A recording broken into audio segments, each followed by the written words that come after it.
That comes down the strip, take a lick. This shit be real, motherfucker, not fiction.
Hey, what's up, lazy boy?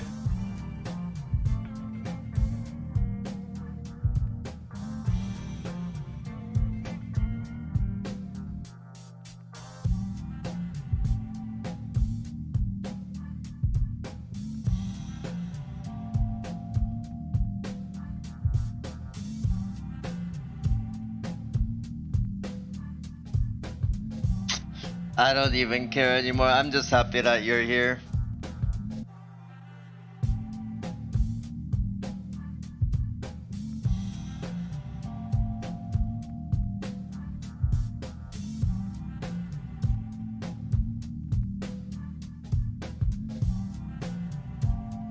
Just overuse.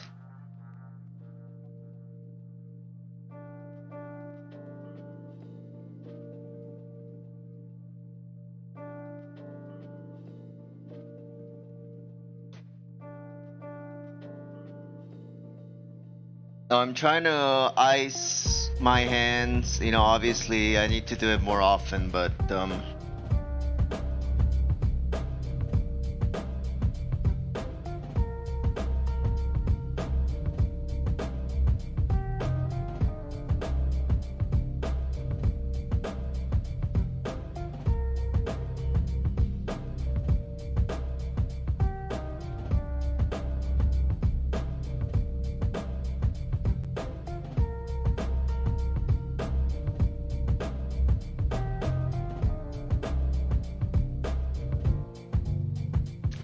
stop if you feel pain. Yeah.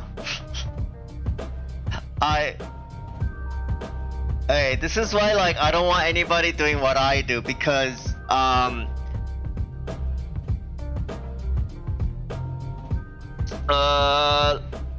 I stop. Well, so like if I feel pain I stop, but right now it's like with overuse injuries, it's more like a constant ache.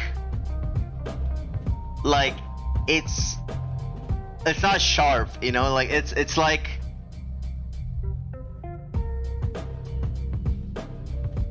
you know when you get like tendonitis or like inflammation injuries, it's like those. So that's why I'm going, you know, if it's anything sharp, that's when I stop. I have stopped multiple times actually. I am pushing it a little bit. That's why I don't want anybody to follow what I'm doing.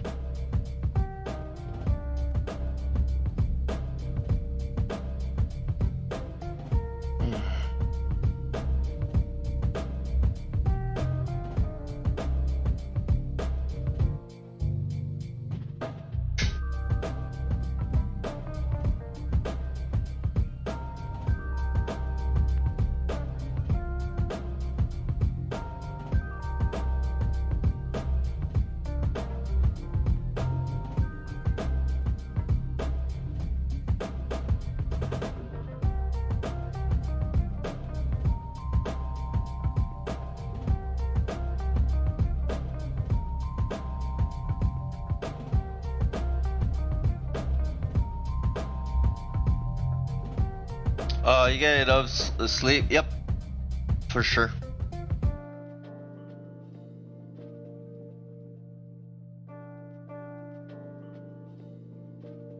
It feels so cared for.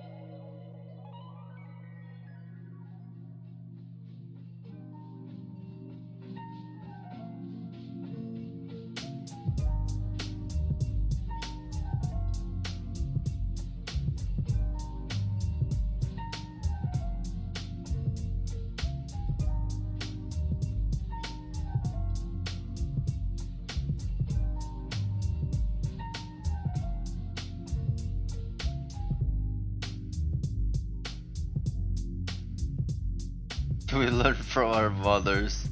Kinda true, actually, kinda true.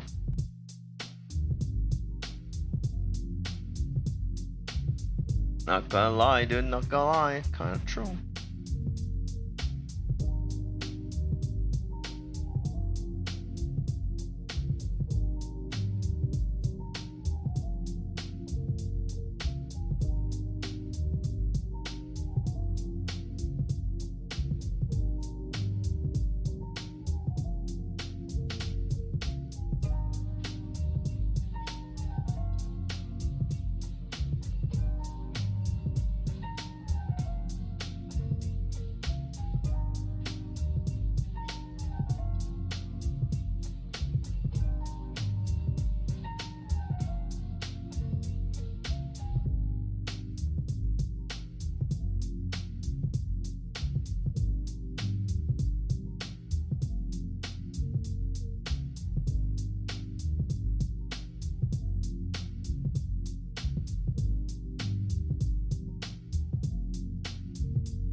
Why am I streaming on YouTube? I got suspended 7 days.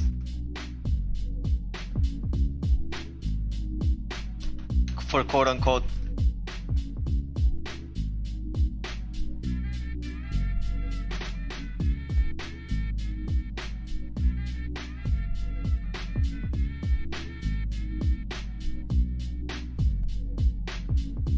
I'm kinda afraid.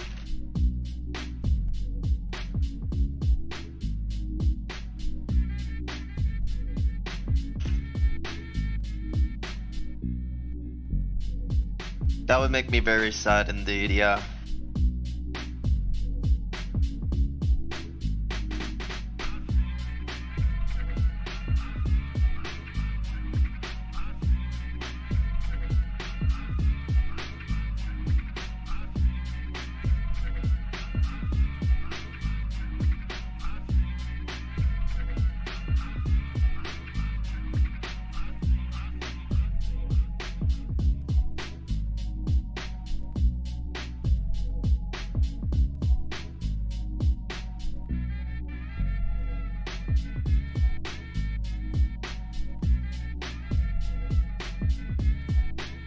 Repeating what he wrote.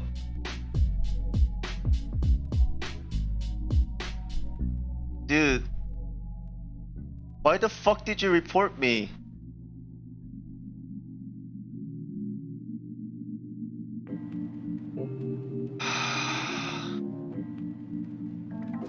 What the fuck?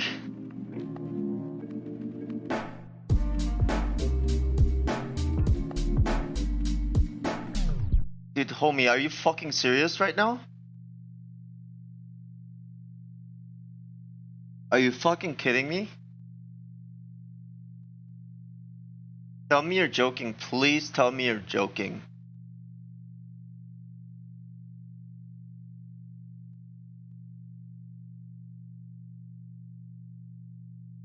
I'm sure somebody reported me. There was a Fortnite kid in chat that was saying, like, asking for aim tips, and he didn't know what voltaic was. I told him to go Google voltaic. Dude, what the fuck's wrong with you, man?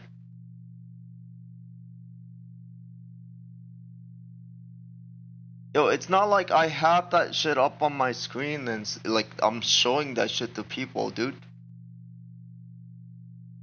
Why would it make a difference if I report it or not? Because the more reports there are, the more people will come in and like fucking check it out and shit. What the fuck is wrong with you? Why would you report that? That's like saying like, why would it make a difference if I throw garbage in the ocean or not? It's actually even worse because a single report and then, you know, more complaints there are, the worse it is. Go fucking report Amaranth, dude. I don't give a fuck. Why are you reporting me?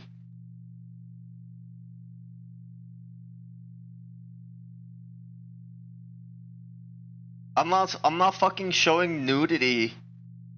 Right? There's a fucking difference.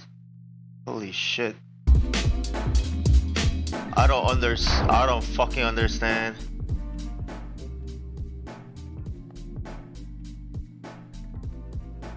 Man reports me on Twitch and then I get suspended and the man asks me, why are you streaming on YouTube? Holy fuck.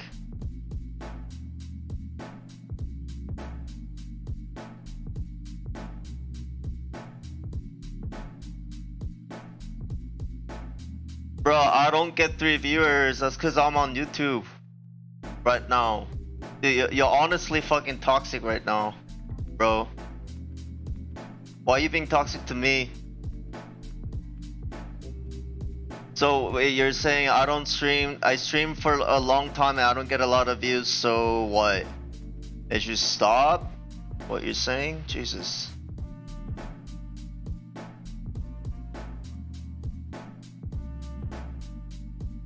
Be careful what you say before you fucking, you know. That has nothing to...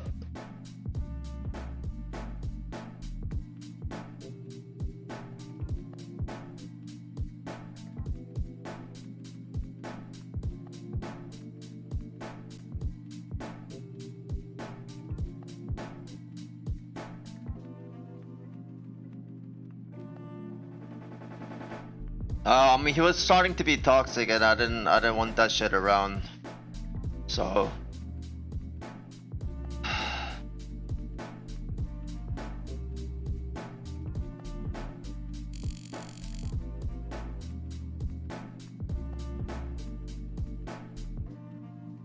What a clown. Dude, why are you talking shit to me, dude? I don't understand. Whatever. What I do? What the fuck did I do? I'm just trying to grind it out. I'm just trying to work hard. I'm just trying to get at it, bro.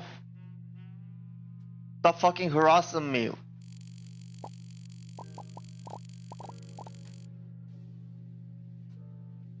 Oh, you guys are talking about him. Oh, fuck. Apologize. Like, I'm not having a good time, man. Of course not. I get suspended. I felt like it wasn't fair. I mean, like, to be fair, yeah, like, I think I was like pushing it close a little bit, but I felt like, hey, like, I'm not fucking showing nudity. I'm not displaying any of that content like on screen. I'm chilling, like, I'm using it for myself. I don't give a fuck about you guys, whether you enjoy it or not. This is training for myself. You know, when I'm tired and shit, I use it. When I'm like, I'm trying to concentrate and shit, I use it. When I'm sleepy as fuck and then I listen to a little like a gay porn, it wakes me right the fuck up because I'm just like, holy fuck, my brain doesn't want this, because I'm fucking like, you know, I'm so thankful because yesterday I discovered the technique and then it also made me realize, dude, I'm straight as fuck. All my life I was so worried that I was gay and shit. Like, what if I, like, you know, enjoy sucking dick? So like I started listening to that shit and then it made me realize, dude, I'm straight as fuck, homie. I'm so good. Like, I'm impervious to gay jokes now. Like, if any of my friends are like, bro, you're fucking homo, whatever, you know, I'll just be like, I know I'm not. I'm safe. Like, I listen to erotic, you know, male arousal audio, and you know, I get near puking myself, right? I'm not homophobic, but like I know that that shit's not for me. You know what I mean? Like I'm using it for myself. I don't give a fuck about y'all. I don't give a fuck about y'all. When the other dude is a clown. Thing you did? I think you just get a job. I did get a fucking job, bro. Is vaping on stream bad?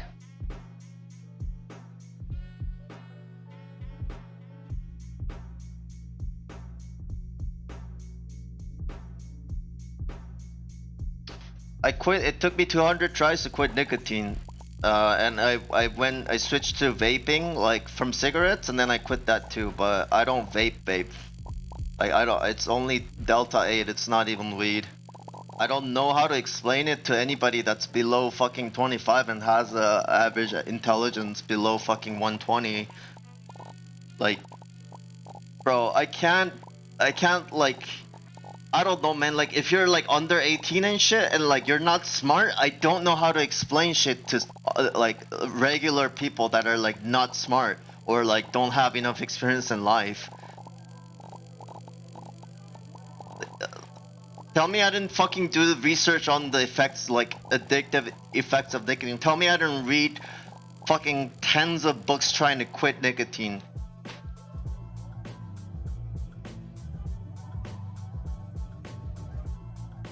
Is weed off camera? Oh, vaping's against TOS. I got you. I didn't know that. Thanks for telling me. Then yeah, then it's fair. Then you report me.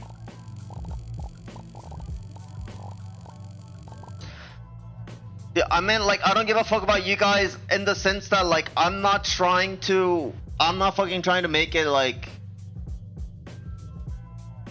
this content, like all the like stuff. It's not really about you, you know. It's for my content, and then so that like I can aim better and I can train better, and so that you guys can watch that, right? The focus isn't like, dude, I'm trying to draw people in with like fucking hentai and shit. Like that's not the point, you know. Did you just make another account? Is it the same guy? It's the same guy, right? Yeah, I need to take him off too.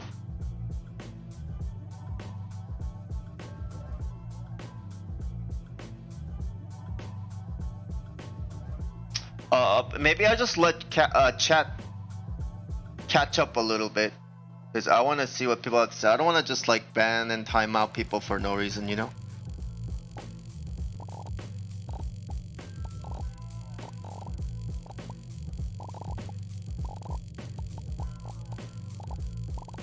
Maybe I'll just not show my face here. Look at my crotch. How about that?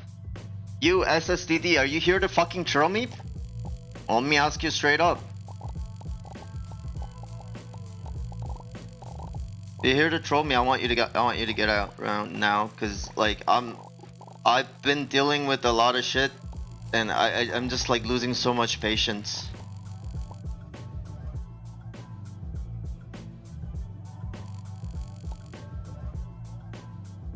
I don't know. Am I reading what he's saying like too aggressively?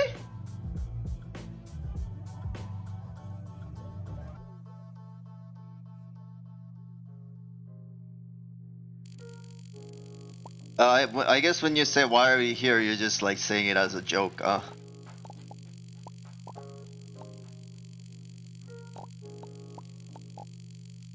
I've been getting trolls since like yesterday, and like nearly fucking gave me panic attacks.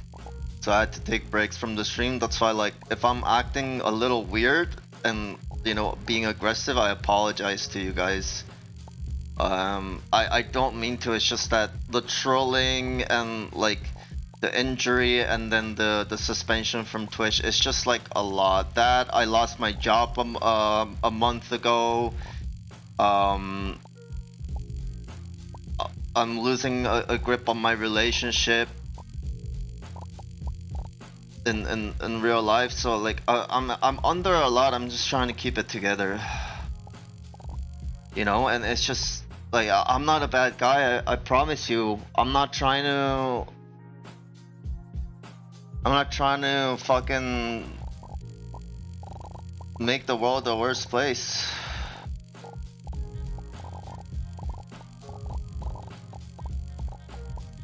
But you know, the world isn't fair. Like the world doesn't give a people don't give a shit if you're trying to be good or not. Like you know, trolls will be trolls. That's what they enjoy doing. So we'll be doing that. You know.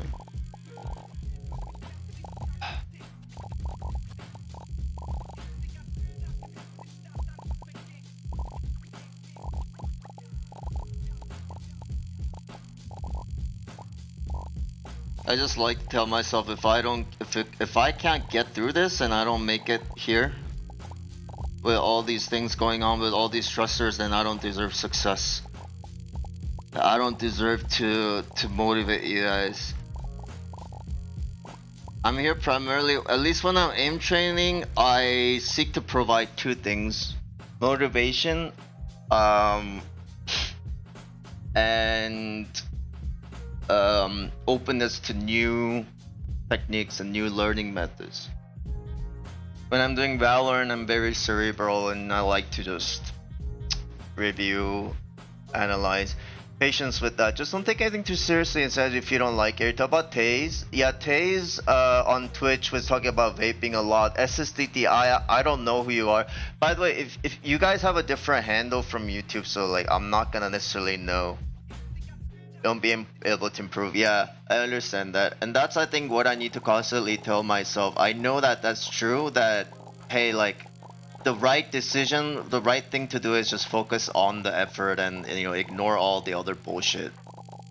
It's it's just been a little hard, but you're absolutely right, you know? Just focus on what you're doing, keep grinding, because you know that if you take your focus away, you're just losing efficiency. You know, you're not training at your best. So you're absolutely right that that's the right mindset. I've had a history of like taking things personally quite a bit, just because when I was small, I moved around a lot with my parents, and we were never in one single country for more than like 3-4 years, except like Taiwan. Um, so I was always like a foreigner. So I was like a super easy target to be bullied, even if I like learned the language and like I learned the culture, try to hang out, try to be more like them. It just made them like think that I'm trying too hard. Made them think like, dude, you're just different. Like we don't like you. You're never gonna be friends with us. And then you know it would go from that to exclusion and bullying, and I just went through cycles and cycles of that. I think in the end what happened was, and then you know I had to always say goodbye to my friends all the fucking time. So I don't know, like it kind of made me who I am today. Like I still have trouble getting into deep relationships with people, whether it's you know romantic or platonic, just friendship, whatever. Because you know in my mind it's like, dude, it's not gonna last, it's just gonna be gone. So that's like one issue that I have.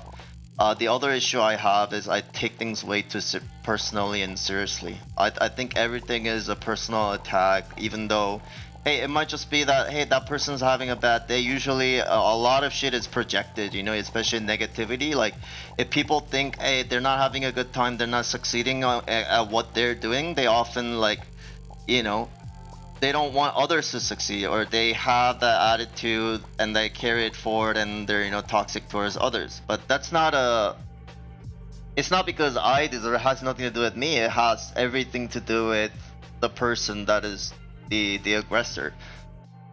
So one day I hope to be completely impervious and kind of you know show you guys, hey, this is the rank at which you can get to in terms of your mindset, such that you're impervious to all these attacks. And if I want to be somebody like that, set an example, and be encouraging, I know that I have to be better than this. I know that I have to overcome this. I don't want to just overcome this because of for my own training, because I want to overcome it for the sake of hey, if I don't, then I don't deserve to call myself, I don't deserve to teach anybody. I don't deserve to be your master. I'm not master. That's okay. That's a little sexual. I don't deserve to. By the way, if you're into that shit and you're female, you're attractive, hit me up. under 35 only, but I'm pretty flexible. I prefer skinny girls, but I don't mind like a little, you know, little extra like extra molecules. So hit me up. Imagine streaming on YouTube and not Twitch. Nah. Hey, what's up, sick? I know Sentinels aren't doing so well. It's so hot right now, but I believe in you, bro. I think you'll make it. You're absolutely fucking crack player. I honestly think that like it should be Sick. I think Sick and Asuna are just Sick. Sick, Asuna, and who else is super fucking cracked in my opinion? What's the guy that has the cat Ascent catwalk named after him?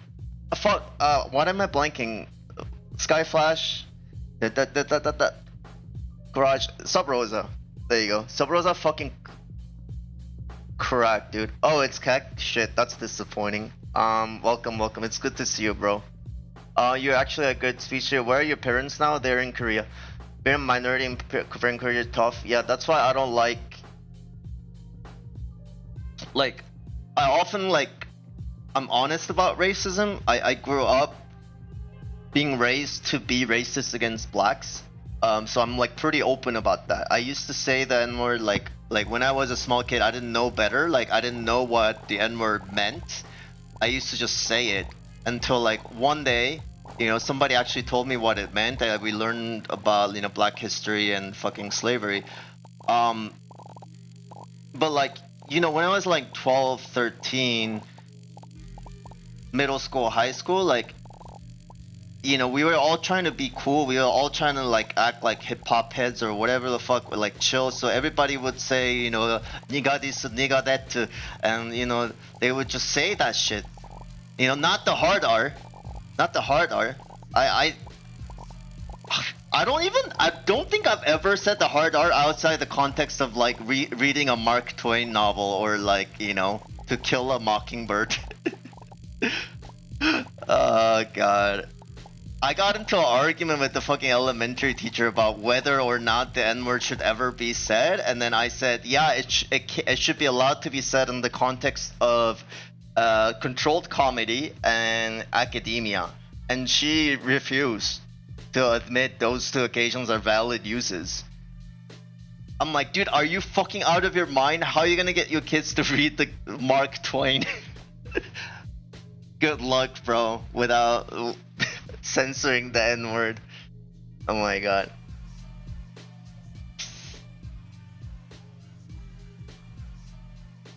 Hey, what's up, Insta?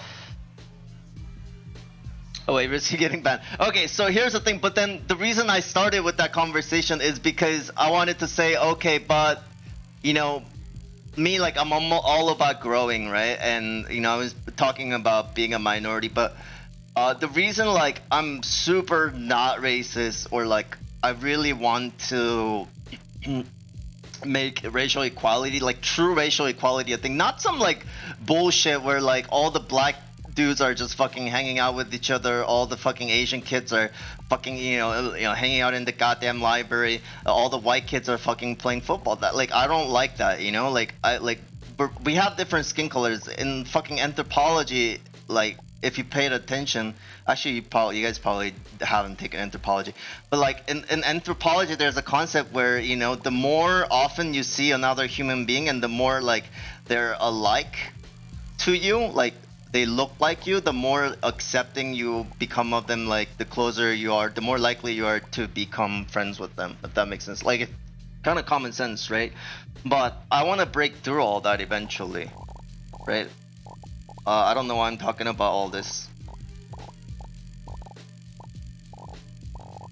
Dude, oh fuck, I have my vape in my lap. That's not a vape, by the way. This is just a popsicle suck device so I can practice sucking on tiny... practice sucking in general.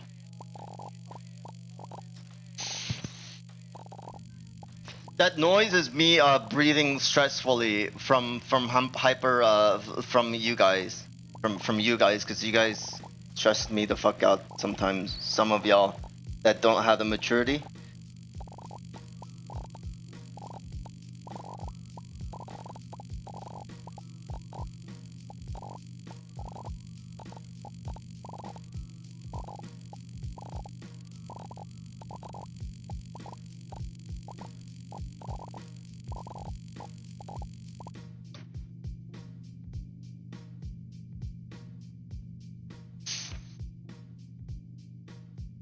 Okay, see, there's people that said the hardware. See, I never even said the fucking hardware, dude. Are you? And then, you know, what have I done?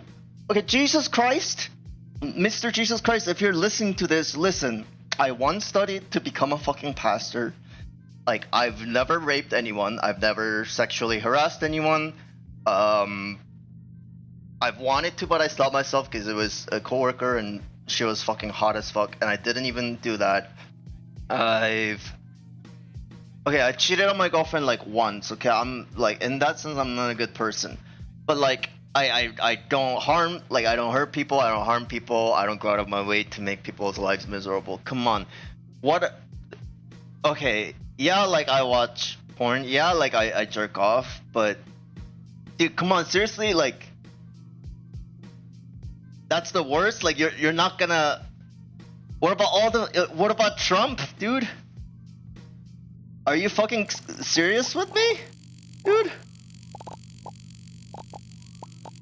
Like I read the Bible more than the average Christian, like 10 times more than the average fucking Christian that don't even. Dude, I went to church every single day, man. I went to church every single day. My morning prayer was 2 fucking hours every single day, bro. Okay, yeah, and I eventually ultimately stopped trying to be a pastor, but then like that counts, right? That's gotta be count for something. Why are you sending me all this bullshit my way? Why are you sending me? Why are you so unfair to me right now? Why, Jesus? Okay, is it because I've been listening on YouTube? Is it because I've been listening to Buddhism lectures? You jelly, bro? Is that what it's about? Is this what it's about? You need to talk this out with me? Just because I'm watching Buddhism doesn't mean that like I'm actively cheating on you or anything, dude. Like that's different. That's just philosophy. Buddhism is a philosophy. You don't understand. It's not a religion, right? Like you're all knowing. You know better than that. So why are you on my ass right now about all this shit? Like why are you on my ass? Bro, like, you know, the 10 Commandments, I never fuck with that shit. Okay, I've coveted someone else's wife, but that's on Pornhub.com when you look up, like, you know, MILFs. Like, that's different. Okay, who hasn't, in that sense, who hasn't coveted anyone's wife, right?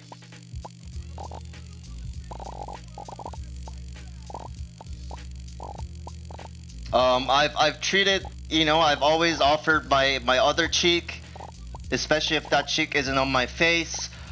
I've always, you know, I've given, I haven't helped enough poor people, but that's also because in today's world, it's very hard to see, like, you know, it's very hard to know where the money's going, you know, a lot of people are scammers, a lot of people, like, have a fucking, you know, drive around the fucking Mercedes, I don't know why I just said Mercedes, and then when you know, give money to them, they like, they're so thankful, they fucking go around the corner, they're driving around the fucking Benz, and a goddamn fucking, you know, gold watch, you know, like that's my excuse. Okay, I did help in my own way. I did donate, but not like out on the street. Okay, that's different. I did it online digitally. Does that still count? Yeah, of course it still counts. You know why? Because you made something called currency, right, through us.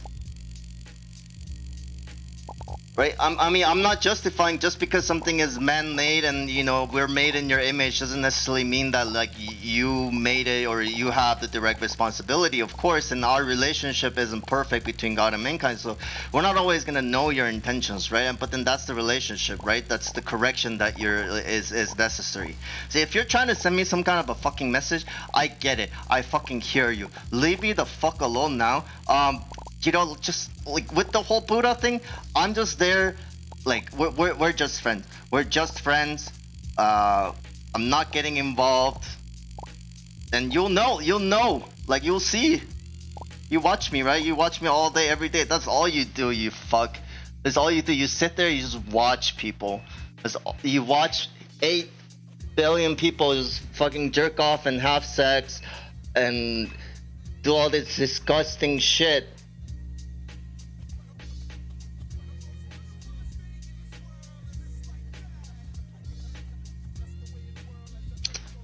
You know what? I just realized something. So even if no one's watching me, right? If you're a streamer, think about it this way, right? Even if no one's watching you, you always will have at least one viewer. And that's God, baby. If you believe in God. If you don't believe in God, then yeah, like you get 0 views, but it's fine. Like, it'll change soon. Doesn't matter. You know, it's like a free view bot. You're just believing God for like a month or something. Free view bot for a month, and they just switch back to not believing. It's worth a shot, man. That's how I climbed out of affiliate.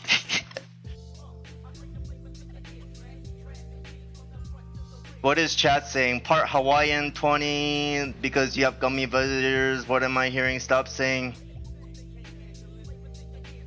Nah, why you follow Jesus if his sister has a watch? Okay, yeah, that's why I stopped following him, because he just like didn't do much.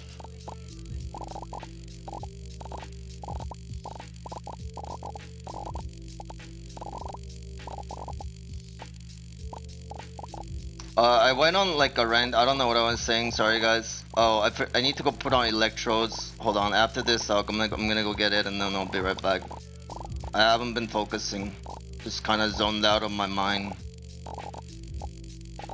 And that's not how you want to aim train. I mean, yeah, you do that. You actually do want to aim train a little bit like that, because it's that's actually how you play most FPS, tech FPS. Like in Valorant, for example, you're always, you know, you're never like focused aiming. You're always just like calming. You're always thinking about shit while like trying to multitask. So especially if you're having trouble in stressful situations, or you're missing shots a lot. You're missing shots in moments where whatchamacallit, moments that you really need them. That's a sign that you need, like, the way you practice, you always have been practicing like having to focus in order to hit the shot. So you do have to practice the opposite way. But anyways, I'm getting ahead of myself. I do wanna fix this. Oh.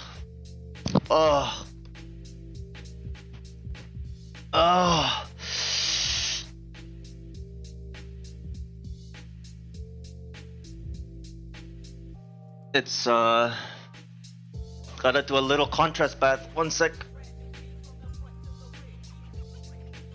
Contrast bath, and then we're gonna do electrodes, and then jump right back into training. Right back in it. Right back in it. Let's get it, boys. Train hard today. Iklen tren hard.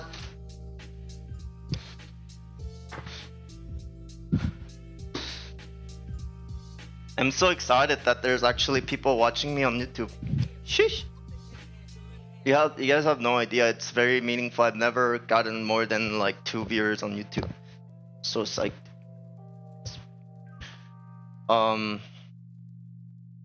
But if you're Valorant player, CS player, aimer, I'm currently coaching for free.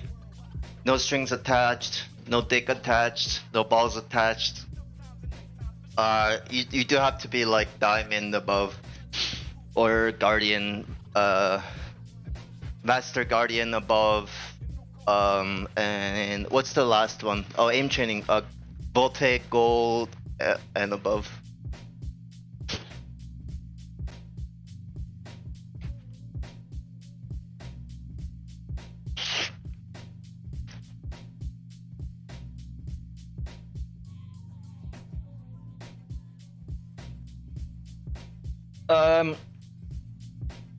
I've comfortably coached up to Radiant players, Voltaic Grandmasters,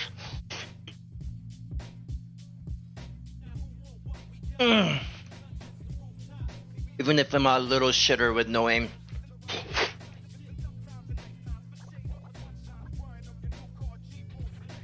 I know how to get there. That's what matters.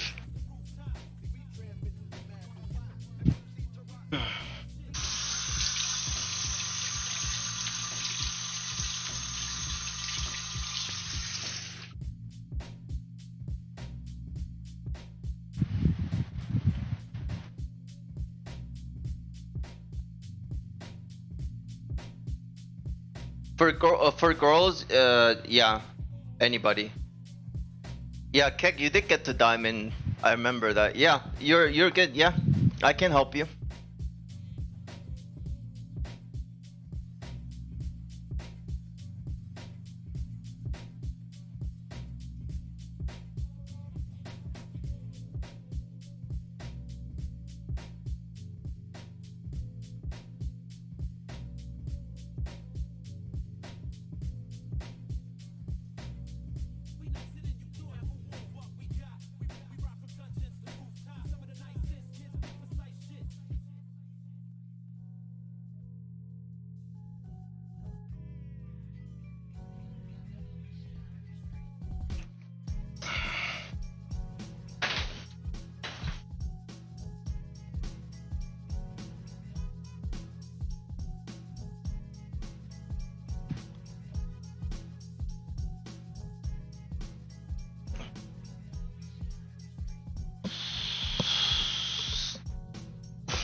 This is stretching.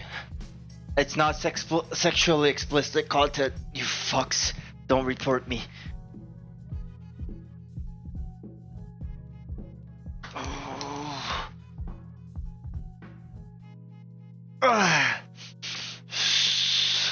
If you find this sexually arousing, then you just have a thing for me. That's not sexually explicit content.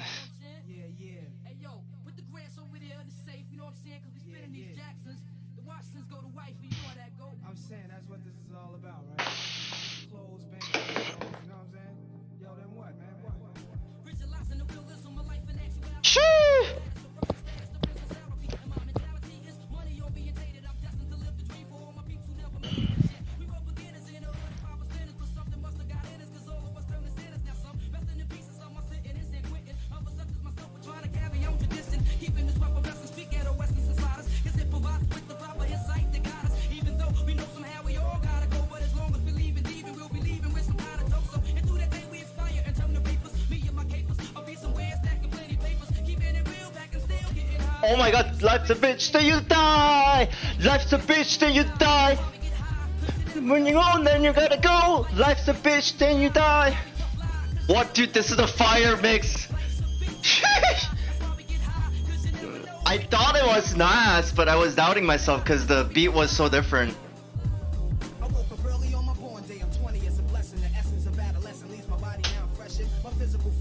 Fucking fire ass music, bro.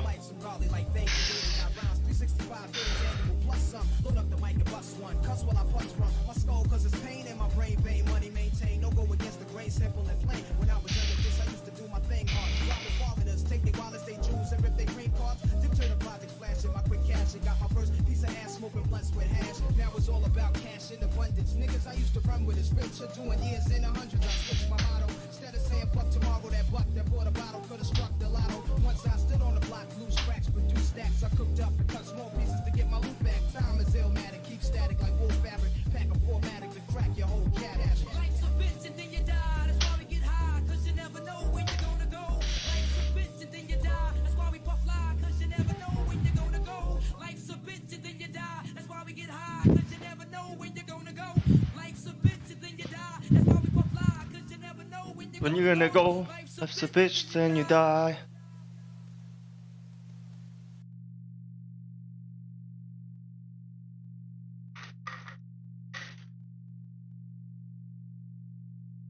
Whose world is this? The world is yours. The world is yours. Smile, smile, smile, smile. Love is just. Smile, smile, smile, smile. Whose world is this?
Or did it stop?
What about a restaurant? If you feel hungry, you come to my restaurant anytime.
Twitch try to make you a pack again? Yeah. They suspended for sexually explicit content.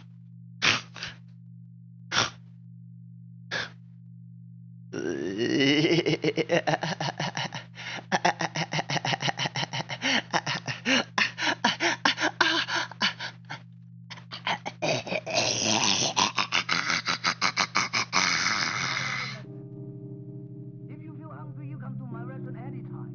No problem. What do you think? What do you think? Huh?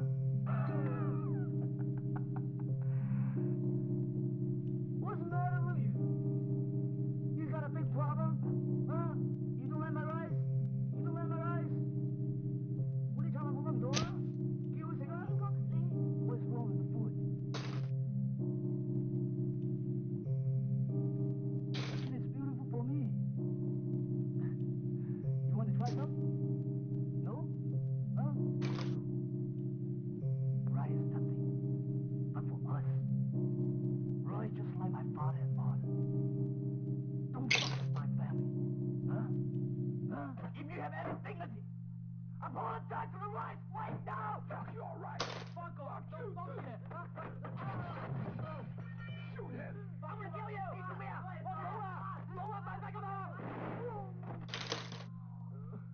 Open your fucking mouth and eat the rice! Eat it! Eat it! Eat it!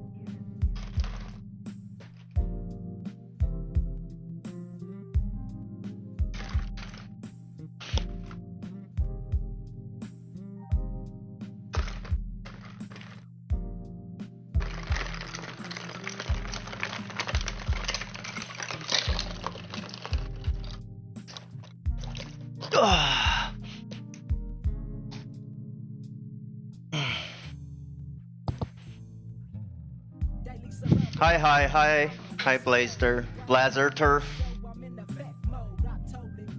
I'm back. Oh, my coffee. I didn't make coffee, sorry.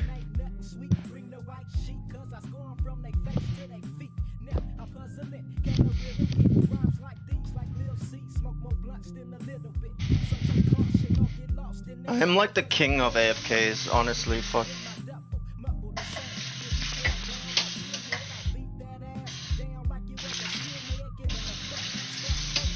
Should get like a moving camera, you know? One of those action cameras you attach to your head.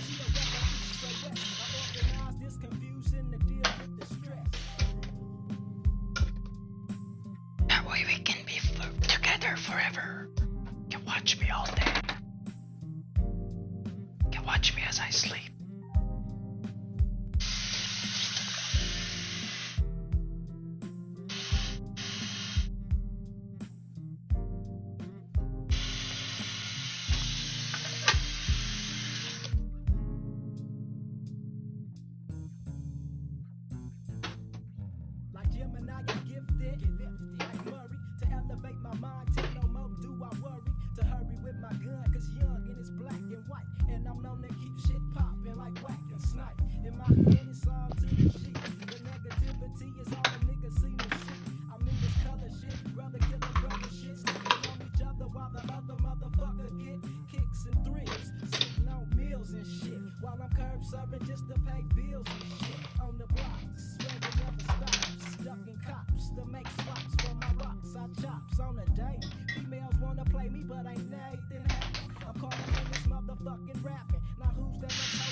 I'm chillin', but feeling like like a nigga finna rise. Burning with baby G, Clue, G-Man, and Nas.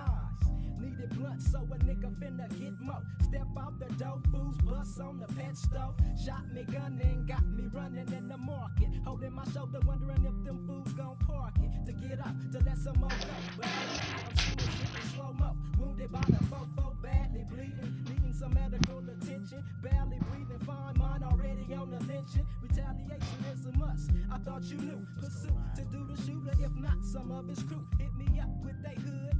I see it's like that. Even if they threw the wrong hood up, I'm right back. To put the innocent in danger, filled with anger. We need to chill, cause we still need a change, bro.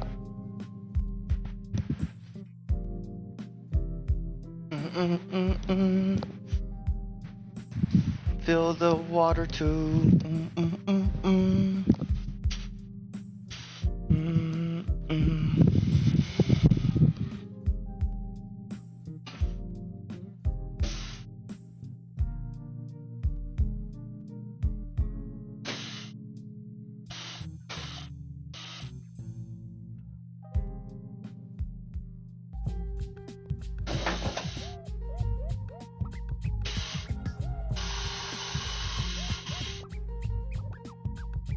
As we catapult with results by my dope and woke your nervous system and cleansing more minds than Holy Ghost. Provoker and rage, capture moments and play. Fast to say it's all good when it ain't okay. Who you fooling?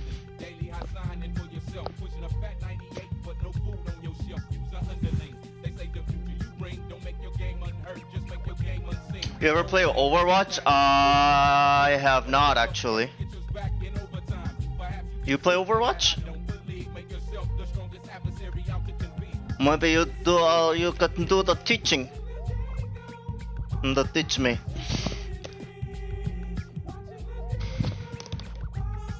If you want it, come get it. I give it to you. Now I'ma break it down, cause it's time that I school you. Don't mean to confuse you. I'm not a teacher, but guaranteed to hit you with this double feature. My man, ooh, when I'm smooth and the crew is loopy, just a weed or two in the cut. It's bound to bust wide open like infected sores. Don't really think you knew what we really had in store about the sort up high, way above the clouds. And like Rock Kim, you know we move the crowd. Man, so what you talking about? Mass potential, out to get my money right. A jump on 2000 under Nubia's copyright.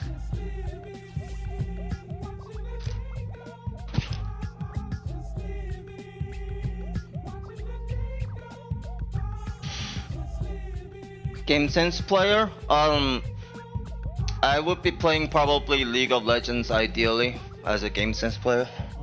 9 times out of 10, 10 times out of 1,000. Y'all say it's all good. Most times I'll be straight far from lounging. I'll be putting it down, man. Overwatch, because of the high TTK, I wasn't really a big fan, but I might give it a shot if Overwatch 2 is good. Because there's still hit scan weapons, you know? I don't like any game with bullet drop in it. Like, that's partially why I can't play like BR's Apex. Craft has often been debated. Not cause it ain't the joint, cause you can't articulate it. Now you see it and overgrown misuse. The power you wield is for the soul, not abuse. One day you'll get it. In this chain you're a link. How can man get their hand when he too lazy to think?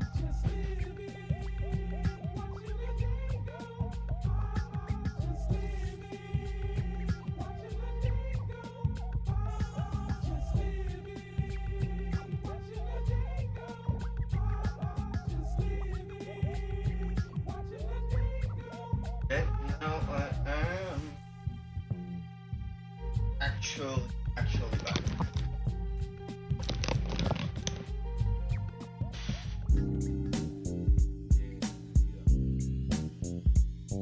What you say, what you say? The lessons out here living, trying to get paid. So what you say, what you say, what you say, what you say? What you say, the lessons out here living, trying to get paid. Living like day to day, like day to day. Yeah. I'm faded as it is, but I'm still being fed with nonsense. Cause the way I see things, we got it popping up in small stocks. Especially now that the less done dropped in. Got the clubs hip hopping and all the blocks rocking. Up close, yeah. I just wanna, I don't know. That the y'all bitches not men holding it down. Like, I thought the wingman would be like a sheriff, but then there's bullet drop and Can you dig it, baby? Feel me? I don't know. Like me, just do it big. No. Trying to climb out. my shine. Not more than find out. Go for mine with no time out. Slanging raps off and using these clubs as my grind house. If you don't know, better find out. Better find out. Better find out. What you say? What you say? You let us out here living, trying to get paid. So what you say? What you say? What you say? What you say? You let us out here living, trying to get paid. Living like day to day. Yeah. Grab a hold of this shit, game to spit. It's evilish. Eating less, running wild out here. I'm deep in this shit. My head held high. Looking way over play soldiers. If you need me, I blow your back in. Bring it all to a close. First I play the role like I'm below you.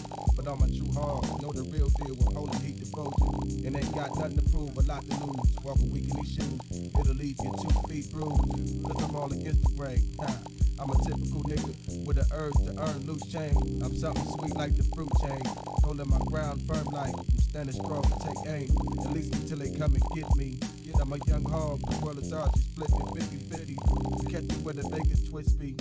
Loaded with spit smoother than the symphony. What you say, what you say? You let us out here living, trying to get paid. So what you say, what you say? What you say, what you say? You let us out here living, trying to get paid. Living like day to day.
What you say, baby?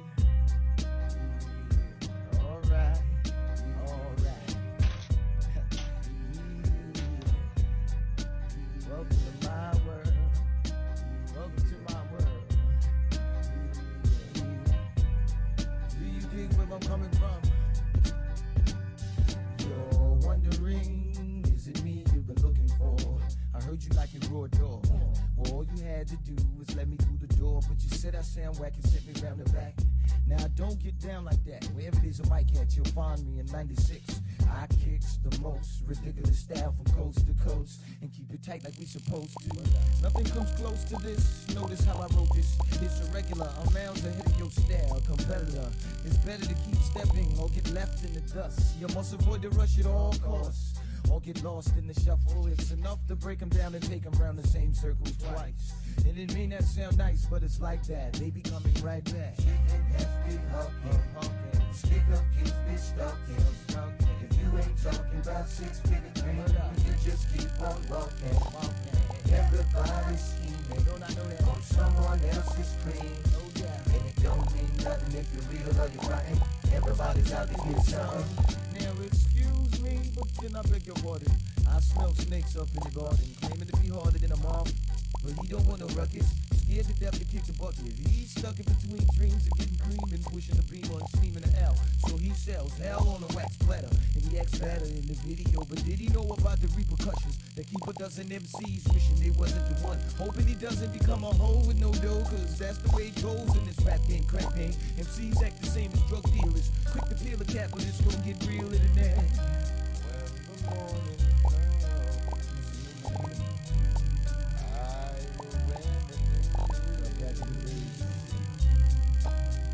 about what we share, like so sure. When third eye is in play, you where I'm coming from. That's why shaking has been honking. Stick up kids.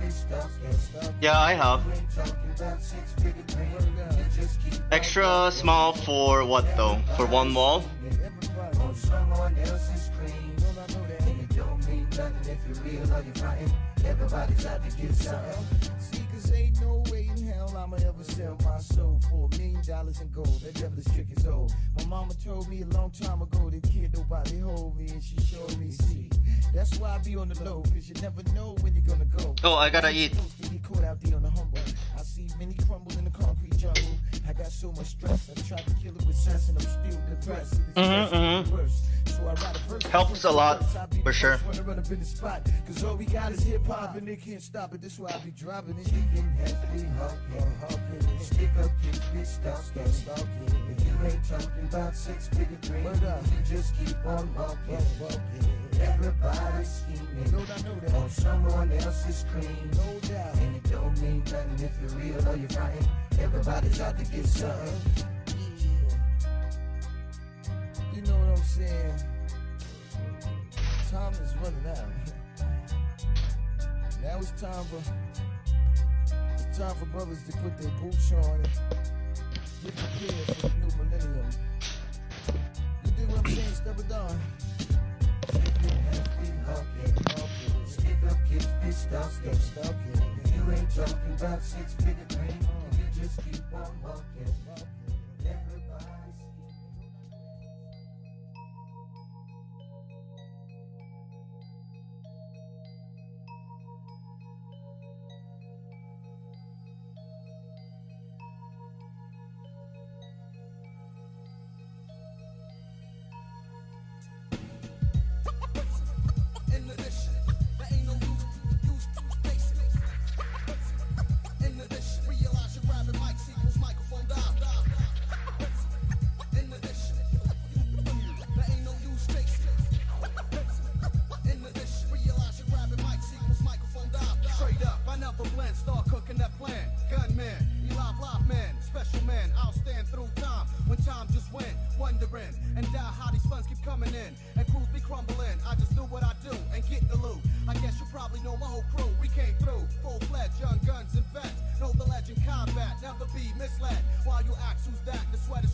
Yo, yo, yo.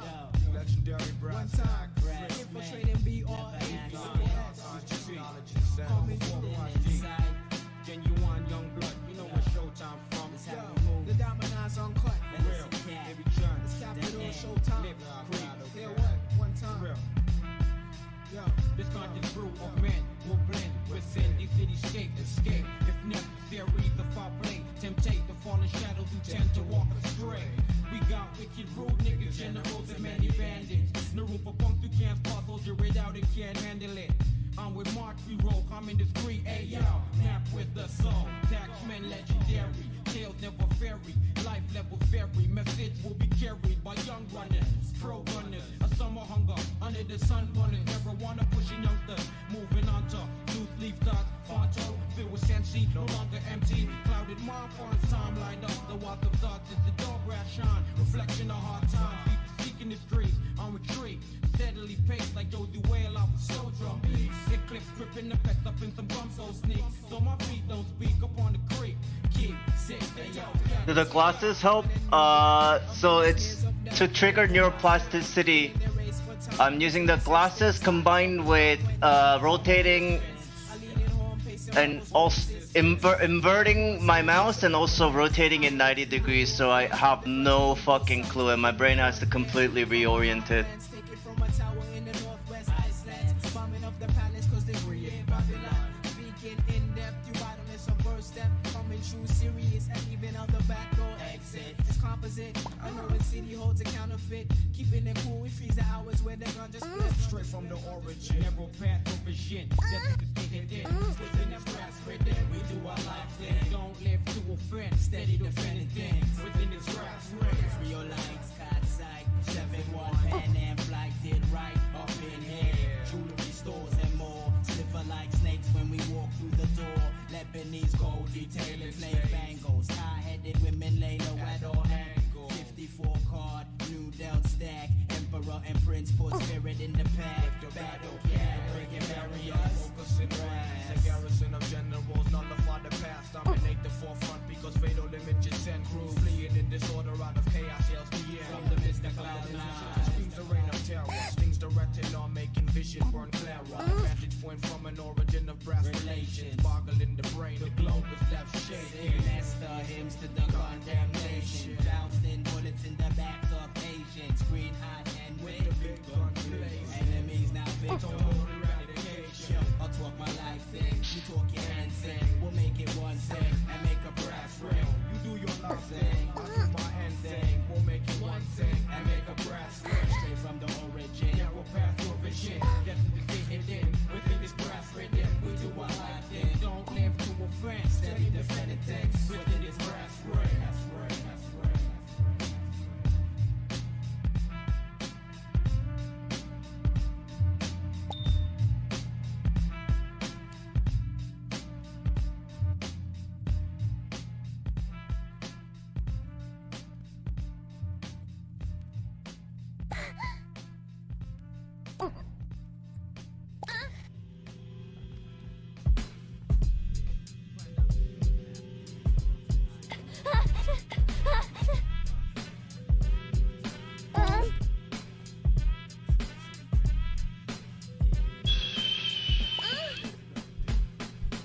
Rhymes representing my upstate area. Ill flow kill like malaria. Groovers causing mass hysteria. Cause I'm sending kids back to the lab for more practice. When I can bomb it over, I'm tactics and start blasting. Mimic lyrical assassin, streets is getting shady. I wanna flip out and act crazy. Cause when I bust off from Swayze, and just maybe it won't have to go there. Just keep your mouth closed and don't stare. I got my hot drinks that Rhapsody with Joe Clear. And got a click moving keys for G's like Panama or Costa Rica. Stop selling work, but still smoking reefer. Quit the hustle for this rap shit. But if my joint don't drop, you can best believe you see me back on the block. But for now, that shit can stop.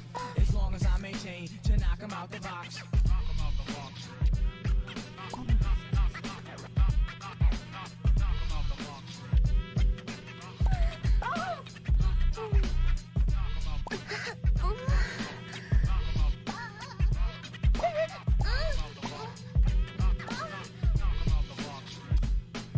Big Rick still sleep. Take it back to 86 2nd Street, where the hot be in a real real style, live lifestyle. I'm glad my peace be ditch foul, so now they be home in the well. And that's that true shit. Me and my people do shit that most heads haven't. Packing toes, blazing smoke, hustle and the gambling. That's how my heads live. I may be young but far from a kid. Committed crime. Yeah, look up but still holding it. the Hooverman podcast. If I come, maybe a small town, but real niggas click together. Go arms are ready for whatever. Let's rest fake kids with the toolies that be acting unruly. Let the leg go to their head. That's enough said. Story dead. But keep in mind how we holding down the block. Big knock 'em out the box. Hooverman Lab does studies like this.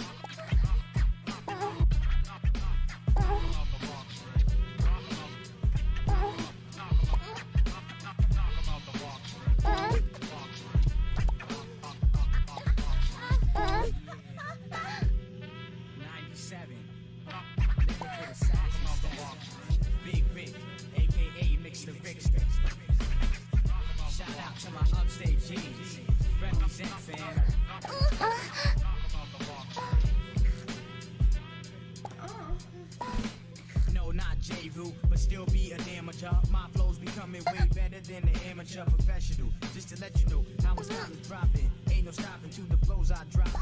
Big guaranteed to blow your spot. So you can say heads ain't ready for the shit I got.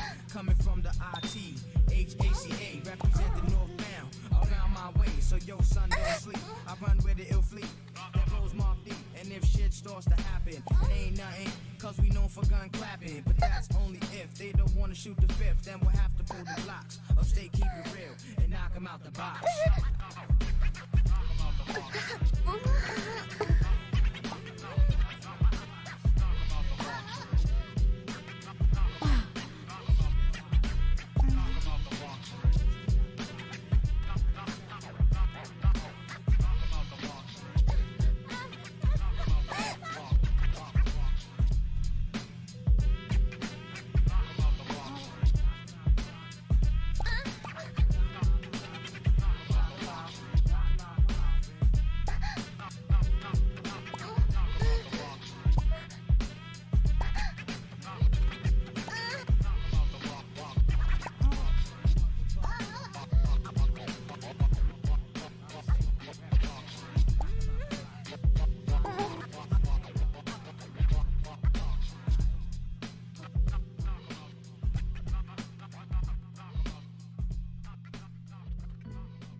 Check the word of mouth you heard about. Lead from down south, the large mouth bass. Shout for them, my partners living large, rocking like the Carter. I got enough money so I can rebury my father. Longer in the shallow grave, lying in my backyard. Treat him like Godfather, wise like Paul. I need some answers, puffing like I got cancer. Tricking Remy Martin and table well, Ron handlers, keep the cold and pound. Fatigue down, shroud, my mouth move proud. Talking out loud, snitch niggas and try to play. Need to say that to Jesus after you meet. Still people, it's a lot of pressure. On the road, be rich, oftentimes with stress. I write hits, take the pain off my chest. I'm on some real shit, ready whatever next. Sometimes we go fucking like raw sex. Gotta lose money to get money with respect. Cause you had a couple cars, you won't be dirty with a Lex. Gotta play the game hard, the only way you keep what you get is you with it, nigga. Cherokee silver like dubs, the murder teens, grid eye teens, nothing less than nines in they jeans. These cats are strapped, lacing your strips up with landmines, blowing up the spot. Taking your 20, selling for dimes, fucking up your coat value. Anything to drown you. Desolated in the bag, boys, how they found you. Money changed you. Thought the world was yours, now you dug it. So white stuff. You lost your flame, now you sluggish. Now your coat was rubbish, cause you whipped and expand. I knew you do that. Now you playing right in my hand. I set the deck like a Vegas cheat. Overseas for my whole fleet. But thank you, notes from Pat Leach. It's a lot of pressure. On the road to be rich. Time was stress. I write hits. Take the power off the chest. Still on the real shit. Ready whatever next. Sometimes we don't say fucking like raw sex. You gotta lose money to get money with respect. Cause you had a couple cars, you won't be fucking with a Lex. The only way you keep what you get is you win it, nigga. Leech my success. In it for the long stretch like black tie laps. Who came the best? Nigga confess. Team life, let it swing from my chest tonight. Who the thug? Hunting Baltimore night with a steel device. Hey Chris, shorty all up on your ice. Get your life. Here's the 4/5. Case a man want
Yeah, you have to find the podcast and then you have to find the study.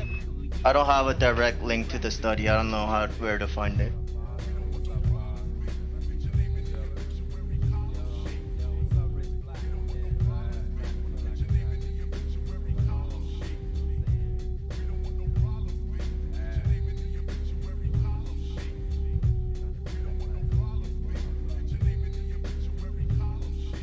With the shot start, I stay true to the art. Reach deep in my heart to rip the new shit apart. It's not too hard to try either. You can give it a go yourself. Let's see if you notice any differences, if you notice changes, whatever. Thoughts that to make your head sweat. Raise a hell, quick to leave a break call on some bitch voice. Lifestyle of a lunatic, always pumping shit, never did a slip while I'm wrecking it. As the room spins, the boom within triggers the lungs to begin, so it's on again. Tell me, do you hear what I hear? Big buns coming, niggas living in fear. Just hide the bitches, keep the cops on your beard. Keep it to yourself while I'm ruling this year. The end is near, so there's no time for change. Strictly for the listen, so I keep it in your brain. It's not my fault if you go insane. It's just me, your pistol, my empire slang.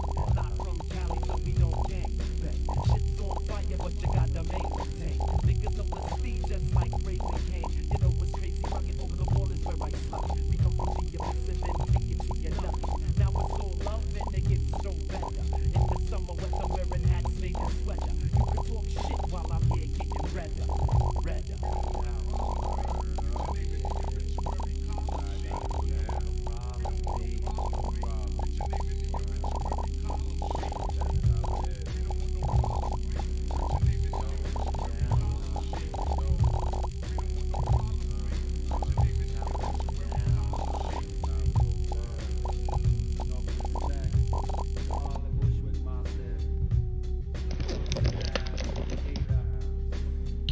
Well, try it, see it for yourself.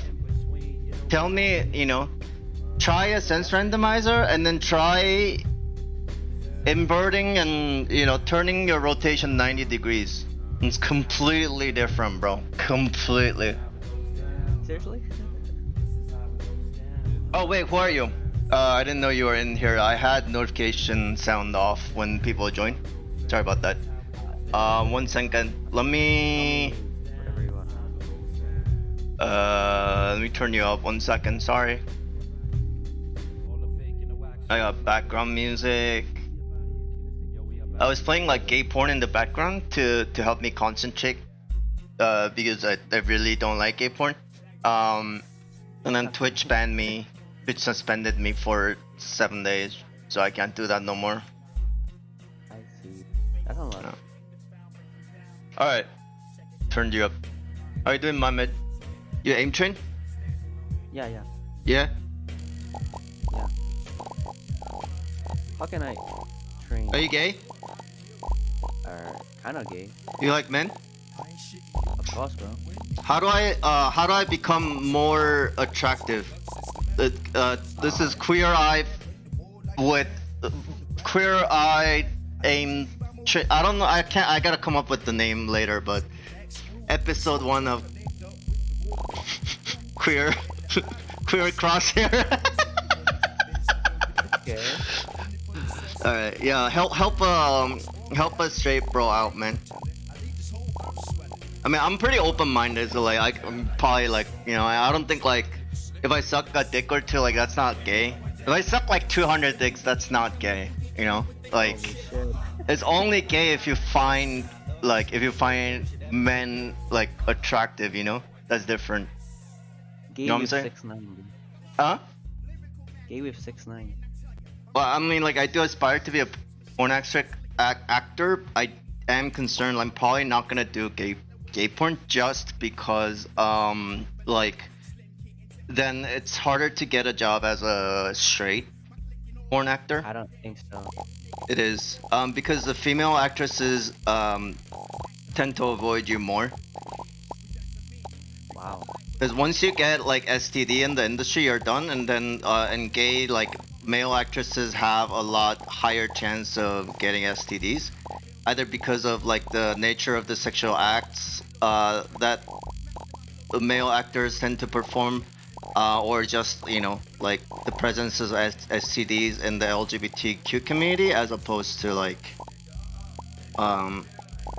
Having sex with females still have a chance of Yep, getting I still have a STD. chance, but I think within, at least in the porn industry, like the men who do gay porn have a higher like rate of STD than men or women who don't.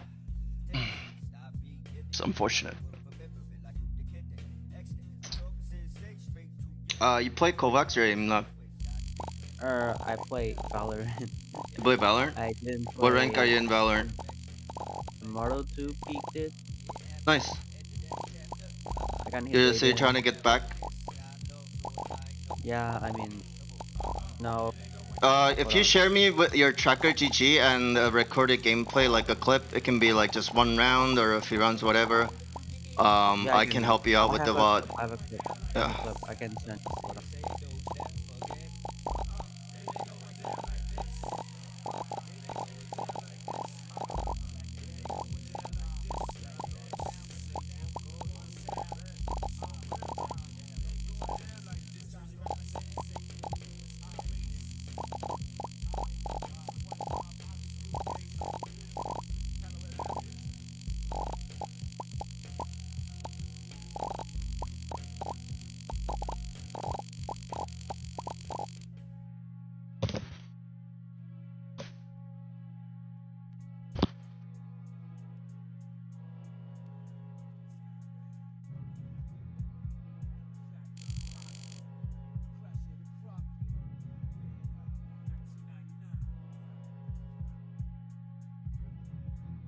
When your plasticity is insane right now.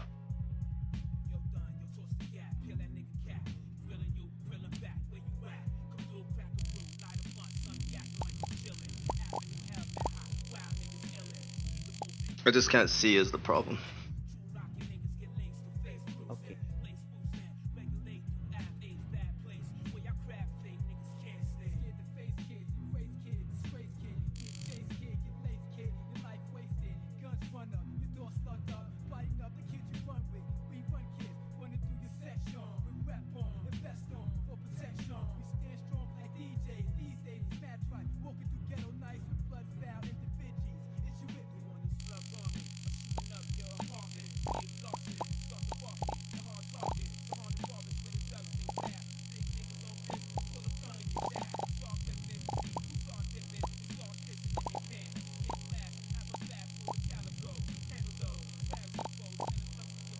Bro, you should try the scenario that I made. You play Kovacs, right? I didn't. I heard of some of my friends play that, but I don't know what is it actually. You're trying to be Radiant and you tell me you don't aim train? I didn't aim train because I play like CS and Valorant. You need to aim train, but and I swapped to Valorant. Yeah. the thing is, like the old school days of CS pros saying, oh, you can just get into aim bots or play deathmatch and that's good enough. Those days are over. Pros. I used to play AimLab, but not usually play AimLab. What playlist? Forgot about that, but I remember I got like 10k. Yeah. I remember. Yeah, you need to fix that immediately. I don't really know how to get good aims actually. I'll show you. Or are you Asia Pacific? Yeah. You sound like you have an accent either like Malaysian or Filipino. Nah, I'm from Hong Kong. Hong Kong. Oh shit, you speak Cantonese? Yeah, first I guess. Ding like a fight. Oh, okay. That's the only Cantonese I know. I speak Chinese. 我会说中文，只是我不会说那个广东语。Okay. 喂，我是韩国人，可是我出生在韩国，是我曾经住过中国大陆青岛。 Alright. 童年是在青岛住。 안녕하세요. Oh, you're Korean. Yep. So you don't understand Guoyi, right? I know Cantonese, Chinese, English, Korean, a little bit Korean, Oh, really? Cool. Japanese. Yeah, I'm not personally good. I mean just these. Some Philippines also. Some Filipino, Some also some Filipinese. Vietnam. Yeah, but I'm not good in Philippines. I mean Japanese. Yeah, me neither. I can only say like very Shuji stuff. はじめまして。僕は韓国の人です。韓国人です。First time at. 金曜 how do you say this afternoon? 金曜日? No, that's weekdays. That's Friday. Konban is Konbanwa. today, tonight. Ban is night. So konbanwa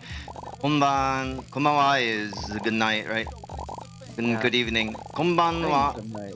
Kind of good night. Okay, good night. Yeah. And I know, obviously, like all the stuff from J, adult porn Oh yeah. stuff like, Jin Ching and Yeah. Jing Jing is like penis, right? yeah, Jin Ching and Ochimpo is like penis, dick, like all these different names.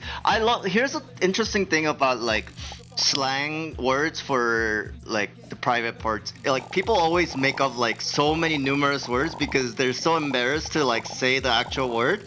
But then what happens is that word then becomes like embarrassing like decades later, and then they have to make up new shit. That's why there's so many fucking words for genitals. Like people have to make aphorisms or analogies Oh shit. instead of like actually saying the word. So I got that.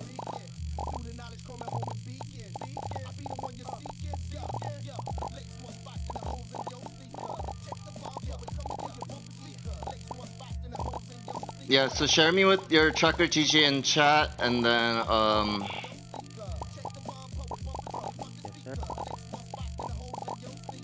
make sure it's uploaded like Google Drive or something. As long as like I can download it from like a file sharing website, whatever, doesn't matter. It's a clip, so I might be able to send it as a direct message, or if not, you can send it in my server. And same thing for you, man. Weed number. Join me in VC. I'm in Yuki aim, by the way. Drop your tracker GG, and then send me your clip. Yeah, I DM'd you already. Is that you?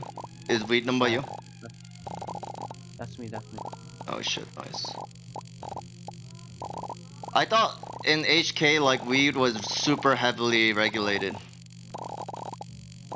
Really? Yeah. Wait. You find what's it the easily? meaning? Tama. Right there. Oh Weed no, is- no. That's illegal. That's illegal. Yeah, exactly. So what do you mean weed? Why does their name have weed in it? You just like the idea of No. weed? I didn't deal with drugs. I only got 6 in. Not gonna Oh, you're lie. just using it as like a meme? Hey, that's the thing. It's like a joke? No, that's real. How do you get it? No, I didn't get drugs. I mean, I Okay. didn't touch those things. Cool. Who's weed number 1 then? Oh, weed, not weeb. Weeb. I thought it's weed. Oh, whip. Whip is that. I know what it means. I just thought he said weed. There's some anime anime dude.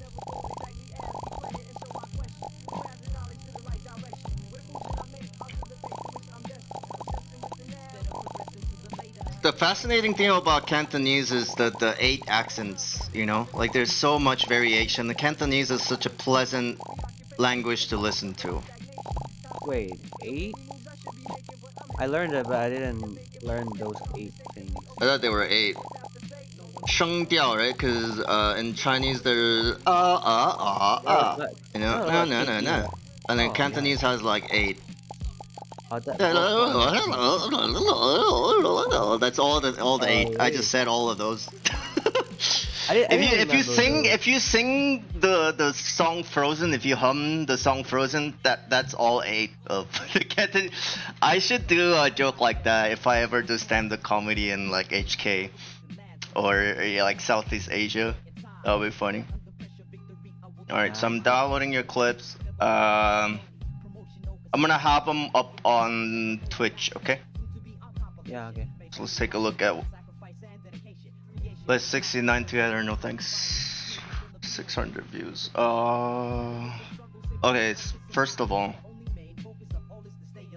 Yes. you're trolling if you play Phoenix in ranked. But here's the good news: Phoenix is gonna get buffed pretty soon, so you know.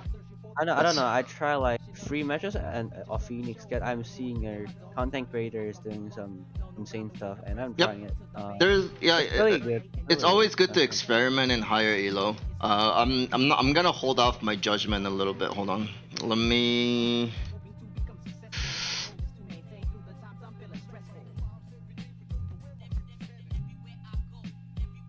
Try to reduce my monitor size a little bit.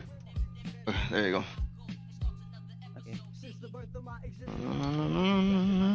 Manifested through mistakes I've corrected, taking a look at my life from a different perspective, and the thoughts which I've collected have led me to believe I was selected, directed by God himself to wreck it. My first and last objective be to put this here on records and wax. Matter of fact, when I be blessing the mic, I lace the track with something that provide direction in life. I be reflecting the light of my perfection despite the many corrections I made along my perilous flight. To me, the scariest sight is What's your pro background? I don't have a pro background. I want to be pro. But I coach pros. There's a difference. I'm more of a coach. You guys need to think of me as a coach and not a player. All right. So I'm assuming this is not your main account, right? That's my main account. Actually. All right. Cool. All right. So your Jet, most played, Sage, Omen, Reyna, Sova. Okay. Okay. I see where your weaknesses are. Okay. Cool. And let's see. How aggressive are you?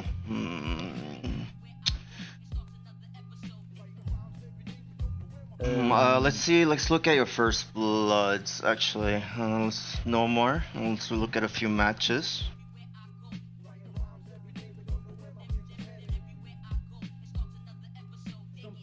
Do you have any specific maps that you feel weak on?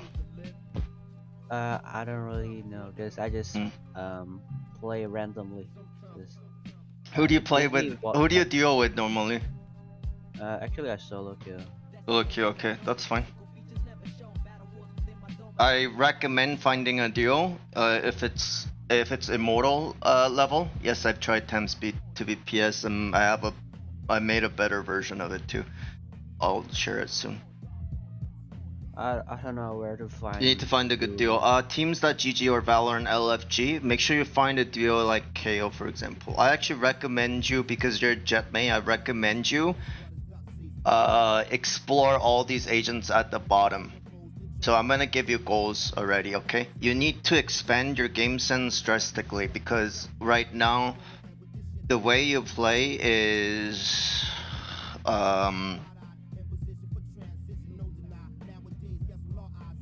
I don't really got what's my problem in the game. Sometimes I just yeah, and then perform I'll be able to I'm see that just from bad. your clips, so we don't need to worry about that too much. I'm just trying to get a general sense of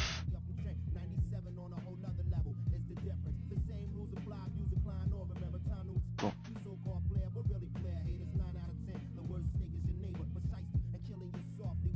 Wait, one second. Where can I find? I mean. You might need to go on your with your teammate. Yeah. Teams.gg. Teams.gg's. Yeah. Is it gonna pay or? No, you don't need to pay anything. Everything I recommend to you is gonna be free. Oh. So I just sign up there and I can just play there. You can't play there, you use it to find teammates. I want you to Google stuff that you don't understand, okay? Because I can sit here. Let's say we only have 10 minutes for VOD review. I can sit here and answer your questions on how to find teammates on, teams.gg, or we can do a VOD review, right? So Yeah. if there's anything that you can figure out on your own, I want you to figure out on your own. All all I'm gonna tell you is look up teams.gg. And the Okay. rest is up to you. Yes, sir. If you cannot do that, then you do not deserve to be a high level player. Because you don't know how to solve problems, you don't know how to gain information on your own. And this isn't me like trying to be rude, this is just me like trying to Okay, make I sure got that we use time efficiently. And that, you know, Okay. I don't hold your hand. Okay, yeah, so its overall pattern is like your first blood is actually low, even though you're playing on a duelist and you're a duelist main. The other thing is, I think your accuracy needs a lot of work. Yeah, your headshot percentage is actually on the low side. And then let's look at weapons, because most likely where the gap is your oftentimes your eco weapons, you don't practice enough with them. So if we look at like the damage per round, so this is like a concerning thing. For example, Spectre is an easy target to improve. Like your Ghost has more damage per round than a Spectre, right? But then their ratio is like their cost ratio is huge. So either you like stop buying Spectre and just save with the Ghost, right? Or No, no, practice with Spectre. actually, if I win a round, I actually just force by like Spider Inspector and full armor. Yeah, exactly. fight the But second look round. at your efficiency. Look, I'm talking about your efficiency with the Spectre versus a Ghost. Do you see what I'm showing on screen right now? Your Spectre has damage per round of 85, your Ghost has damage per round of 93. Your Ghost is literally better than your Spectre, even though Ghost costs like 1/3 Spectres. Does that make sense? So from an economy efficiency perspective, those are some of the things you need to look at and fix. Alright, let's look at clips. Yeah. Does that mean I play like if I win a round with using a Ghost, so I just keep using the Ghost and don't buy Spectre? You can, or the other thing you need to do is you need to practice your Spectre, because what it's telling me is that your Spectre sucks. So you need to stop using Spectre or work on your Spectre. That makes sense? Eco rounds are really important because you're gonna play 2 rounds if you force buy, right? Sorry, anti-eco, because you win first round, pistol round, you buy Spectre. What happens then? You fight against eco weapons, but then after that you fight against Vandals, right? So your ability to win like using Spectre will give you 4 rounds throughout the entire match on attack, on defense. So that's like a huge fucking win rate efficiency if you learn how to practice with it.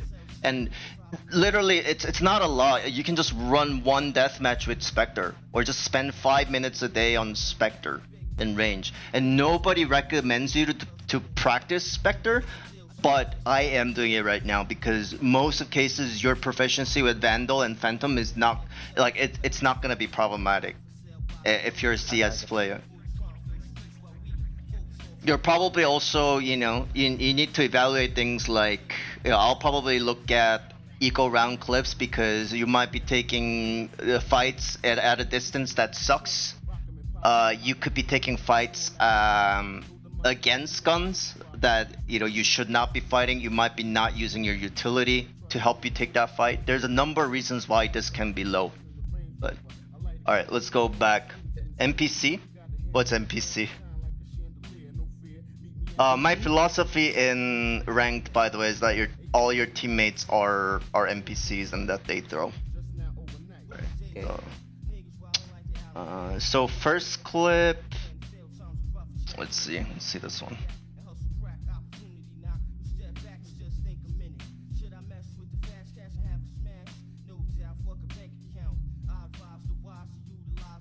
I also got a Ghost clip, right? Okay. I'm sending it. Change your map settings so you can see the whole map. You need to turn off keep player centered on, so you don't want to be centered. Right now you're missing half the info on Breeze. That's very, very important on Breeze and Fracture that you do not do this. Okay. Wait, hold on. I open this room right here. Is it? You mean this one? I mean 1.2 1. What? What'd you say? Really got how to set a map. I'm really. You don't know how to do it? Yeah. Figure it out. I'm gonna type it here. Keep player centered Google that and then turn that off. Okay. Okay. Clippers. Wait, why are you sending me clips where you pop off? How you want me to analyze VAR review you popping off? No. I don't know. I mean, What? I have. No, don't send me that shit. Send me an actual clip that like you want VAR review on. Do you understand like what a VAR review is? Yeah. Yeah. I don't. You just give me a clip of you popping off with jet. I mean, that's great that you're popping off, but like, what's the Okay. point? I don't understand.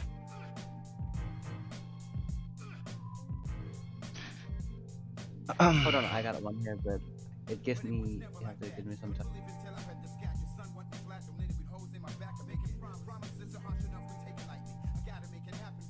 I'm just gonna wait till you have a good clip for me.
I'm dead. Why are you dead? Yeah,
PB, let's go, Poggers.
My nigga though, I figured we would blow. Picture me and yo, rockin' Figaro. We was splitting from jewelry. We was digging holes, making those who cold stick stick. Cause we left froze definitely though. Stakes is high when the stake disguised is one of you runners spitting lies right behind your eyes. Got the Jake to open the case, scoping your face, raided your home base. I seen your mom, she said you broke your face a couple years. I shed a couple tears over a couple beers. I'ma confront my peers and tell you what comes from my ears. I wonder where them shady cats rest at. They got to get their chest cracked, vow and manifest that. Buddha blessed at the green box, toasted at the P-Dots.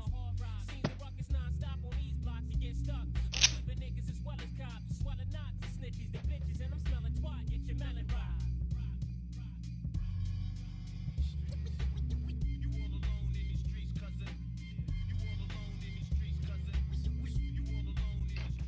Oh, you just sent me the clip, by the way? Yeah. Yeah, I got you. Alright, let's see. So these are two. One is on Haven and Icebox. Cool.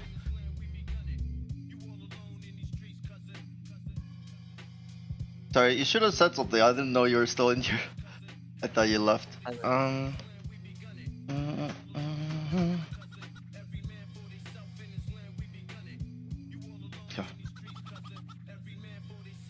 Alright, cool. Phoenix Fade situation is 6-6. How do they like to play? They just like to stack rush, lurk. Sometimes we lurk, sometimes play default, or just play side together. I mean, I think we have to just communicate good and just do that. Okay, you need to stop crouching with the pistol. Okay. I want you to play at least, write all of this down by the way, because this is gonna be homework. I want you to play at least one deathmatch a day with pistol and one deathmatch a day with Spectre. Got it.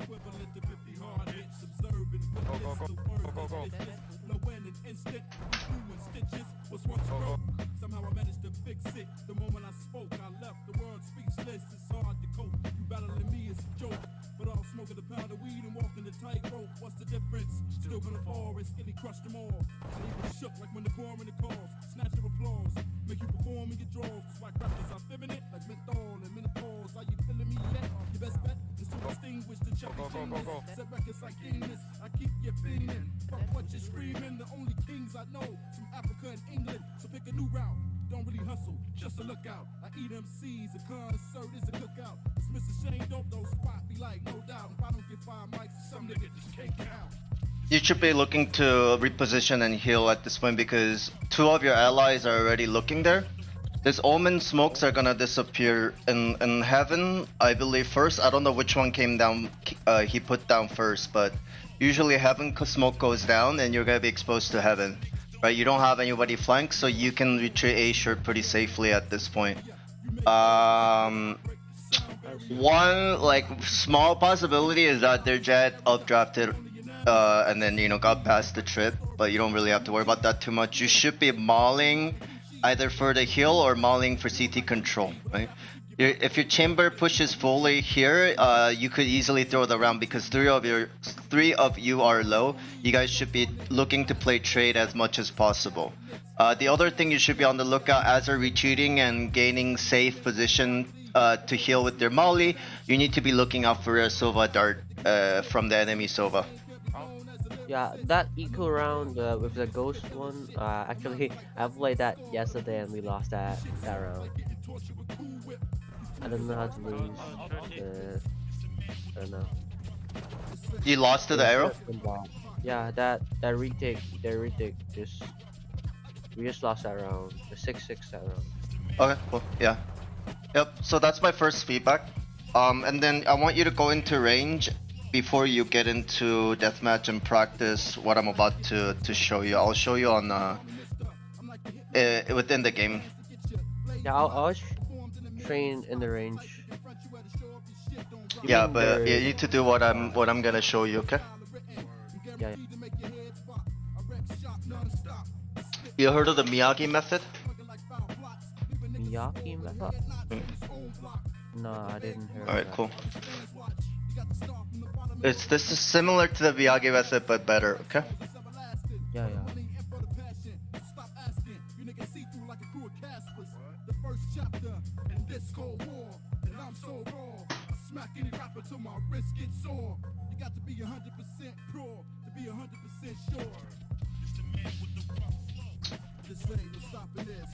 You're Jet main, right? And now it's Phoenix main. This Phoenix main, okay, I cool. used to be Jet main. Phoenix will definitely make the comeback.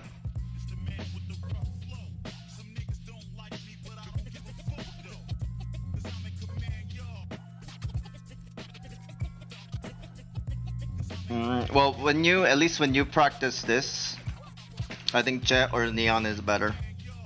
Okay, cool. Yeah. What you want to do is have strafing bots on, eliminate 100. The other things don't really matter much. I do like to have bot armor on because of the double dink practice. You want to equip Ghost. Ghost, either Ghost or Classic, but Ghost has a little bit more accuracy. And this will give you the maximum speed that you're gonna run on pistol round anyway, right? So what you do is you basically put your crosshair on the enemy, on the bot, and you track it. And you move left, right, and you're never stopping. Do not want to stop. Yeah. I'm gonna show you my keyboard overlay just so you see it a little better. Okay, is my keyboard overlay on stream?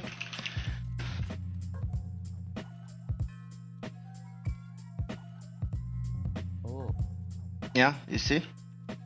Yeah, I saw that. Yeah, okay. So one of the things you need to practice is like when you first start out, you're not gonna be able to track it very well because you're not used to like countering your own movement. So you might need to practice that separately. All you need to do is just pick like a little corner and then just practice keeping your crosshair completely still while you move around. And keep in mind when you swing, when you move, your move speed is actually not the same for uniform throughout. It speeds up gradually and then when you stop, it also skates a little bit, right? So when you first start moving, you don't adjust as much, right? So you need to practice jiggling. When you jiggle, don't jiggle like this. Jiggle like this. Jiggle while countering movement slightly. And always keep your depends on what muscles you use, but whatever your muscle you're using, I use my fingertips for micro adjustment like this, right? I always think constant motion, constant tension. So you want this to be as smooth as possible, meaning you can't do that. You want to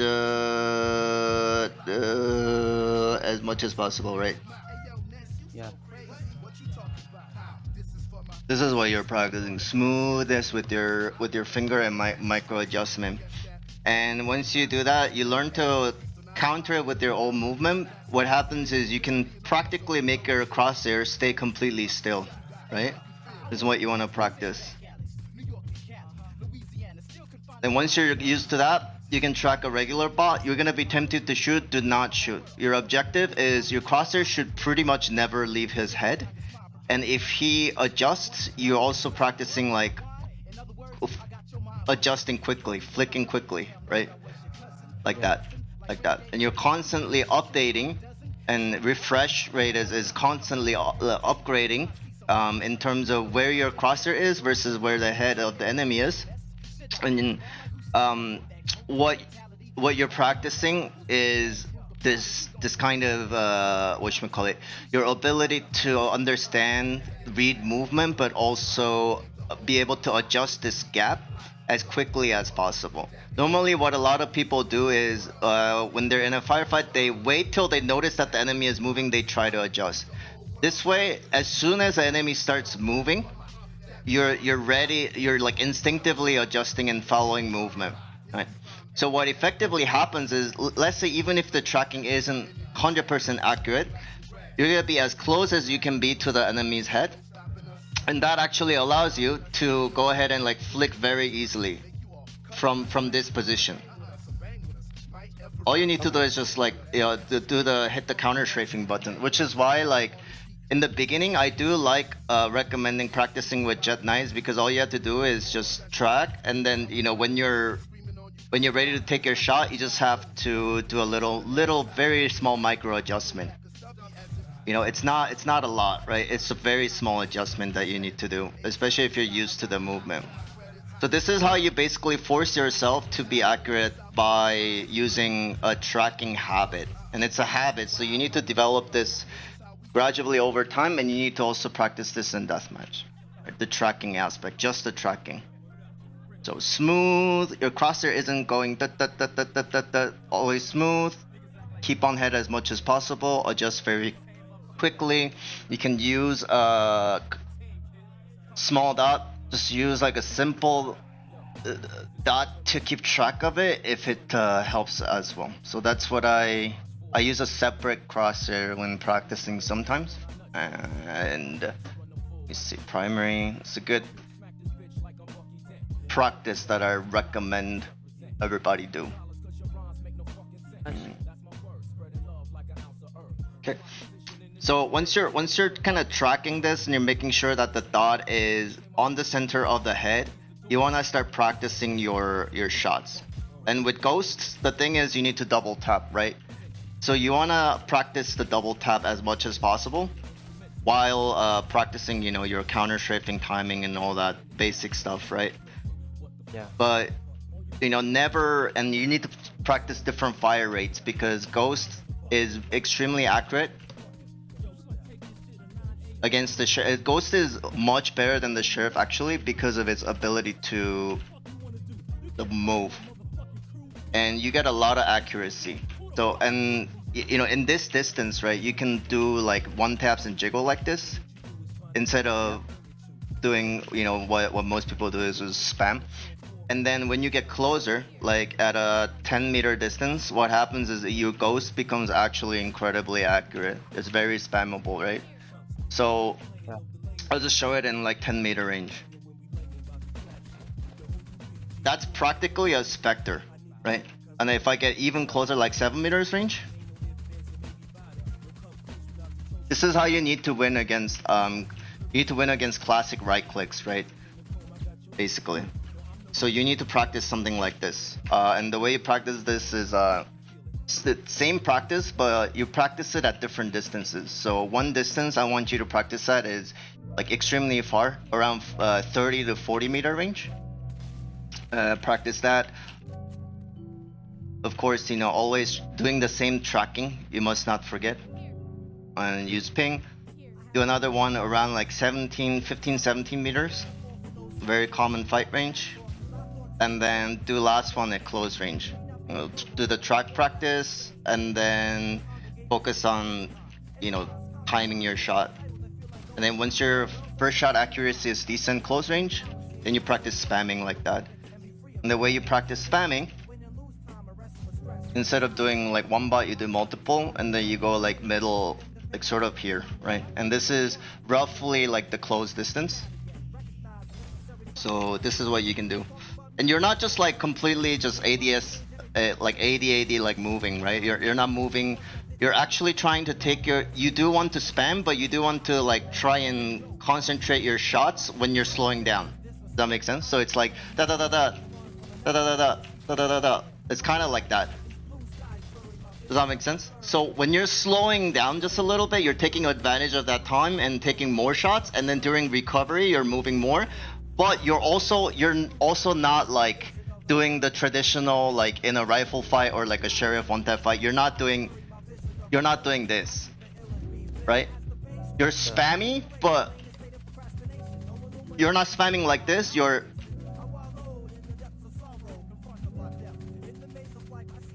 like that. That makes sense. So you see how the bullet concentration is much more dense. Yeah. Yeah. So that's what you want to practice. You don't want to stand still, or at least when it comes to close range, right? And this is like, if you learn how to track, this is easy kill, right? You can't lose fights with this. You can beat rifles this way easily because rifles are not used to like tracking you at this range. Yeah. So if you get one dink, and you will, the rest is just like a fucking Spectre who's track head and drag down maybe slightly. That's the trick. So that's what I want you to practice. Especially with the emphasis on tracking and staying at the center of the head as much as possible. Practice that at different ranges, and then once you get into deathmatch, you do the same thing. Especially in the warm-up period where you get killed, you just respawn. I want you to have your knife out or pistol out, and then just track head, because what you're doing is now you're trying to adjust your practice to like real enemy movement. Make sense? Yeah. And once you get decent at it, you can come back to me. I'll show you more advanced stuff. But do you understand like concepts like mirroring and counter mirroring? Yeah. Okay, so I want you to explain that to me. Explain the concept to me. Like aiming to people that without shooting and. Just... Nope. That's not what I'm talking about. Well, when I talk about like mirroring and counter mirroring is when you're strafing, when the enemy is strafing to the left and you also strafe to the left, that's a mirroring, right? Oh, okay. When the enemy is strafing to the strafing to the left, and let's say you're strafing to the right, that is counter mirroring, right? So I want you to actually practice both. You need to practice deliberately both counter mirroring and mirroring, so that what happens is, and especially counter mirroring is the key to winning gunfights at higher level, because you can actually you can actually get there early. You can actually win the gunfight and place a crosshair faster than the enemy that you're facing if you are prepared to adjust your crosshair. Because when you counter mirror your opponent's movement, basically the distance, the gap, the speed at which the gap widens becomes twice as fast, right? Does that make sense? Yeah. Because he's going in the opposite direction with their same speed, right? So whoever is more mentally or physically ready for it is the one that will put the crosshair on there first. Yeah. So you need to consciously practice that. And the other technique I use in a fight against like bandos and rifles is I do my like crouch fakes. I don't know if you use these.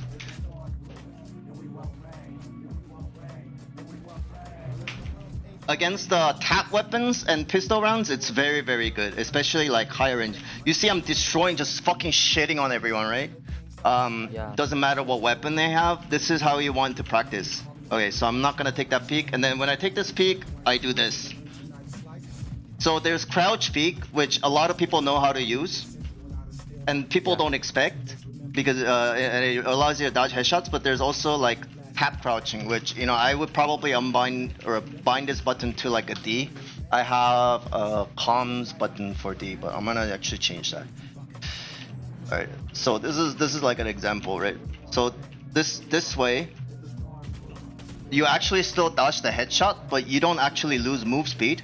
And if you use this instead of like regular left right to break your movement, like instead of regular counter strafe, it's pretty much the same thing, but it throws out the enemy greatly.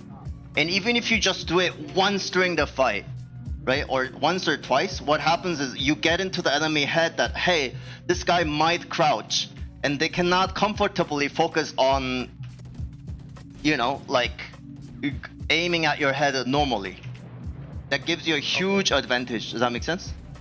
Yeah, It's yeah. not, you don't even if you never crouch, never tap crouch again. You see that? Yeah, I see. Okay. So Now I you wait. mean changing I time the the. control button is just having an advantage on that. On What's up? picking Other.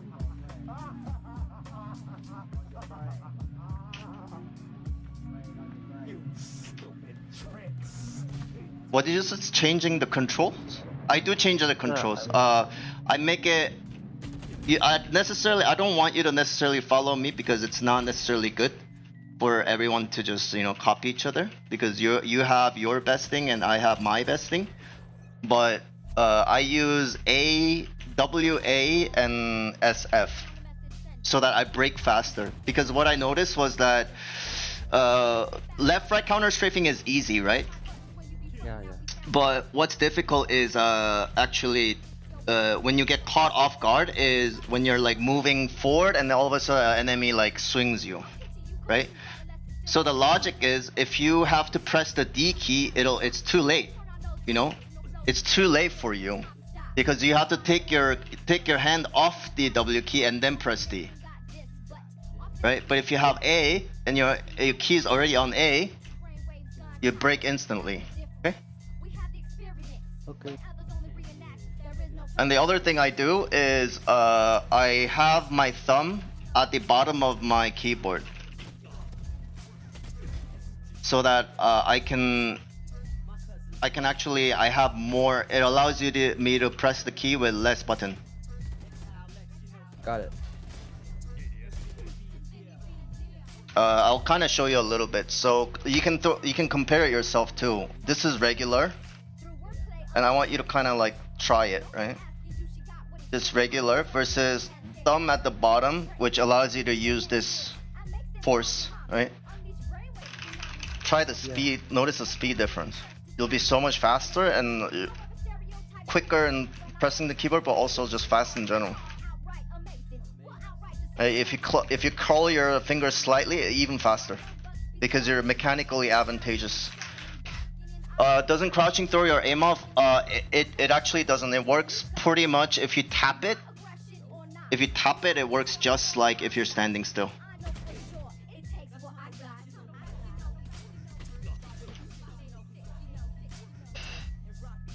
And then you need to practice this with Ghost rather than like a Sheriff, because you probably use Ghost more. That's what I recommend. And also, you need to learn how to track movements, just like I told you in DM. Yeah.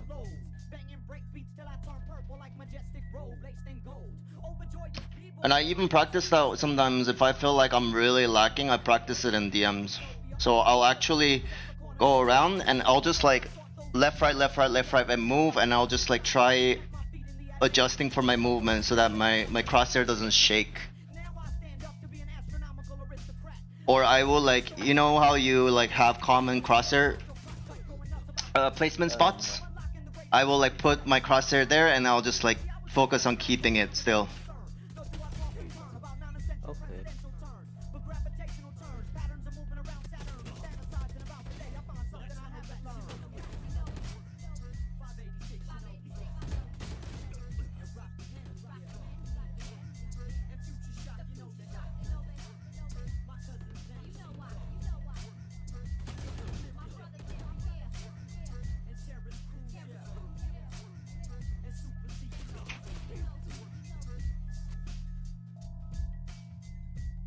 I'm going out soon. Maybe we play next time. I'm not. I don't really play Valorant, and I play Sheriff only. So Oh, I see. yeah, I mostly coach. Okay, okay. What game you play before Valorant? Nothing. I played a little bit of Counter Strike before it was called CS:GO, like CS 1.5, 1.6. Oh, okay. That's cool.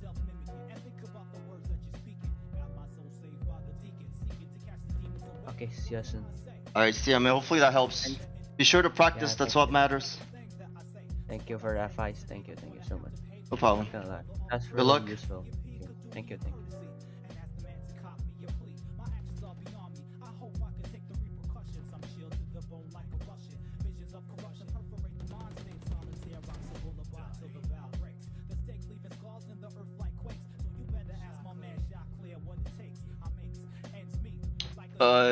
When would anti-mirroring always useful? Because no matter what, you are counter-mirroring or mirroring at some point, right? Either or, if you're moving against the enemy. So you need to consciously practice those two scenarios.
No, not good for mirroring and anti-carrying. Yes, there is actually. It's very small.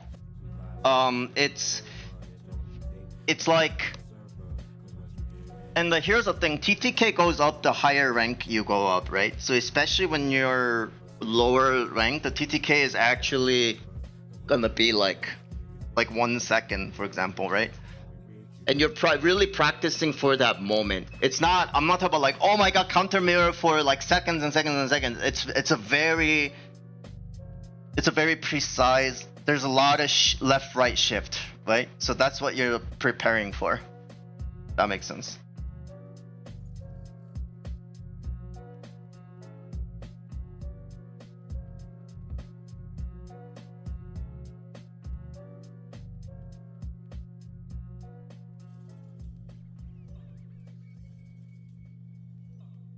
Match found.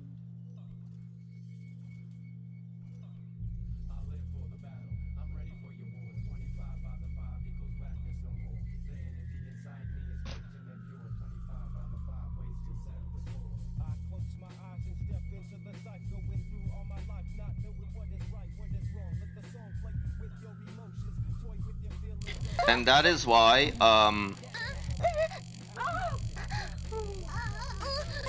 some scenarios like smoothness scenario don't always like directly help with your aim in CS or Valorant, except for, you know, just making you more steady. So stuff like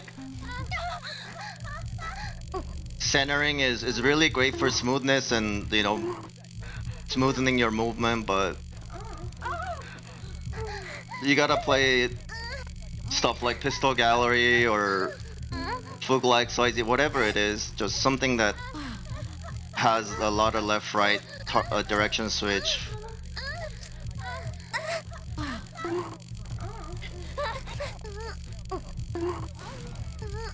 Which is why I made the godlike XYZ flicker godlike. I do plan to make it a little bit smaller movement, but more often.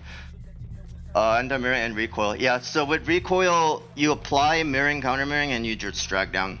Horizontally, you follow the enemy's head, and then you recoil control downwards.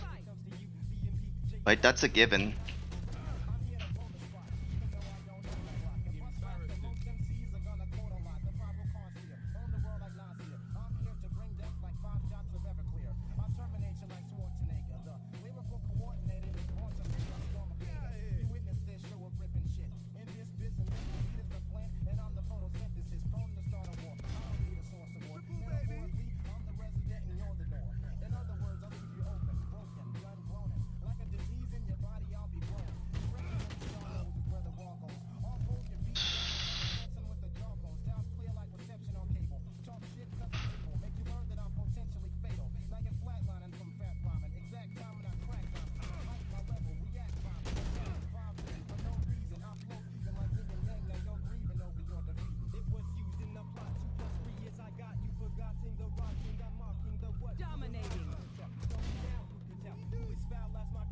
See what I just did just now there? That was only possible because of mirroring.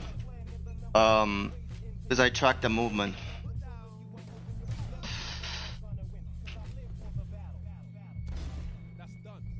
Or not necessarily track the movement. Like I understand like how to counter my own movement, you know? Because I deliberately practiced the mirroring and counter mirroring, so like I'm ready when I'm about to counter mirror, if that makes sense.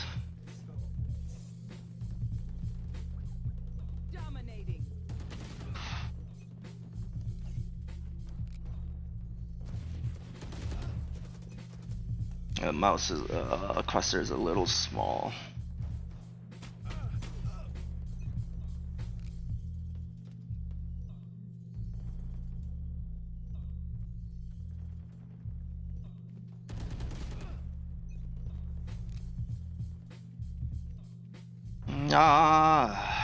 God, I spent all day just going against the grain.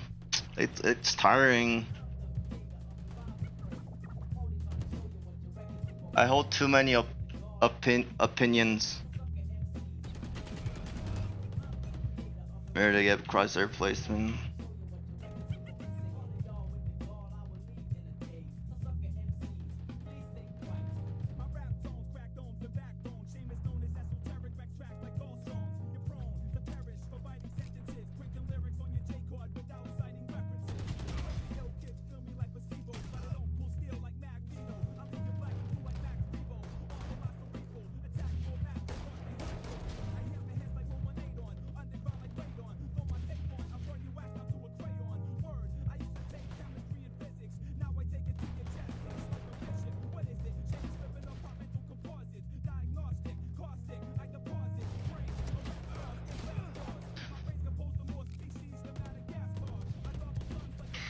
Oh fuck, I'm ducking.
Mm.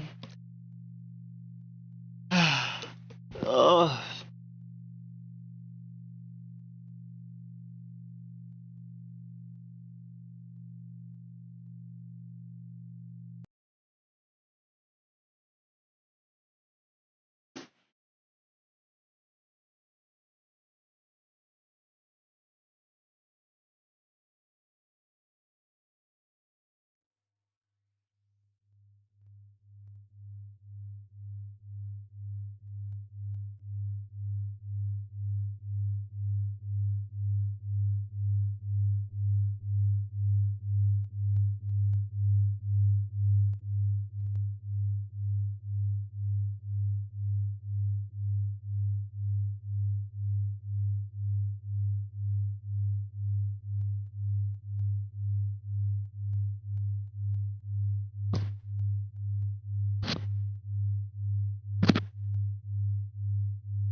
Welcome to the Huberman Lab podcast, where we discuss science and future.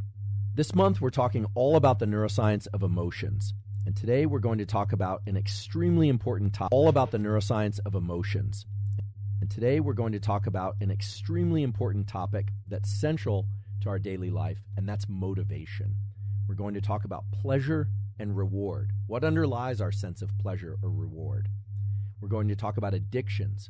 Can't have a discussion about pleasure and reward without having a discussion about addictions and the addictive properties of certain substances, as well as how to break free of addiction. As well, we're going to talk about the neurochemistry of drive and mindset. So all these themes are woven together in the context of emotions. Each one of them, of course, could also be its own entire month of the podcast. And in fact, we are going to have an entire month devoted to addiction. And I have a very special guest that's going to be joining us to talk about the science and clinical practices that we know are important for understanding and treating addiction. But for now, let's just talk about the neuroscience of motivation and reward, of pleasure and pain, because those are central to what we think of as emotions, whether or not we feel good, whether or not we feel we're on track in life, whether or not we feel we're falling behind. So motivation is fundamental to our daily life. It's what allows us to get out of bed in the morning. It's what allows us to pursue long-term goals or short-term goals. Motivation and the chemistry of motivation is tightly wound in with the neurochemistry of movement. In fact, the same single molecule, dopamine, is responsible for our sense of motivation and for movement. Even though nerves controlling muscles, so again, these are nerves in the spinal cord and brain that move our limbs, the effector chemical there, the one that actually causes the muscles to twitch, to contract, is acetylcholine. In the brain, acetylcholine is responsible for focus. However, whether or not we move, whether or not we want to move, whether or not we have the desire to overcome barriers, they could be social barriers or financial barriers, time constraints, that depends on this molecule we call dopamine. It's a fascinating molecule, and it lies at the center of so many great things in life, and it lies at the center of so many terrible aspects of life, namely addiction and certain forms of mental disease. So if ever there was a double-edged blade in the world of neuroscience, it's dopamine. So let's talk about what dopamine is, and as always, we are going to talk about actionable tools. Today we're definitely going to talk about some things related to supplementation, although you might be surprised to learn that it's not all just about increasing dopamine. In particular, in some cases, that's the wrong thing to do. Sometimes it's appropriate, sometimes it's not.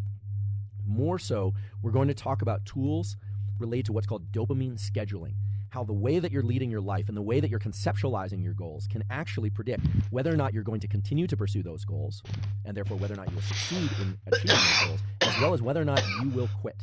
There's a fundamental relationship between dopamine released in your brain and your desire to exert effort. And you can actually control the schedule of dopamine release, but it requires the appropriate knowledge. This is one of those cases where understanding the way the dopamine system works will allow you to leverage it to your benefit. And if you don't understand the way the dopamine works, there's a good chance that it's going to pull you out into the current of life, meaning the rest of the world is going to control your dopamine schedules. So I'm excited to tell you about today's information. You're going to learn some basic science. You're going to learn a lot of tools. And these tools, I believe, are applicable whether or not you're 5 years old, 8 years old, 80 years old, or anything in between.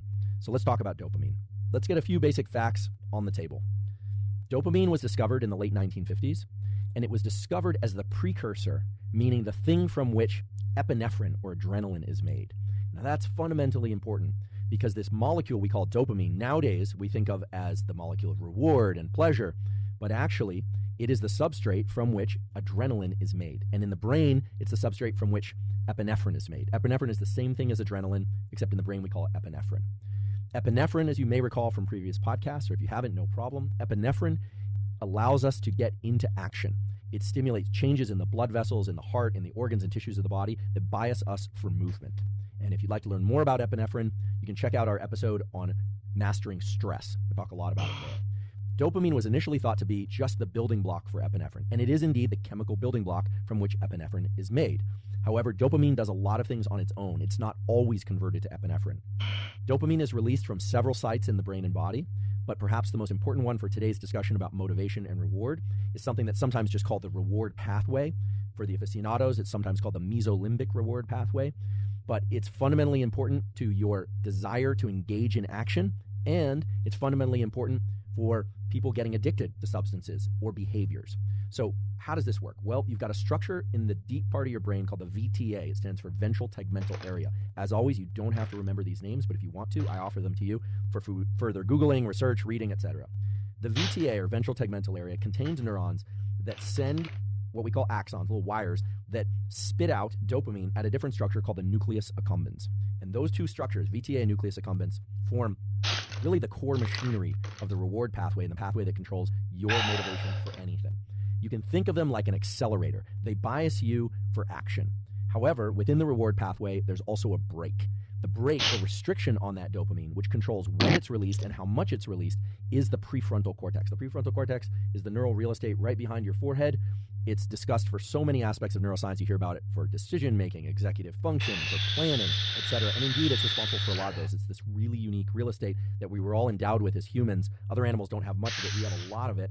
And that prefrontal cortex acts as a brake on the dopamine system. Without that brake, you would be purely a pleasure-seeking animal. You would be purely pleasure-seeking. You would have no basis for regulating your behavior in terms of trying to get things that make you feel good. And that brings us to the important feature of motivation, which is that motivation is a two-part process, which is about balancing pleasure and pain.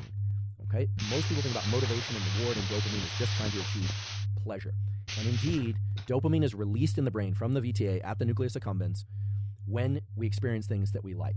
So here's the way to conceptualize this. And if you can internalize this in your mind, it will really help you as you move through your day, trying to understand why you might be motivated or not motivated for certain things. So when you're just sitting around, not doing much of anything, when you wake up in bed in the morning, you're thinking about getting up or not, this reward pathway is releasing dopamine at a rate of about 3 or 4 times per second. It's kind of firing at a low level. When I say firing, I mean electrical activity in the neurons. So when you're just around, you feel okay, not depressed, not highly motivated, not excited, maybe 3 or 4 times a second. If suddenly you get excited about something, you anticipate something, not receive an award, but you get excited in an anticipatory way, then the rate of firing, the rate of activity in this reward pathway suddenly increases to like 30 or 40 times. And it has the effect of creating a sense of action or desire to move in the direction of the thing that you're craving. In fact, it's fair to say that dopamine is responsible for wanting and for craving. And that's distinctly different from the way that you hear it talked about normally, which is that it's involved in pleasure. So yes, dopamine is released in response to sex. It's released in response to food. It's released in response to a lot of things. But it's mostly released in anticipation and craving for a particular thing. It has the effect of narrowing our focus for the thing that we crave. And that thing could be as simple as a cup of coffee. It could be as important as a big board meeting. It could be a big final exam. It could be the person that we're excited to meet or see. Dopamine doesn't care about what you're craving. It just releases at a particular rate.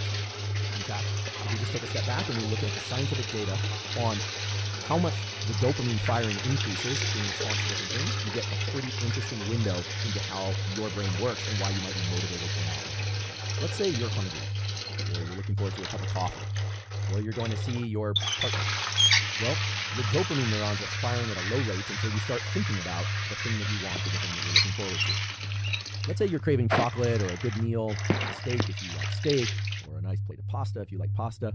When you eat that food, the amount of dopamine that's released in this reward pathway goes up about 50% above baseline. The neurons there go from firing, 3 or 4 times per second to, 6 or 10 times per second. It really depends, and these aren't exact numbers, but if we were to measure the amount of dopamine that's released, it goes up about 50%. Right? Sex, which is fundamental to our species' continuation and reproduction, although it doesn't have to be for conceiving children. Sex does release dopamine, and it increases dopamine levels about 100%, so it basically doubles them. Nicotine, of the sort that's in cigarettes, or some people are taking nicotine in supplemental form, increases the amount of dopamine about 150% above baseline. It also does some other things that we're going to talk about, but nicotine does that, and it's kind of interesting that nicotine would increase the amount of dopamine in your brain very quickly, within seconds. That's 150 times over baseline, as opposed to sex, which is 100% above, or food, which is 50%. Cocaine and amphetamine increase the amount of dopamine that's released 1,000-fold within about 10 seconds of consuming the drug. However, just thinking about food, about sex, about nicotine if you like nicotine, or cocaine or amphetamine, can increase the amount of dopamine that's released to the same degree as actually consuming the drug. Now, it depends. In some cases, for instance, the cocaine user, the addict that wants cocaine, can't just think about cocaine and increase the amount of that's released about 1,000-fold. It's actually much lower, but it's just enough to put them on the motivation track for it to crave that particular thing. Now, there are reasons why you would have brain circuitry like this. I mean, brain circuitry like this didn't evolve to get you addicted. Brain circuitry like this evolved in order to motivate behaviors toward particular goals. Water when you're thirsty, sex in order to reproduce. And we're going to talk about the relationship between estrogen and testosterone in the dopamine system, because those hormones actually bias dopamine to be released. These things and these brain areas and neurons were part of the evolutionary history that led to the continuation of our species. Things like cocaine and amphetamine are disastrous for most people because they release so much dopamine, and they create these closed loops where people then only crave the particular thing, cocaine and amphetamine, that leads to those massive amounts of dopamine release. Most things don't release that level of dopamine. Now, nowadays, there's a ton of interest in social media and in video games, and there have been some measurements of the amount of dopamine released. Video games, especially video games that have a very high update speed, where there's novel territory all the time, novelty is a big stimulus of dopamine, those can release dopamine somewhere between nicotine and cocaine. So very high levels of dopamine release. Social media is an interesting one because the amount of dopamine that's released in response to logging onto social media initially could be quite high, but it seems likely that there's a taper in the amount of dopamine, and yet people still get addicted. So why? Why is it that we can get addicted to things that fail to get to elicit the same massive amount of pleasure that they initially did? Being addicted to something isn't just about the fact that it feels so good that you want to do it over and over again, and that's because of this pleasure-pain balance that underlies motivation. So let's look a little bit closer at the pleasure-pain balance.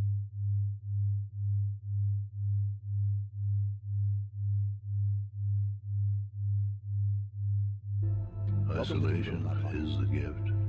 All the others are a test of your endurance, of how much you really want to do it. And you'll do it, despite rejection and the worst odds. And it will be better than anything else you can imagine. If you're going to try, go all the way. There is no other feeling like that. You will be alone with the gods, and the nights will flame with fire. Do it. Do it. Do it. Do it. All the way. All the way.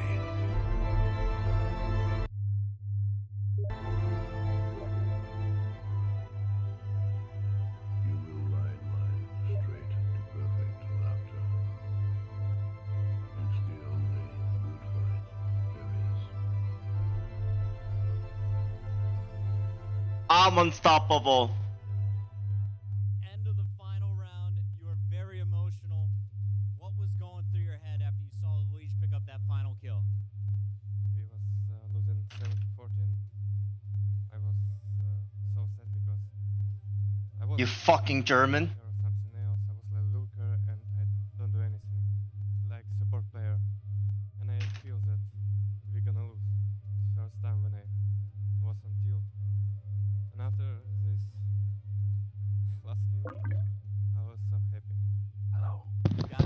You're a fucking pussy. Okay, just a little bit. How much do you even train? You don't fucking deserve top.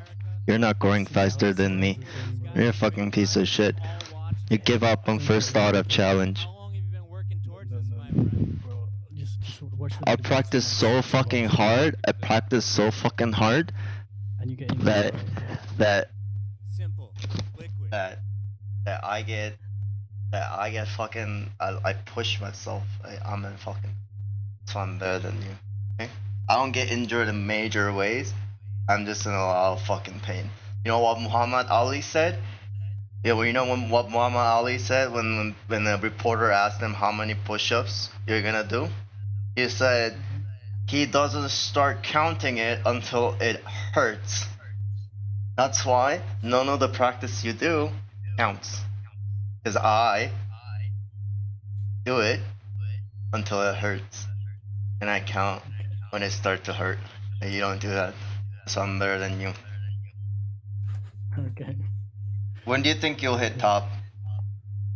Oh well, I've been aim training for 9 months. Okay. 9 months? That's a lot of progress. Yeah, I'm Yeah. a speedrunner. Okay, I'm speedrun to the rank 1. Okay. Speed run to the rank 1, yeah? Yeah, give me 3 months, bro. I'll be rank 1 every single scenario. You'll see.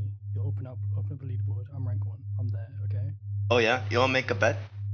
You wanna make? I'll race you, bro. Oh, you wanna raise me? How about, how much money do you have in your bank account? A couple of mil. Huh? Couple mil. What's couple of mil? Like 3 mil. Do you have 500? I have more than 500. Do you have 1,000? You wanna bet 1,000? Okay, 1,000. I'll bet. 1,000, 3 months. 3 months. Yep. Winner take all? Yep. Yeah? Yeah, I'll do that. So whoever is above the other in leaderboards. Yep. Yeah? Yeah. Well, like what scenarios do you want to use? Okay, let's do one Cause more that's, full targets. cause I don't want to do anything that's like not, you know. Yeah, one more full. What about voltaic benchmark? You want to do voltaic benchmark? I hate voltaic benchmarks though. I think it's useless. But okay. Why don't we pick like each of us pick a scenario and then we do it compared. I don't know. Fuck. I don't know how to do it.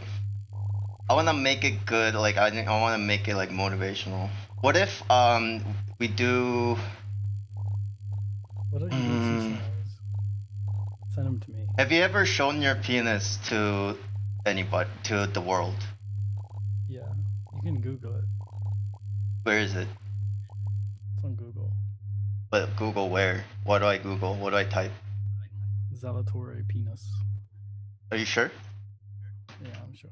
Alright, hold on. Let me look it up. It's big. Zalatore penis. I don't see it. It's just a golf player, dude. Where is it? Yeah. No, it's not. It's not that, dude. You have to pay for it, bro. I'm not gonna give it to you for free. We can do that. We can shave head. Shave head. We can do maybe like $100 for every scenario. Like you can break it down into like per scenario or like points. Like each, if you depending how you place, you earn. It's like Kovacs. You ever played the Kovacs League? You should play that, by the way. Yeah, I came top 10 every time. Oh, you did really? Yeah. Sure. Then I might not be able to beat you. All right. I'm insane, bro. Let me see. Where is your scores? Well, go on the website. I'll be like top 10, top 15. I know you're above me in this stupid exercise, but that's not for very long. Yeah, okay. In 3 months, you'll be better than me. I'm sure of it. Which website? The Kovacs website? It's a league dot. Hold on, let me find it. Something. League. So I'm thinking $100 per scenario, and then And then as a finale, we can do like the if we sum it up, the loser has to shave head and then be naked, do jumping jacks and then upload it on Pornhub or whichever video site, and then you have to put it on your Discord your profile, and then you have to DM all of your friends. How about we just play for money? How about we do that? Because it has to be very motivating. Like it has to, the thought of it needs to make you like go into a panic attack. Like, if this happens, I will die. And you need to fight for your survival. Fight for your life. You go too far, okay? Huh? You go too far, man. If it's too far. okay, fine. Maybe not upload it. Maybe not upload it up Pornhub, but like, what about just like shaving your head? Is that good?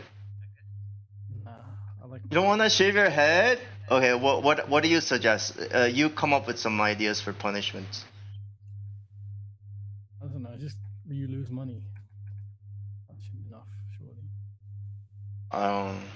It's not fun though. Like it doesn't motivate me. I don't know. Do you have a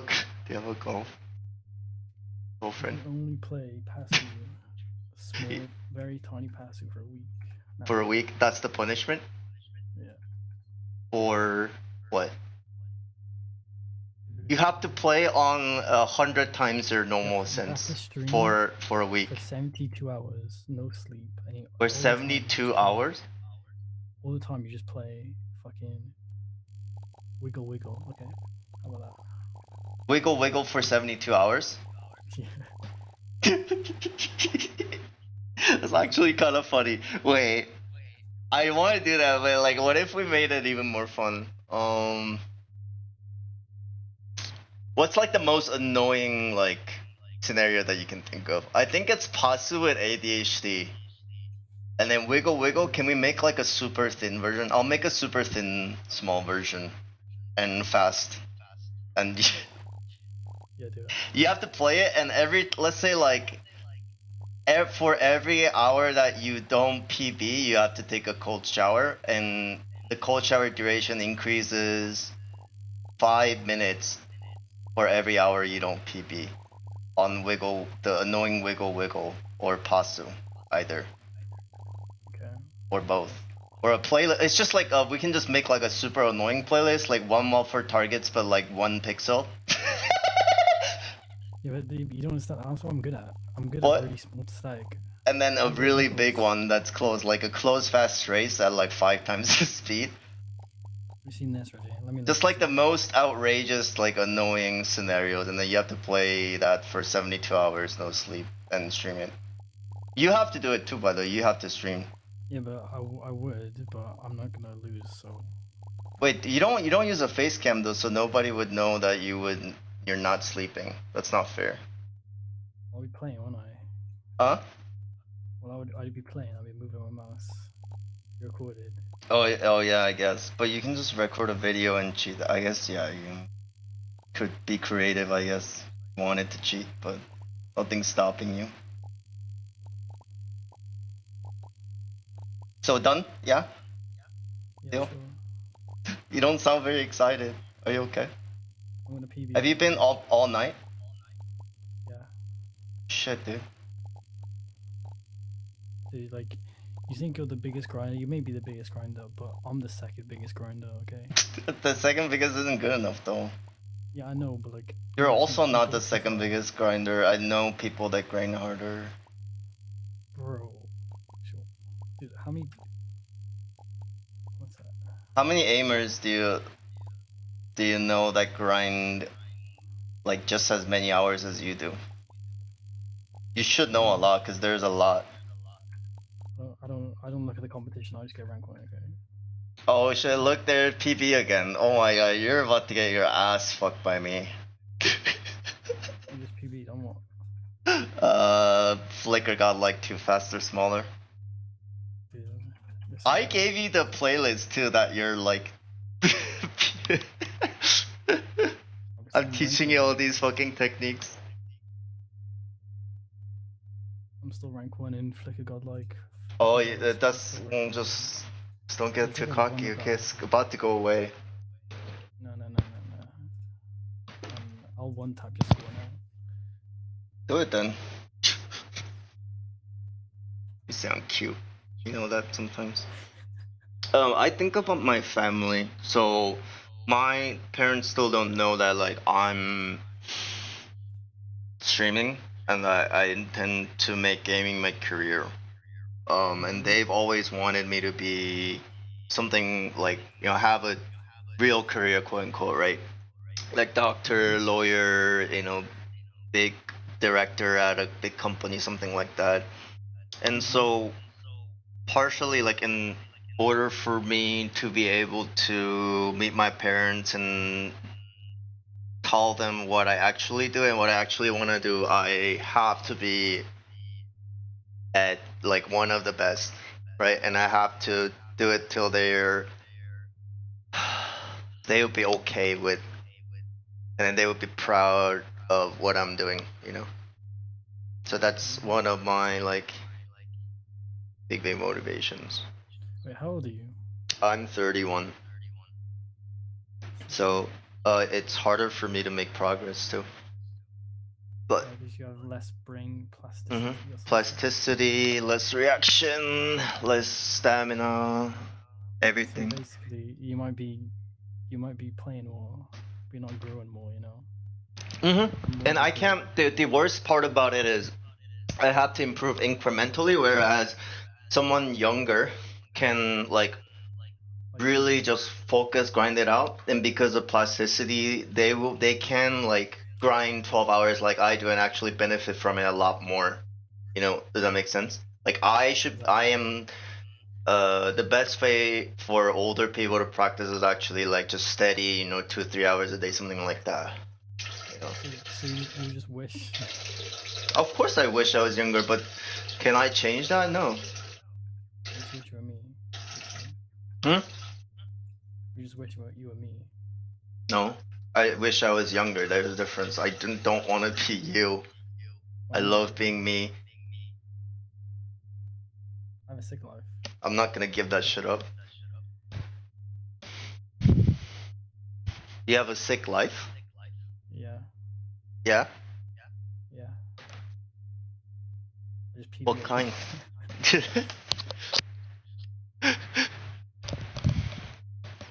That's the opposite of having a sick life. That's called having not a life.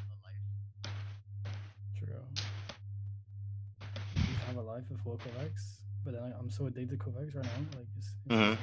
Yeah, me too. Yeah. It's so I don't even fun. go outside. I feel so accomplished, you know? Yeah. Like, the thing with Valorant, the problem with like games like that is you sometimes feel like you don't have any control. Like, you don't always get rewarded for what you do. In Kovacs, you get rewarded for what you do. Exactly. And you can see the progress. Like, it's like lifting. See, this is exactly what I think as well. Okay, so I played a game called Hyperscape. Oh my god. I'm so sorry about Hyperscape, bro. It seemed like such a good game. I wanted to really like it, but, you know, not enough time. It's actually the best game. Do you know why? Isn't it shut down already? Yeah, it is. But, Yeah. But the reason why it's so good is because if you It's a pure shooter. You messed up. Okay? Yeah, That's what I 100%. loved about it.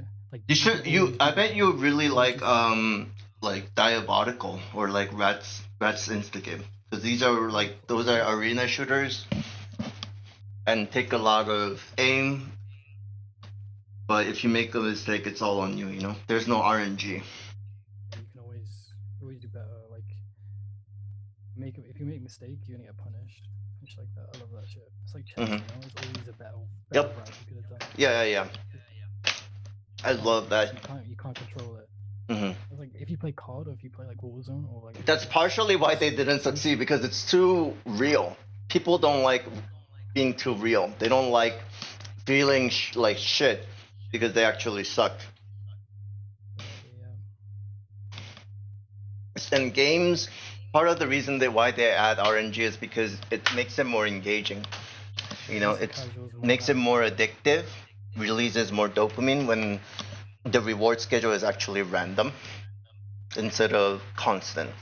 If a rat doesn't know if it's gonna get a reward or not, if they push a button, they push it a lot more than if they get it over and over. If they get it over and over, they actually end up getting disinterested.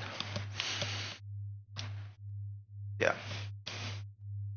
So all sorts of reasons, but I think you enjoy Rat's Insta game, except it's also a dead game. Popping off right now. What's that? Nice, let's go. Bro, I got 714 on Flickr. Got like 2. Man. What? 200 above you, bro. 9% accuracy. Oh, insane, bro. Insane. How? Wait, hold on. I need to beat it. No way. 720? 714. It's 14? What the fuck? Well, let me refresh. These are auto bots, bro. Oh my god.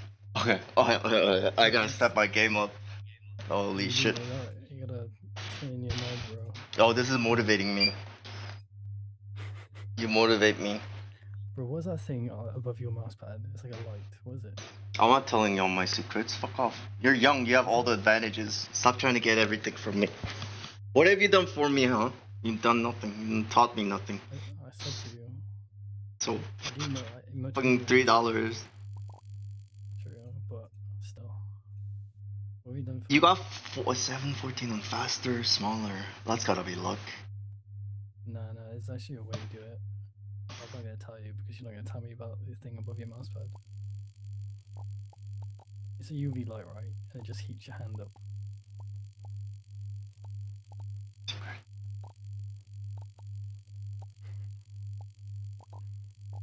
You're getting close to me on Flickr Godlike. I don't like it.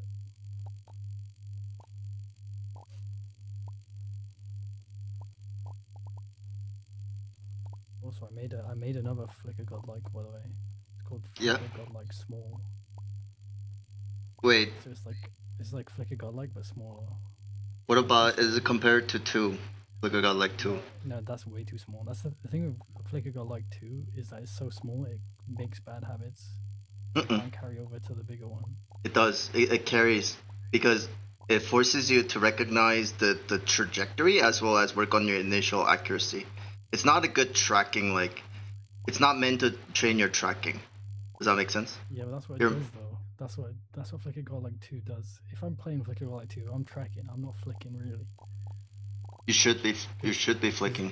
No, because it's so hard to flick onto the target because it's so small. No, it's not. That's because you suck. That's why. No. You just don't. Just because you suck and like don't play the scenario differently in order to PB and cheese on the scenario doesn't mean that it's too hard. Okay. You have to learn to play it the right way. That helps you train, not just PB. Yeah, well, look at the leaderboard, buddy. Okay. Look at the leaderboard, okay. Like I said, you have to learn how to play it properly, not for PB. Okay, this time I'll flick only, and then track, and then flick. Okay. Then I have no excuses.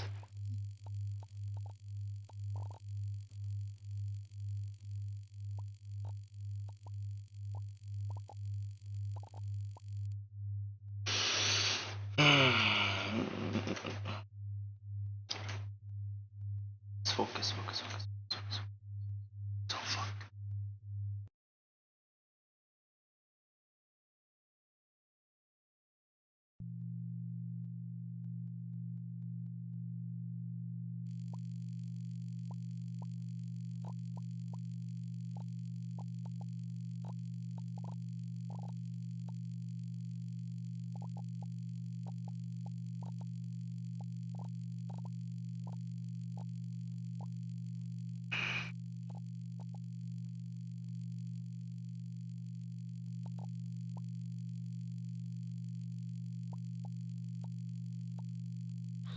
It's got 700 again.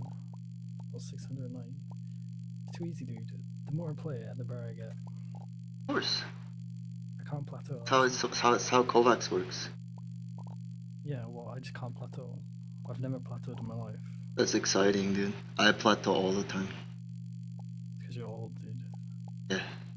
What you should do is you inject yourself with like those blood, get a blood transfusion or whatever. Yeah, the young blood. Yeah, yeah, Maybe that'll help. yeah. So what's this anime aim thing? Good. I join. What do I need to join? Do I need like a taser? So I'd like tase myself every time I fuck up. Yeah, you do. Okay. I have a tase directly inserted into my penis so that no one can see it, and it tases me if I don't pee. Like that. What I should do? I should drink water. I don't do. But I'm punish myself. That's why. That's a way of punishing myself. I don't drink water. See, that's what you do wrong. You shouldn't drink water.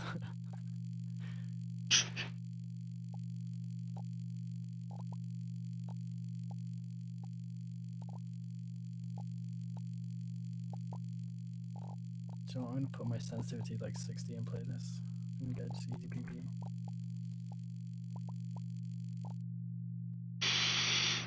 .568, getting close. Nice, dude. Nice. Hours do you have in Kovacs? How much hours do you have in Kovacs? 6,000, I think. Insane, bro. What the fuck? How long have you been playing?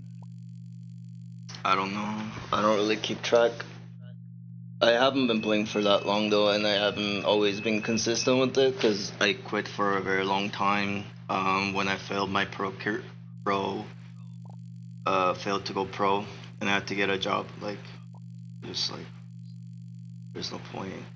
Stopped. Let's see. I've been pretty consistent. Yeah, that's what's important. Like literally playing every day is it's probably the most important thing. Yep. In any game, I think. Because I play Apex for like 2 weeks, I'll stop. Any skill, I'll come really. back to it, and I'll just forget. Like my mechanics is so bad, you know.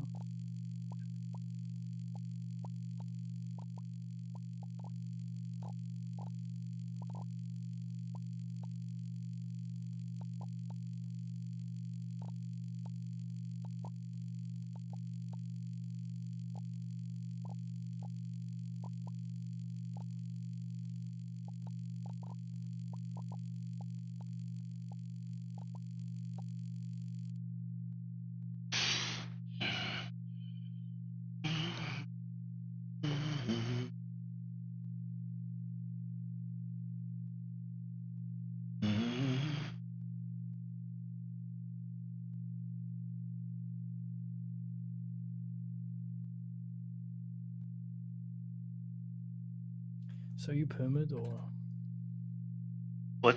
from Twitch? Are you permit from Twitch? Oh no, just 7 days. I see. I think I know the guy who reported you. He's like, bro, what the fuck? You this opponent? So weird. And then you just like being rude to people in the chat. Was that the guy? That was another. No, there was another guy that was like a Fortnite kid who was like thought I was being rude to him because I told him to look up Voltaic on Google.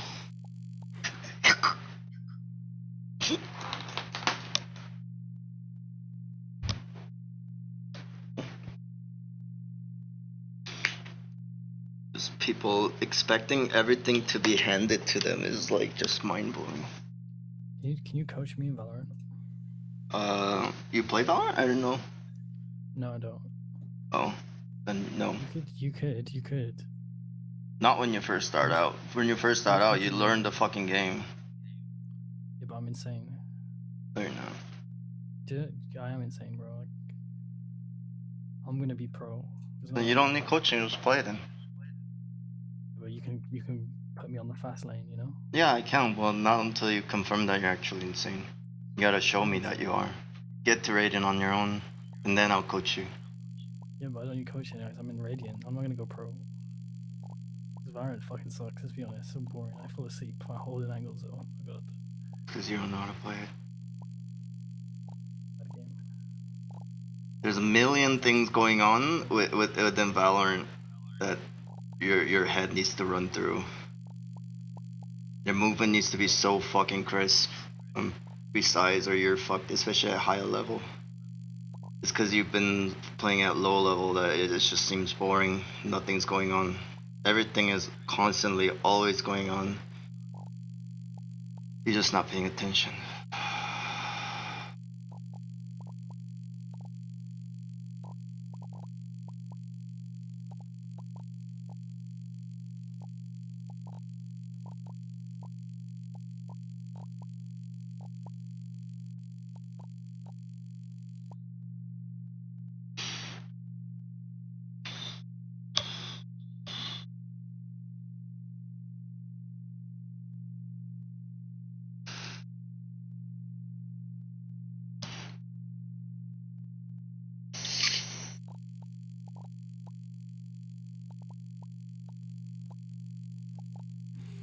I'm done, dude. Fuck this stupid scenario. You play Flicker Godlike Small, please. Dude, I'm literally doubled the next guy's score on it. 9 people have played it, bro. That's more than your ones. Play Flicker Godlike Small.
Oh, so Flicker Godlike is the end, not the goal.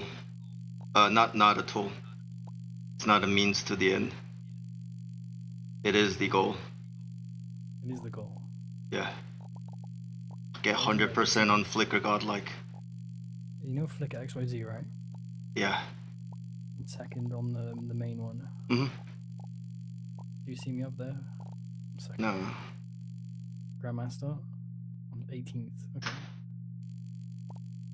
Okay. Yeah, so you played this scenario, like, I'm new to this scenario, actually. This type of scenarios. I played it once. You played it once and got 18? I was playing it while I was watching your stream.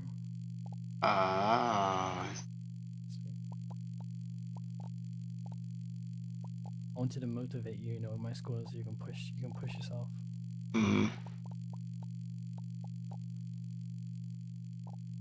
I'm helping you by getting these scores, you realize that?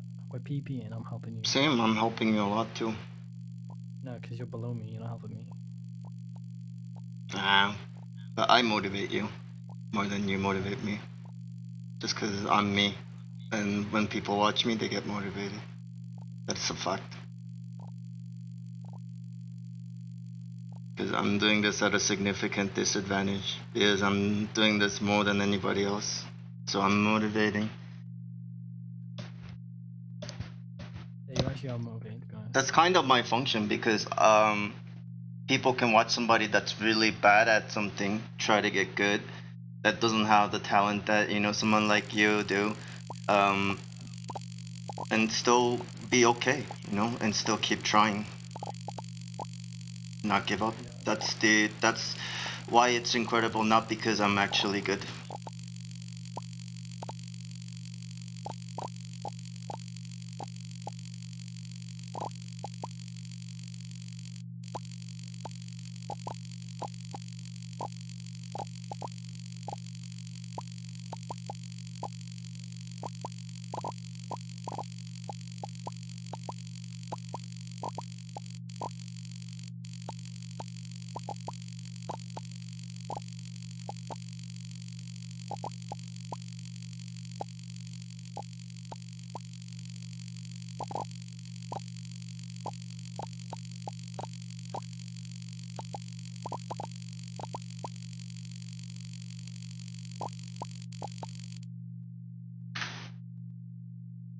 You know why nobody plays Flicker Gale? It's too hard and people think it's a meme scenario. It's not. The 2-1 is a bit, just a bit. You have 9% accuracy. The normal one's really good. I like it. I flick a god like just normal. You don't like this MOA, it's too frustrating? No, it's just Pussy? just not as useful as the main one. Yeah. Yeah, the smaller one is probably better.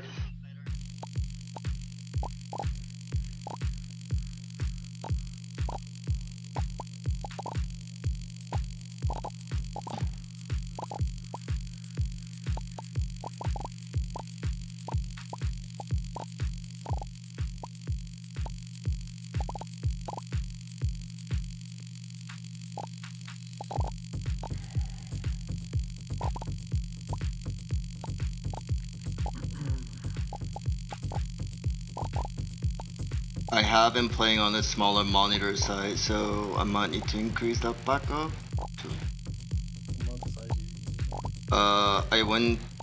I was on 27 and then I reduced it to 23 just to try and see what it's like.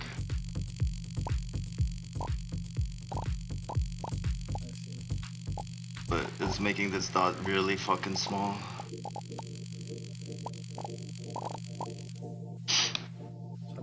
Probably like fuck with the FOV and cheat on the scenario too. Like FOV anything other than 103. You probably could, to be honest. Yeah. Display, smart scaling, display mode. So how much more do you have left for training? Are you done? No, I just started playing. I'm playing Rust.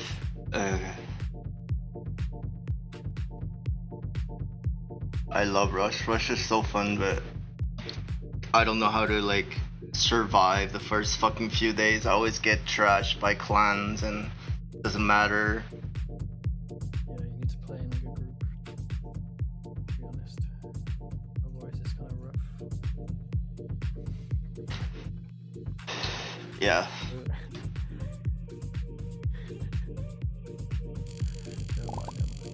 Hmm? No. What other scenario should I play? Would you recommend I play? Oh, it depends on your goal, really.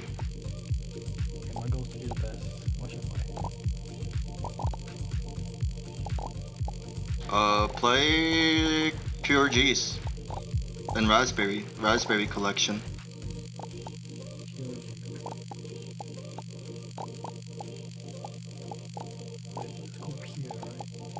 Pure G, like pure water, and then the letter G. Pure water. Not water, you leave the water. I know.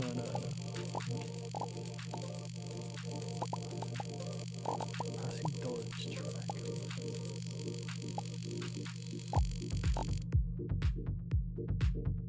580, getting close to 600. God, you make me work so hard, dude. Fuck you. This kid just gets 700, like nothing. I have to like actually put in work. So unfair. Dude, I was speaking to you the whole time. Like my mind was somewhere else, dude. No, Fuck you. Go fuck yourself. You suck. I bet you like sucking dick.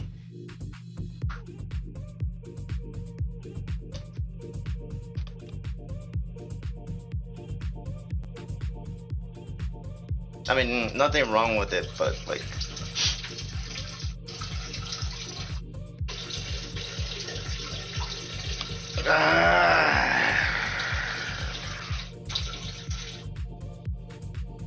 Oh, also I'm injured, and I'm also playing on completely different sensitivity that I'm used to, so... All in all, just better, just straight up better. Brain plasticity, like unblooded. Correct. I'm talented.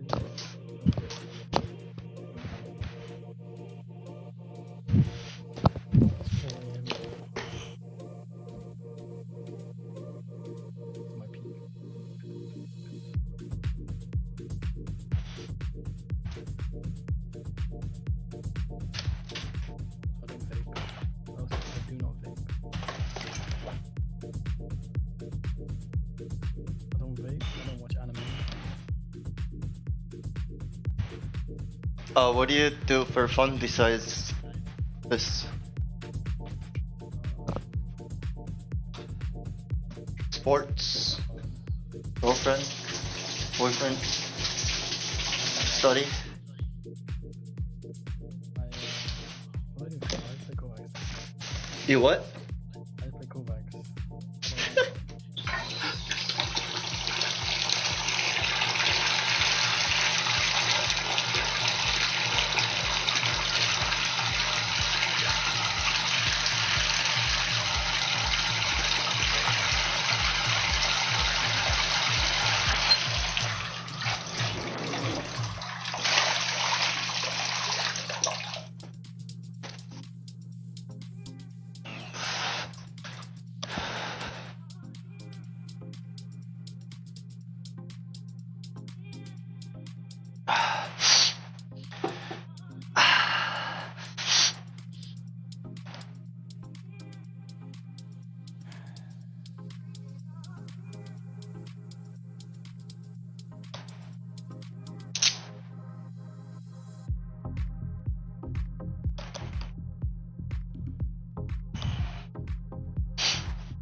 Come on, don't lose this.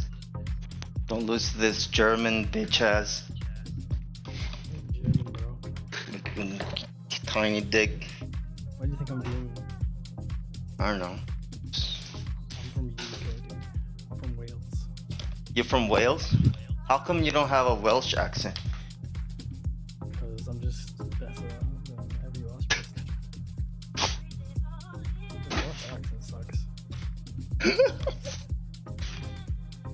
Besides, I don't want it 'cause I'm the best.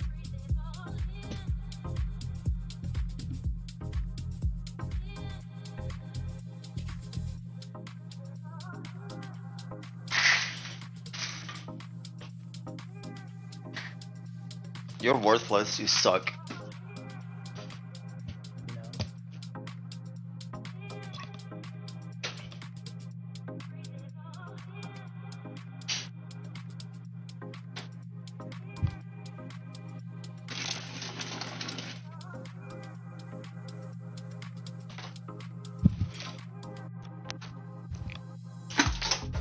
Do you mostly play static or tracking these days?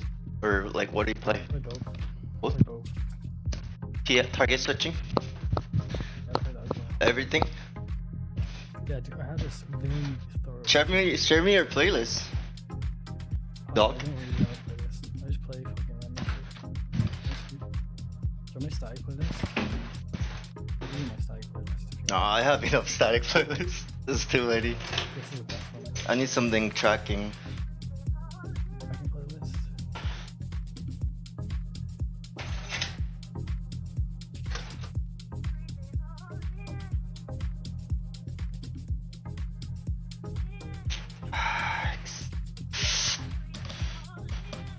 Is that you? On Steam? That's the tracking playlist. Alright, cool, thanks.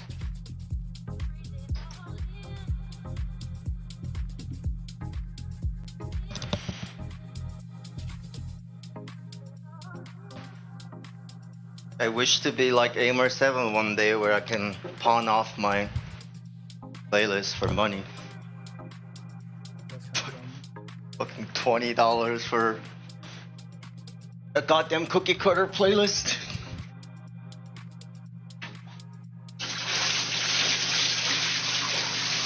I mean, that's borderline a scam, really. Like,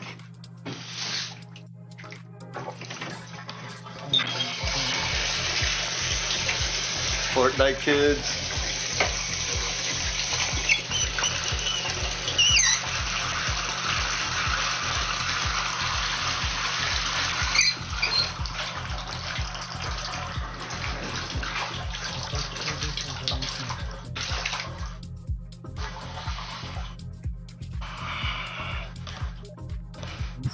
See who's at the top. I'm guessing you. It doesn't sound like you're playing Kovacs, bro. See, this is why I'm better. preparing my contrast bath for my injury. Shut up. See, if you weren't injured, bro, you wouldn't have to do that. You'd be playing co-op right now. Mm-hmm. But also, no one would watch my stream.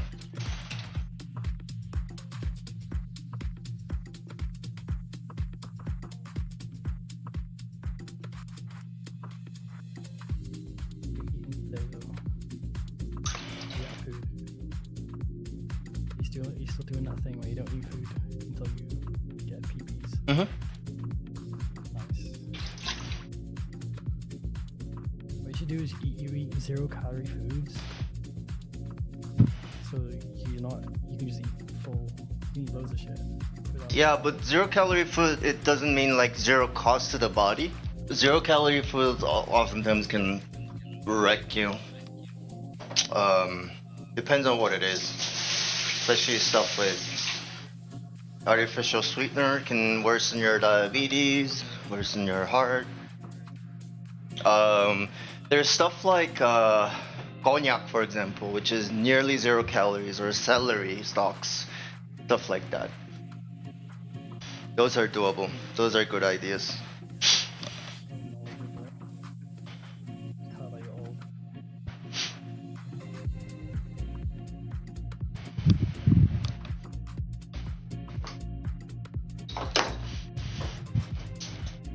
You and me, right? Say you and Mario, what would you be doing? Kovaxing. What am I doing? Covax. Huh?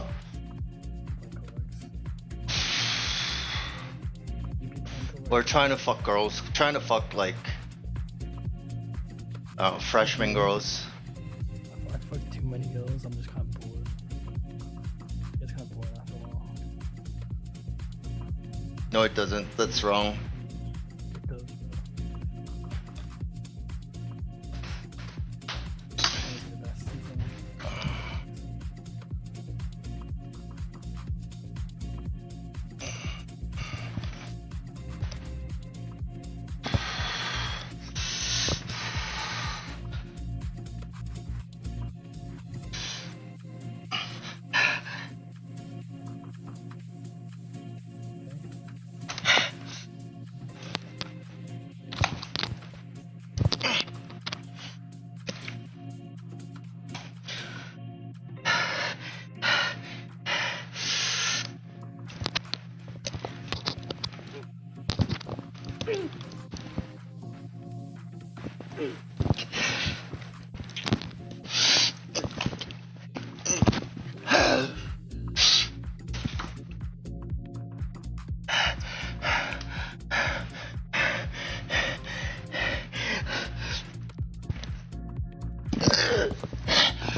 They're moving on, guys. You will see them at the major.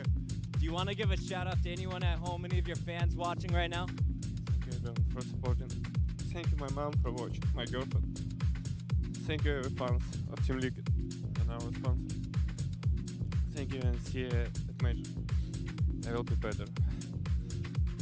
Congratulations, bud. We'll see you at the major in a few weeks. Faites pas attention à ça, juste soyez directement dans le game, go crier, go s'enflammer, ok, comme hier, la même rage, et les gars, s'il y a un pote qui se tape, tout de suite on va l'aider, ok, faut que ce soit énergétique. Il y a un mouvement sur une zone, tout de suite on fait un truc, on va aider un pote, ça flash, ça smoke, ça ci, ça, ok, ça bouge, il y a de la vie, on joue à CS, on joue ensemble, on joue en team play, s'il y a un pote qui se tape, on va l'aider, ça ci, ça, ok, ça bouge, il y a de la vie, on joue à CS, on joue ensemble, on joue en team play, s'il y a un pote qui se tape, on va l'aider, et nique sa mère. Si le mec en face il fait 3 kills, il fait l'action vidéo, il va y faire l'action vidéo, on s'en bat les couilles. Mais c'est comme à la guerre, ok, on est entre nous, on est dans la même merde, les 5 doigts d'une main, et il faut qu'on le ressente in game, ok les gars? Most of us go through life pretending that we don't have any special goals or ambitions or desires, when really deep down inside we do really want more. We block ourselves and we use these words almost like we're in a trance, like we're sleepwalking through life, that we find ways to cancel out our dreams, that a lot of things that we want to do, a lot of places we would like to go, a lot of things we would like to experience, and we just stop at but. But will cause you to hide out behind fear. But will cause you to come up with all type of excuses that you can validate your inaction and not acting on your dream. But is a dream killer. But most people, you know what they do? Most people go through life quietly and safely, tiptoeing to an early grave. We've been holding back. We have ideas that we don't act on, things we want to do. We're afraid to take chances. See, a lot of people say no to things and they don't even know what they're saying no to. Don't allow but to keep you in the corner. There are a lot of people who say, but I tried once or twice and it didn't work out. And so they use that as an excuse not to ever come out again. Even if things don't work out, even if I experience defeat, a failure, that does not make me a failure. It's a difference between failing and being a failure. If things don't work out, if you don't produce the results you want, that's all. But don't confuse who you are with the results that you produce. Do what you can, where you are with what you have, and never be satisfied. Yeah, don't get satisfied with yourself. Always know that wherever you are, you can enjoy more, that you deserve more. Why don't you decide now that you're going to expand your world, that if other people can learn, you could learn too. See, if you're working on your dream, sure there are going to be times you're going to want to give up. Sure there'll be times in life will knock you down and catch you on the blind side. But the challenge is to hold on. And if you hold on tenaciously, I say the universe is on your side.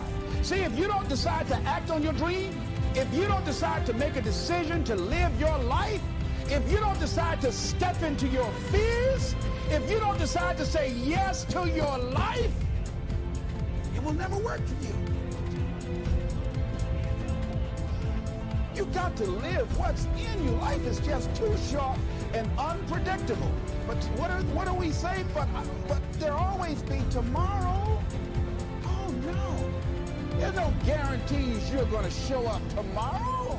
Always something there to build a case on why you can't move on, why you can't grow to the next level, why you can't begin to manifest your greatness, why you can't begin to live life on your terms. That you're going to say, it's not worth it? Yes, that's going to be right there for you. It's going to be in your face, telling you to go back. So if you want to do something, if you thought about something you want to do, take it head on. Life will never be the same again. Live your dream.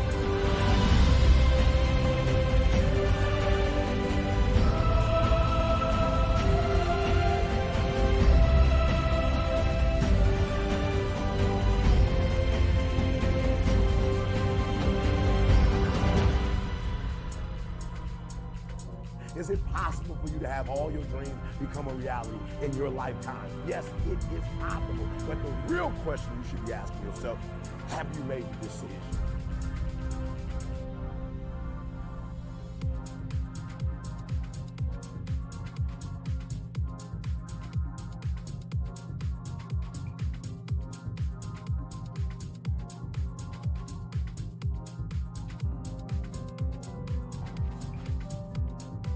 I think our main goal now is to keep at the top. We're gonna keep working hard. We're gonna try to. We need to understand that it's not because we're winning that we're gonna keep winning. I've seen a lot of teams winning in the past. So right now it's just a question of how long can we hold it? How long can we keep doing our best? And this is gonna be enough to beat the other team. So we're gonna keep working hard to try to do that. Thanks everyone. Thanks our guys for supporting us. It means a lot to us, and you can bet that we're gonna keep working hard and try to build more legacy and winning more tournaments.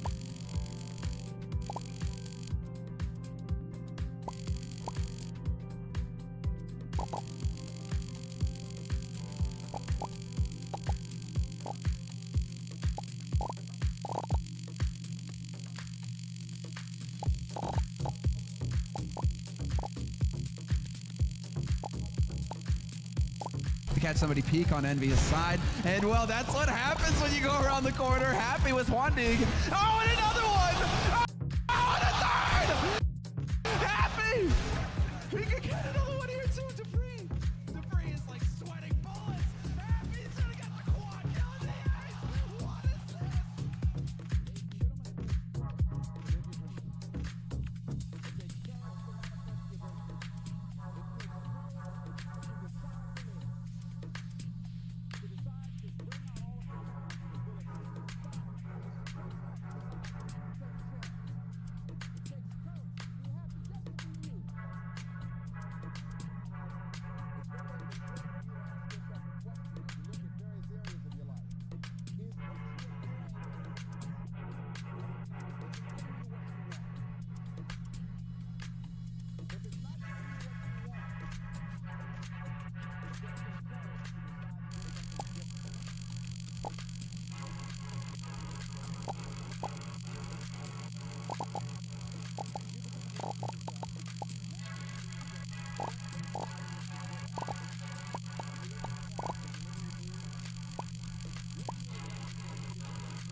Hi, coach.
he's the guy who has a lot of responsibility mid to late round, talking to Nico. He regards all of us maybe even the smartest guy he's ever played with in terms of his game sense, and that any decision that he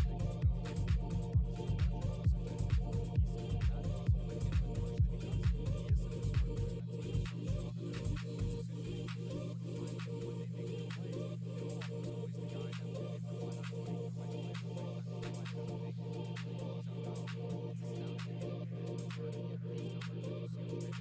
is always the right one, really.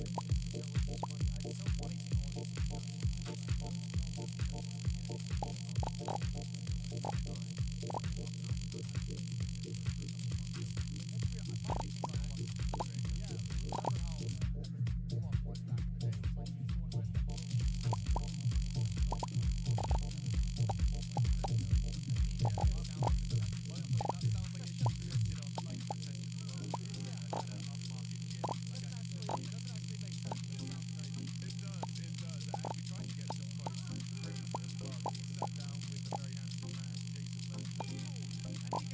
He is definitely, in my mind, he's the guy who knows to get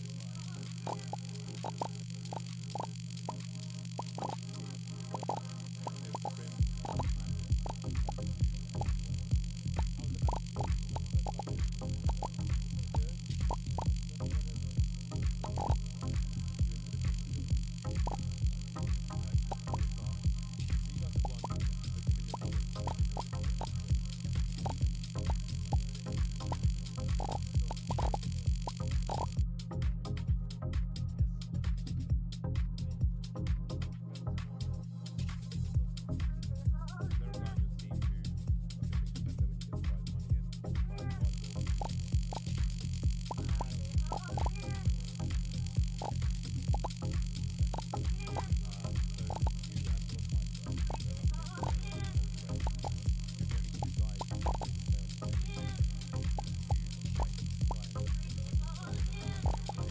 by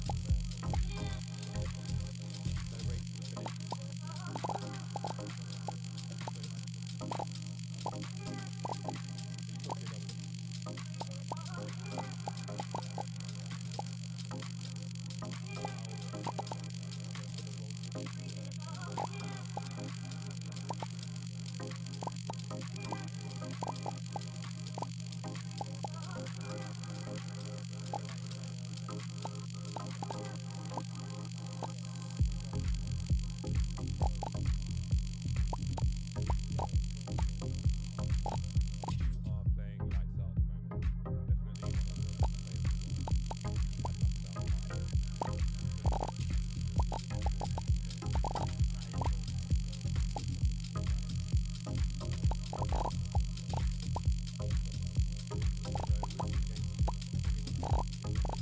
way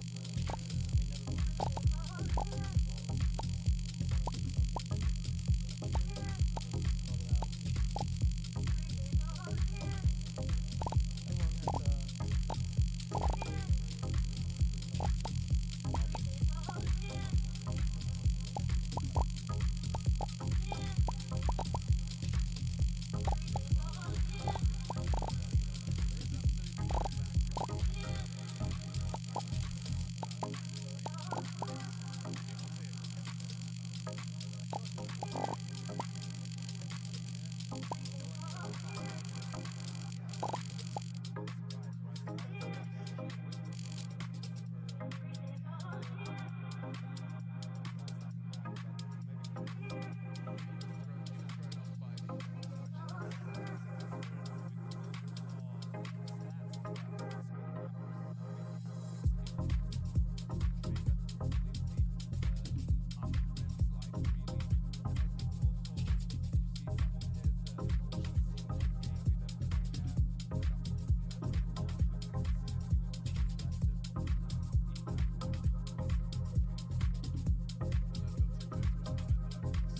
Listen up!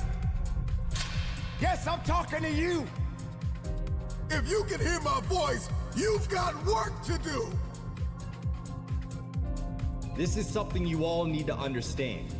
If you want to be the best in whatever you do, you gotta start acting different than everybody else. You don't have to compare yourself to anyone because you have the ability to create the life you want.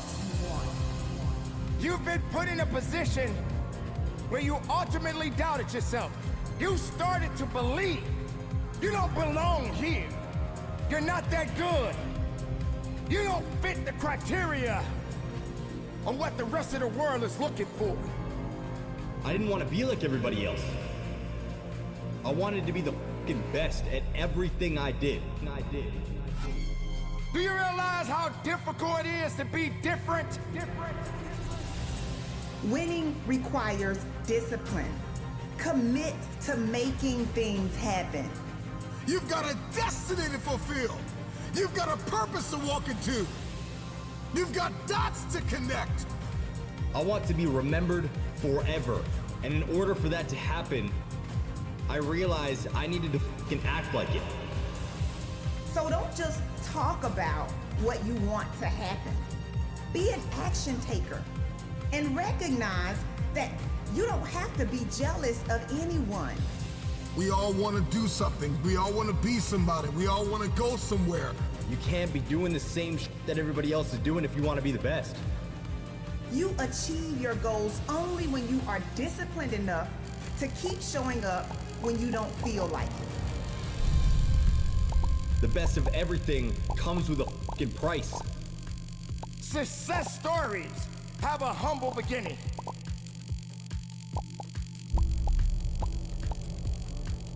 You can't push yourself forward if all you're thinking about is the doubts and the negative things that people are saying.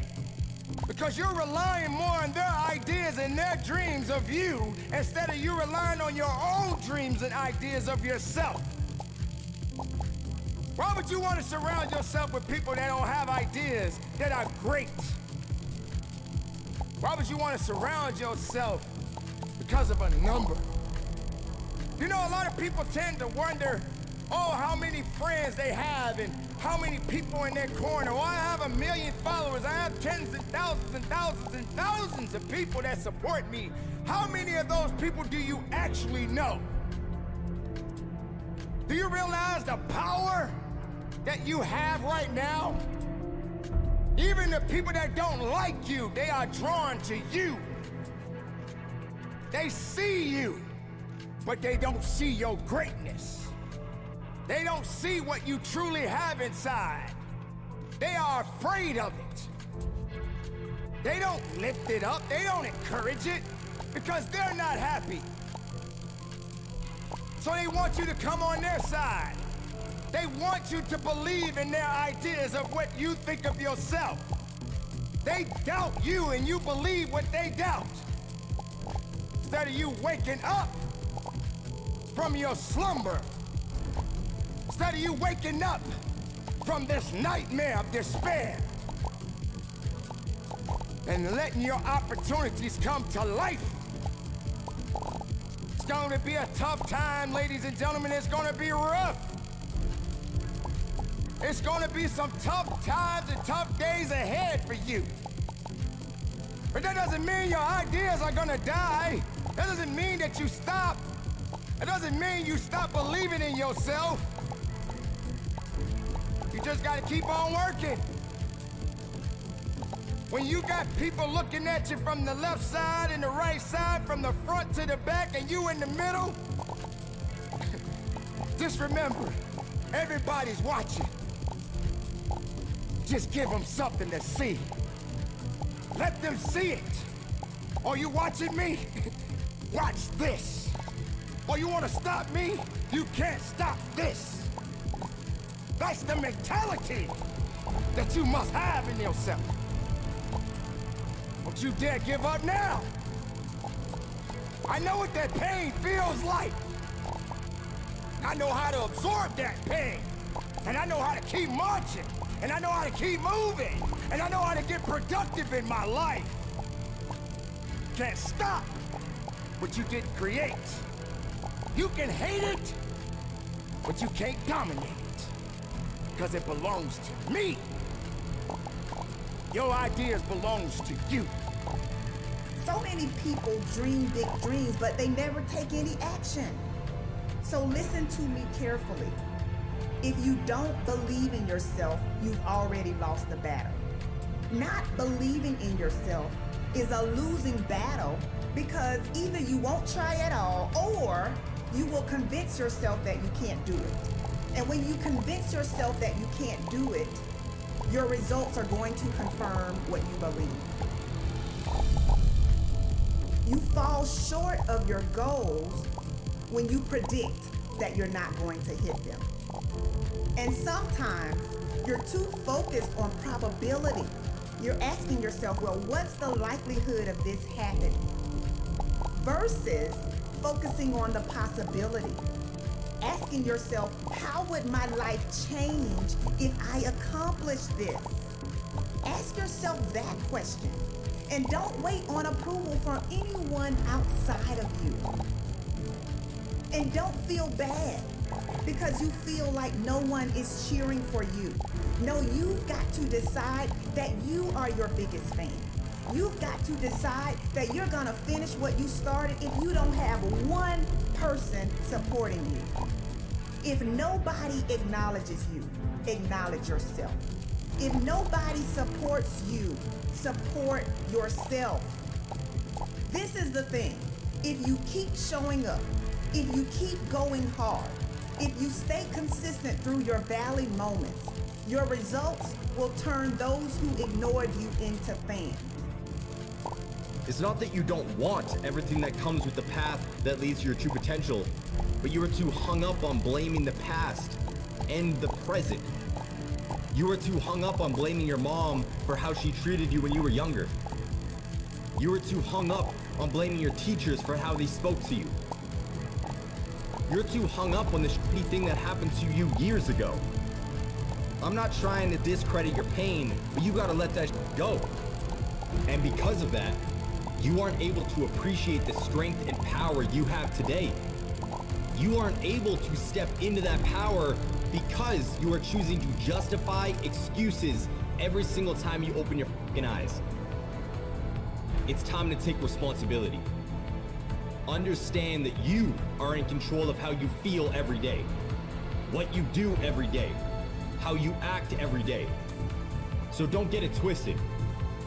The excuse that these outside sources control how you feel, what you do, and how you act is just a justification that has been drilled into your head since you were younger. Break out of it. Understand that we have the power to change our lives. Stop putting the power in other people's hands by blaming them for your current situation. Take that shit back. Take that shit back. Choose to shift the trajectory of your life so you can live up to your true potential. And don't for 1 second think it's going to be easy. If it's important to you, you're gonna find a way. You won't have to look for a resource. You will become resourceful. It's not always about the accomplishment. It's about the effort. If we can just keep the effort going, the excuse is irrelevant. You gotta be stronger than your excuses. Excuses don't get results. We get one opportunity to come this way. We get one shot. We got one life to live. Life is too short to make excuses.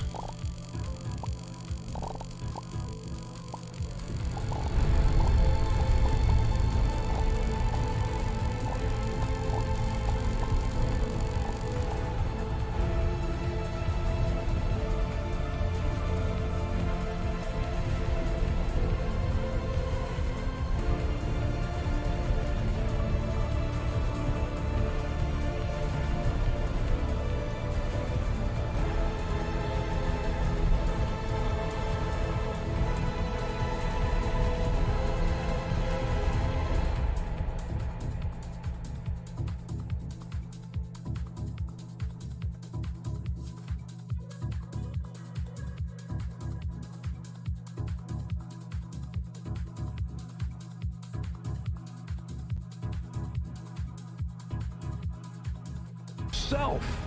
Never give up on what you really want to do. Then they'll say it's not your fault. And they'll tell you it's okay to stop. It's okay to settle. It's okay to give up.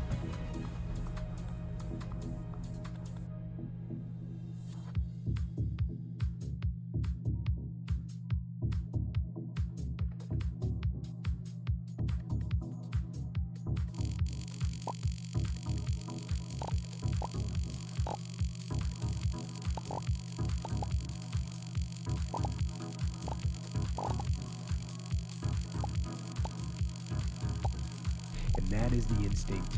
You need to fight. You need to push back, to smash into the ground. Do not take the easy way out. You think that successful people have some lucky charm. Well, let me tell you something. I woke up this morning and I couldn't find my fucking lucky charm. I and other successful people wake up every day doing the same thing, fighting back against the distractions, the fears, the doubts. Do not give up based on instinct. If you are forced to stand down, to retreat, so that you can rebuild and re-attack, so be it. And we learn over time, we build into a habit to spend more time having control instead of more time being out of control. It does matter. But make that decision based on logic, not on the instinct of surrender and defeat. Opposition, adversity, challenge. Never forget why you do what you do. I'm not talking about college. I'm not talking about when you first got to the league and you got drafted. I'm talking about when you was coming up and you was in the street or you was at the park and your mom had to go sacrifice and work so you get your pair of cleats. I'm talking about that fight. Because everybody don't remember that. Your will and desire to win are greater than anybody else's. I know you are aware of how bad you want this. I know you are aware of what you would give to succeed. I know you want this. I know it is all you want. I know what you would give for this. So do it. Show it. Prove it. Show the world. Show them that anything you can dream of can become your reality. Success is getting back up and learning from these falls, learning from the pain and the losses. Success lies in getting back to your feet and trying again. I was just a young kid with a dream and a belief in himself. And for many times I was laughed at and not believed in, but you know what? Nothing external can defeat the internal. The only thing that can take someone down or break you down is internal. Nothing external is strong enough. It's just about making sure your internal dialogue and your internal belief in yourself is strong enough that it can withstand the external. The external is there. You've got to accept it. You've got to embrace it. You've got to understand it and be aware of it. But don't let it seep into your internal dialogue. Don't fail yourself today. For most people, man, you could be great, but you haven't even pulled a strip off to activate it, right? Like you can be great, but you're living on reserve, right? You didn't empty the bucket, right? You didn't give everything you had to every aspect of your life. Like for most people, they're great professionally, but they end up becoming a public success, and behind closed doors, they're private failure. Not because they don't have the talent or the skill set, they don't have the character, right? That they can apply it and be consistent in every aspect of their life and empty out everything they got to everything, right? Of course, you don't just give everything you got all the time, right? You get to a point where you learn to be efficient and effective in every aspect of your life. And for most people, it's not a problem of skill set, it's a problem of character. And empty the bucket is having the right character to be consistent and empty out everything you got in every aspect of your life. there was a lot of moments in my life to where there was people that saw things in me that I couldn't see in myself. And they believed in me in a way that I couldn't believe in myself yet. And I rented their level of belief until I got strong enough to possess my own. Right? It's like when you're young, they see you, and it's like even when you start out doing what you're doing, you can be talented, right? And somebody older than you or more experienced than you can see you and know like, oh man, if he did this, or if he does this, then he can be great, right? And they can come to you and say, hey kid, man, you got something, like you could be great, right? Like my teachers and my coaches, when they came to me and they was like, son, I'm telling you, you could go to college, man. Like you really, I know you're talking about it, but your circumstances are saying different. I think you can do it, right? And when they said it, I'm like, oh, I can do it. Like I can make it happen. Because they're believing in me making it happen, I think I can do it. Like I think when you show people things, that's powerful. I think exposure sparks inspiration, right? Exposure sparks motivation. And my mindset can never go back to the way that it once was because I have been exposed to something different, to something new. So I think belief and exposure are two of the most powerful things that can happen to a person. Like when you're young or when you do something and you're a novice, right? And you start out doing it and you might think you can do something with it or you might not. You might do it and it's being driven by your passion.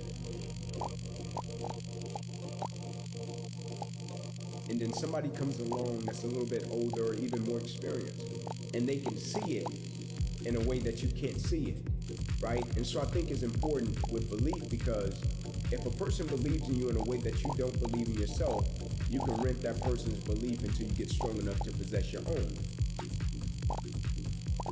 right? And you use that person's belief to fuel you every single day, right? Because you can have a level of belief with what you're doing, but you can go back to a certain set of circumstances that tell you, nah, it's not gonna happen. And so you rent that person's belief until you get strong enough to possess your own. I firmly believe every person's purpose is tied to somebody else's purpose and destiny. And so your purpose, my purpose, is tied to somebody else. Like when I speak, when I do what I do, like people say, oh man, I really needed to hear that, right? That helped me do this. That helped get me do this. That helped me with this.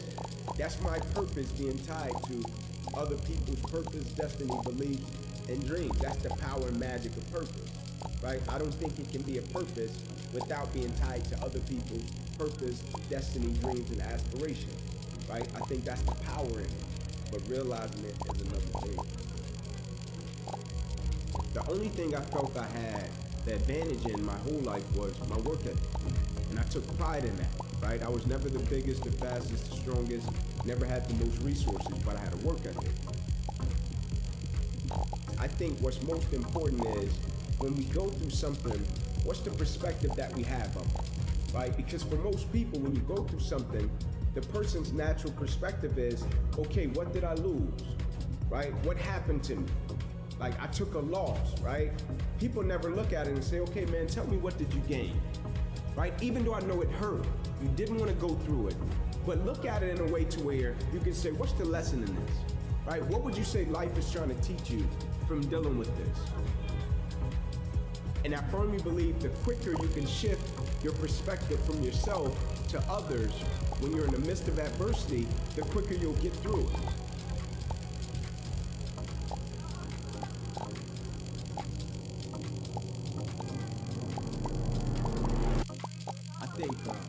I think having a purpose is that thing that makes us tick, that gets us up every day and gets us over the hump of opposition and adversity. And the reason that I champion adversity and opposition is because I think for the most part in life, people pretty much know what to do when things go right? Right? Like when things go right, they know how to feel, they know how to act, how to react. But it's when that opposition and that adversity comes and it creates a level of misunderstanding, right? Now the vision is blurred. Now you don't have clarity about what you're supposed to do. Now you question if your existence matters. And I think when you have a purpose, It's powerful because in the midst of the opposition, it makes you realize that you've been put here for a certain reason. This too shall pass, right? And the reason I would say that is, like I said, I champion adversity, right? We know what to do when things go right. But the next time it gets tough, the next time you question your purpose, the next time you question your existence, your mission, if you're supposed to be doing what you're doing, and it gets tough and challenging, just whisper to yourself, this too shall pass. This too shall pass. If you actually want something, you can have it.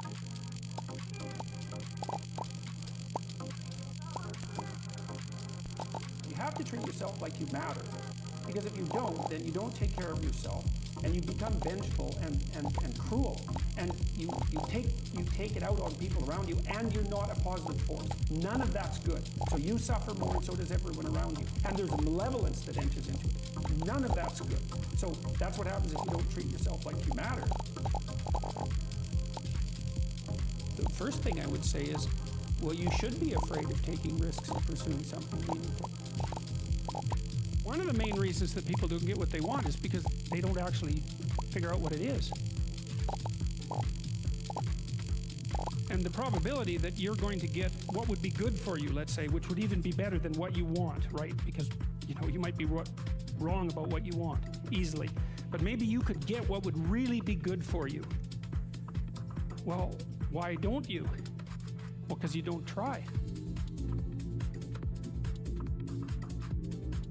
Life is a challenge that in some sense can't be surmounted, so there's no way out of your problem, but there are certainly proper ways of dealing with it. Yeah.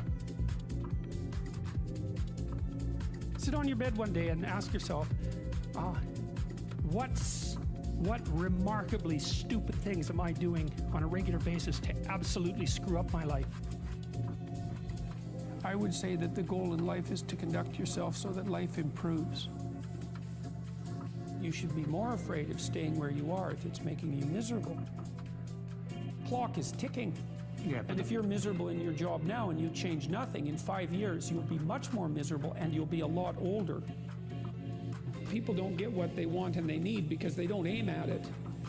And it's a hard lesson for people to learn because they're cynical to begin with and they presume that there's no possible way of moving forward.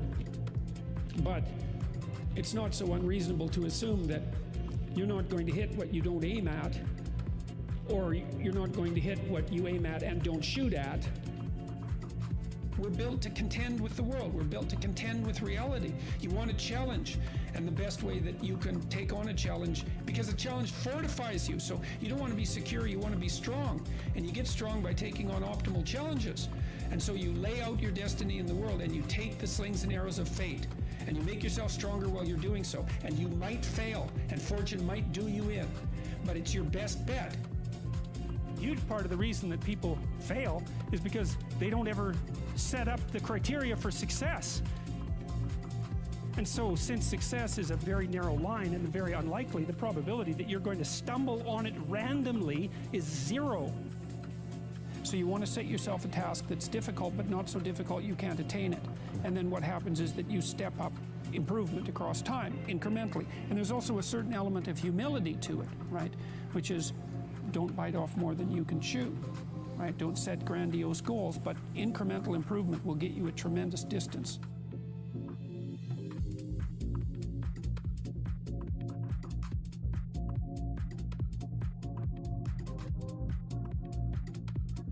It's a luxury to pursue what makes you happy. It's a moral obligation to pursue what you find meaningful. And that doesn't mean it's easy. It might require sacrifice. If you need to change your job too, let's say you have a family and children and a mortgage, you have responsibilities.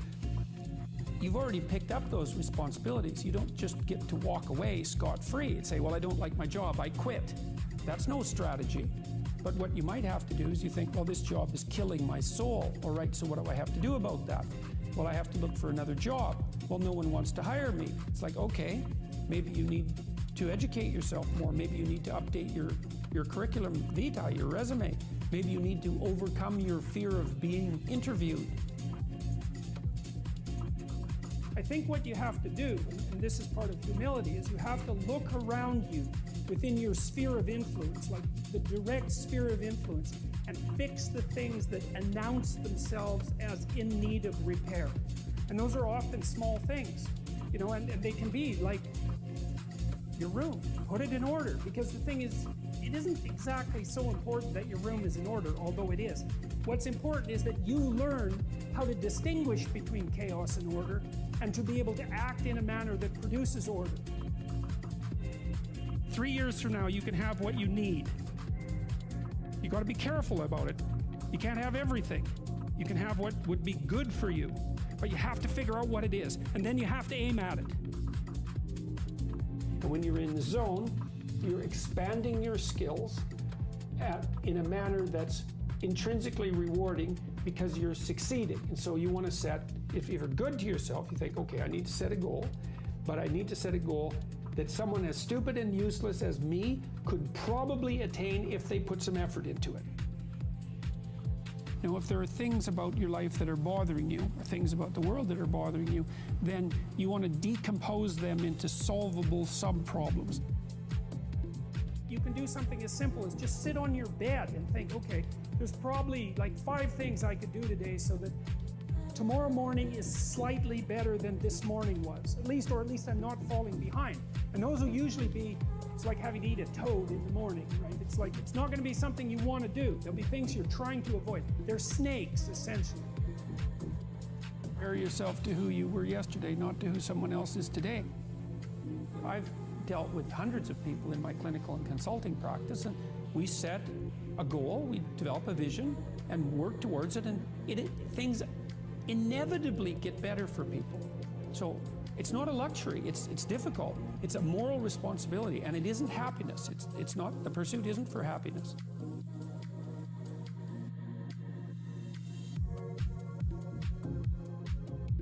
Well, greatness is what reveals itself when you attempt to formulate, when you attempt to carefully articulate and live out what you believe to be true. It just happens, because there isn't anything more powerful than truth. That's the antidote to suffering, truth. If you ask yourself, instead of telling yourself, you know, what is it that I could do to set things more right today that I would actually do? It's usually some small thing because you're not that disciplined, you know. Then you can go do it. Lay a disciplinary structure on yourself. Get the chaos in check. And then you can move towards a state that's freer. Well, what happens if you don't treat other people like they matter?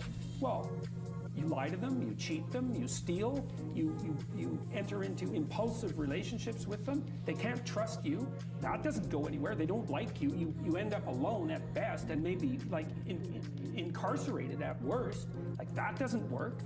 And so you watch the people around you who thrive, regardless of what they say. They act out the proposition that everyone matters. If you're hungry and you eat, well, that's good, but it's over, and then you're on to the next thing, right? And it's not exactly sustaining, it's just necessary. That's called consumatory reward, by the way. This other reward system is incentive reward. And the incentive reward system works on dopamine, this neurochemical dopamine, which is also the neurochemical tracks that opiates and cocaine and amphetamines, the drugs that people really like to abuse, alcohol often for some people, activate. And so you might say if you don't have enough meaning in your life, then you're more prone to addiction. And that's definitely the case, even with rats. If you take a rat and you put him in a cage by himself and he has nothing to do, and then you give him access to cocaine, he'll get addicted to the point where he won't do anything but take cocaine.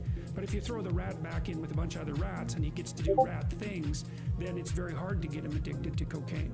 And so the purposeless rat is prone to addiction. Well, it's the same with human beings.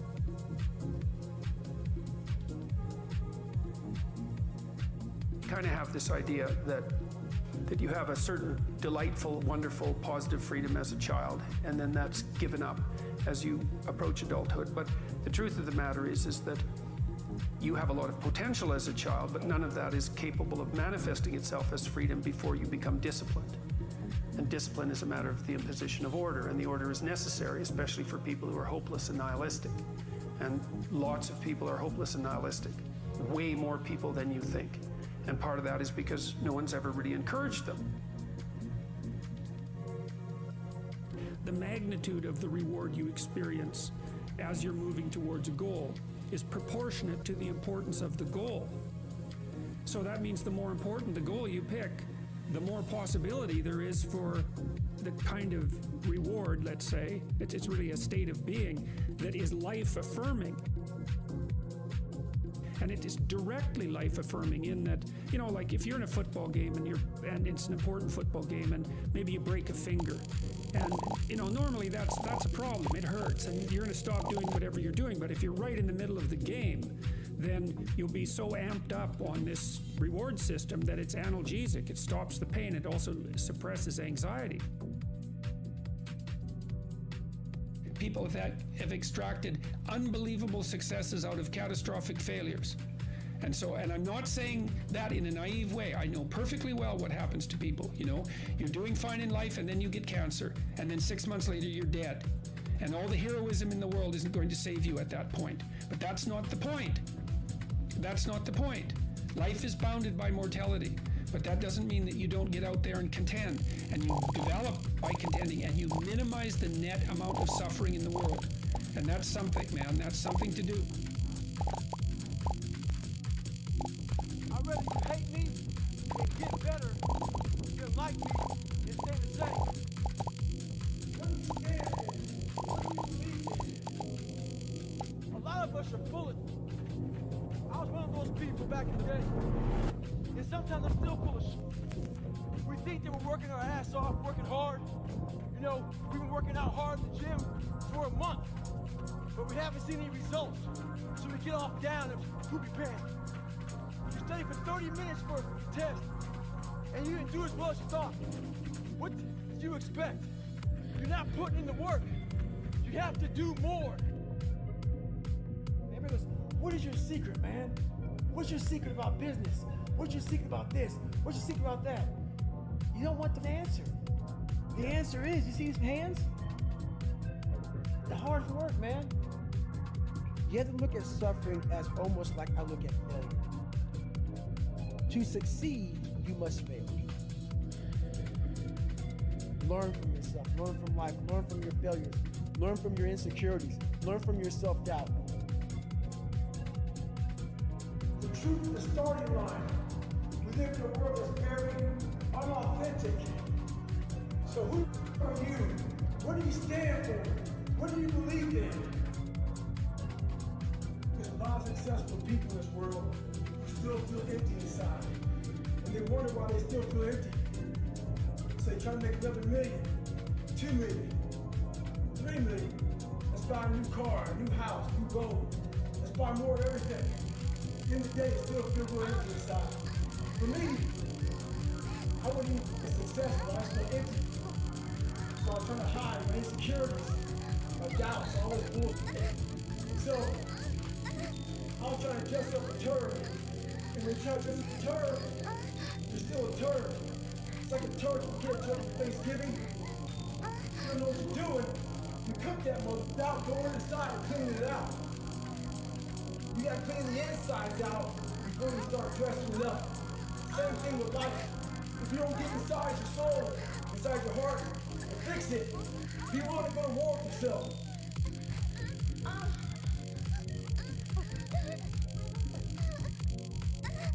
It's not magic. It's literally, you're gonna have to wake up, and you're gonna have to sit there and say, today's gonna suck. And then when that day is over, you're gonna wake up again and say, the next day is gonna suck. You're not putting in the work. You have to do more. And the only way to see who the baddest motherfucker is to suffer. You know, a lot of people don't like what I say. A lot of people hate when I cuss. A lot of people hate a lot of things about me. I don't give a... When you find out who you are, that's when you start living your life. Don't fit in just for the sake of fitting in life. Make sure that you have something to say it. Within the suffering, go in there, and I call it the live autopsy. The live autopsy, how you find out someone died, they crack you open after you're dead. How you can live is do it while you're alive. And the only message I want to get across to people is once you change one thing, your mindset, you can attack everything. Go back in your brain, crack it open while you're alive. Don't wait until you're dead to figure out why you died. Do it while you are living. Go in there, go into the suffering, go into the pain of your life and say, why did this suffer me so bad? Why am I afraid of all this stuff? It's in these nooks of the suffering within your brain, in the scarring, are all the answers to why you are on the couch feeling sorry for yourself. You gotta stop telling yourself that you're doing enough. In life, it's never enough until you feel this overwhelming feeling of, man, I'm outworking the crowd. I'm outworking everybody. I'm doing more. It's not until then, once you get there, that's when you can know you've done enough. In failure and in suffering, all the answers are in there.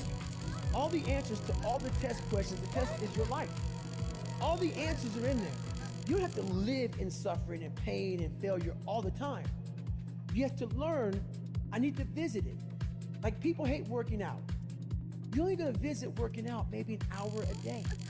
23 other hours of the day, you're not in it. But how you become in shape is you must visit suffering, visit working out 1 hour a day. All I wanted people to do in my life, I don't care about the money, I don't care about the fame, I don't care if all my followers go away tomorrow. I wanted a lot of people that doubted me to look like Apollo Creed did in that 14th round because I got back up repeatedly. So when you keep on getting back up like that, no matter how strong the person is that beating it out of you, they eventually look at you and say, you know what, I'm tired. And I just want people to be tired. It's funny. I walk around, people come to me and they say, man, you're that Navy SEAL, you went to Ranger School, you were, Air Force TAC P. The funny thing about it that I think about is this. They know that part of me. This is the part I know about myself. I failed the ASVAB test to get in the military 3 times. In the Air Force, failed at pararescue. Is my voice not being transmitted, I guess? This is what I know about me. So what I'm saying is this. You can't live your life being afraid to fail. All those failures made me the success in the day. Most people... You wanna play some Apex with me? Actually? You can teach me. I don't play a lot, so... I'm not very good. Hey, we're good. Stupid. No, I want to turn it in a million times and say you failed. Actually, no, never mind. I have to train. And sit there and analyze what I'm doing wrong. Never forget to train your mind. Make sure in life you do what you have to do, say what you have to say, and live the life you have to live. Don't walk around being a fake human being. Don't be scared to be who you are. Look at your audience who's criticizing you, first of all. They're not even in your world. Don't even talk to me. Block them out. Go to these places that people don't go to anymore because all this social media, everything's computerized. I want to go to that dark place in my mind and say, okay, how do we do this?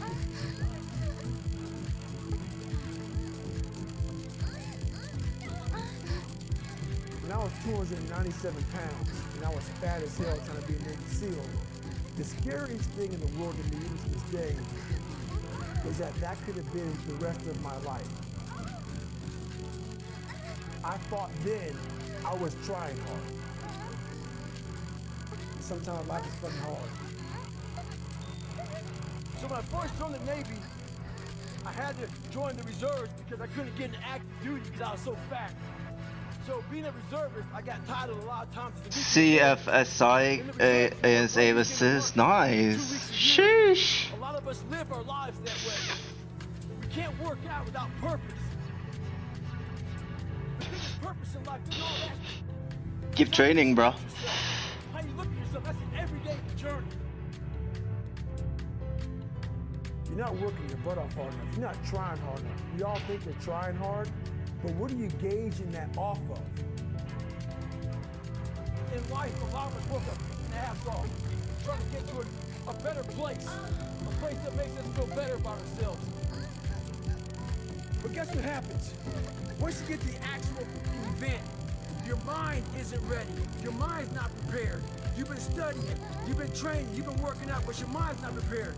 Story for you. When I was 19 years old, I was going through the Air Force trying to be a pararescuer. I was doing push-ups, sit-ups, swimming. I was doing all of it, knocking out of the park. One of the best in the class. But the second the obstacle got in my way, I wasn't prepared for it mentally. So every day you should be getting after it. We look at determination, self-discipline. We look at hard work. All these terms, it's almost like we dread them. It was like a fucking punishment. Those are the biggest words of all time as far as respecting yourself. Trying hard is something in your mind just doesn't stop. Only those people who have been there a million times in their minds and have suffered a million times and realize my legs might break, my knees might break, and accept that. I know right now, whether you hate me, love me, I'm a this, I'm a dad, whatever you want to think. I made it.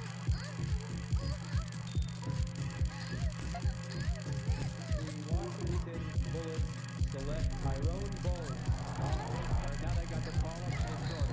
Tyrone Bowles, he is now the shortest player in the NBA. Tyrone Bowles from Wake Forest. At the age of 5, I got shot. Growing up in the city of Baltimore was challenging. As a kid, it was a lot of drug-infested areas in our neighborhood, a lot of shooting, a lot of violence. Unfortunately for me, at the age of 5, I got shot. Hey, what's up, Zul? How you doing, man? Amos is, I don't know how it works in Apex, I just know how it works in general. It's kinda slows down your sense when you're close to a head a little bit. So it's finer, and it kind of drags you across a little bit towards the enemy, especially when they're moving. Generally, that's how I know. As a man growing up, no one felt like Wait, they had a life expectancy. if you're calling me no, that means you know me from before, like way before. Who are you? Show yourself. At a young age, 9, mainly because they wanted that fast money. They wanted to get into that world a lot sooner, and they wanted to, possibly take care of their family as well as to try to provide for their, for their household. So, people did all sorts of things in terms of trying to make ends meet. Well, luckily that we had a game called basketball and sport. Sports was really a mechanism that kept us really at a safe, really gave us a safe haven place to really feel comfortable. That was a way of keeping us, off the streets, keeping our mind, active in other areas, as opposed to thinking about, hey, it's time to try to go over and get rid of quick dollars. At that time, I had no inkling or no idea that, I wanted to pursue this as a career. It was just a hobby. It was just something that I wanted to do. But unfortunately for me, being small and trying to play a sport that didn't know at the time was supposed to be meant for a taller player, got a lot of criticism from it. A lot of backlash, a lot of name calling, which could affect your confidence. Well, at the beginning, it was challenging. It was tough, many days and many nights going home and just crying to my mom and just telling her how cruel the kids are out there and, how mean they were. I wasn't just going to satisfy. Well, the joystick tracks the target a little bit like sudden movements. The sudden changes in movement are done by interesting. I was in a position to do that. And, when I became... What the fuck? That's messed up, dude. Words never matter. Came one day out the other. I was on the journey. I was on my path. So that means you can't really jiggle against these people. You can't really like throw their aim off. You have to kind of like just strafe one direction, I guess, or commit to changes in direction. We could put you in the drawer when we're traveling. As they said, growing up as a kid, when they say sticks and stones may hurt your bones, but words would never hurt you. It's not true. Words will hurt you now, and they killing folks. So words are very powerful, and it, you know, that was very deterrent at the time, but it didn't distract you. Because your heart, you know, it measures. It pretty much doesn't have a height to it. You know, it pretty much set the tone of who you are and what you're able to accomplish. You know, and the height factor was the game of basketball. So, you know, my heart was bigger than my height. So I didn't have no second or no hang-ups going. I'm believing that I belong with, you know, the best of the best. You know, because my heart was just as big as that. Things that happened to me in my life allowed me to reflect, allowed me to resonate who I am, you know, especially when I got shot. You know, those things became so clear in terms of, hey, I almost wasn't here, you know, so why I have to worry about what someone else said that could hurt me and deteriorate me to becoming who I want to be. So, you know, that changed my mindset. You know, I remember early on when I used to go down on the court with my basketball and hearing all the words and hearing all the, you know, the criticism about me being short. Commit to unpredictable. It's just kind of weird. At Apex, you did a lot of tech. Or strafe back to the original point. That means they're like a lot more trackable if you have to commit to things like that. Unless you have, there's air strafe, like hard air strafe mechanics. Which I don't believe Apex has. Positive thinking is also translates to that. Everything happened for a reason. No regrets. All the negative things that happened, I'm thankful for it because I learned, hopefully I learned from those situations. And all the positive things. I'm humbly grateful that those were able to take place and still striving to be the best I can be. You know, going forward, hopefully I can inspire some kids to be the best they can be. We all human beings. Treat one as you would want to be treated.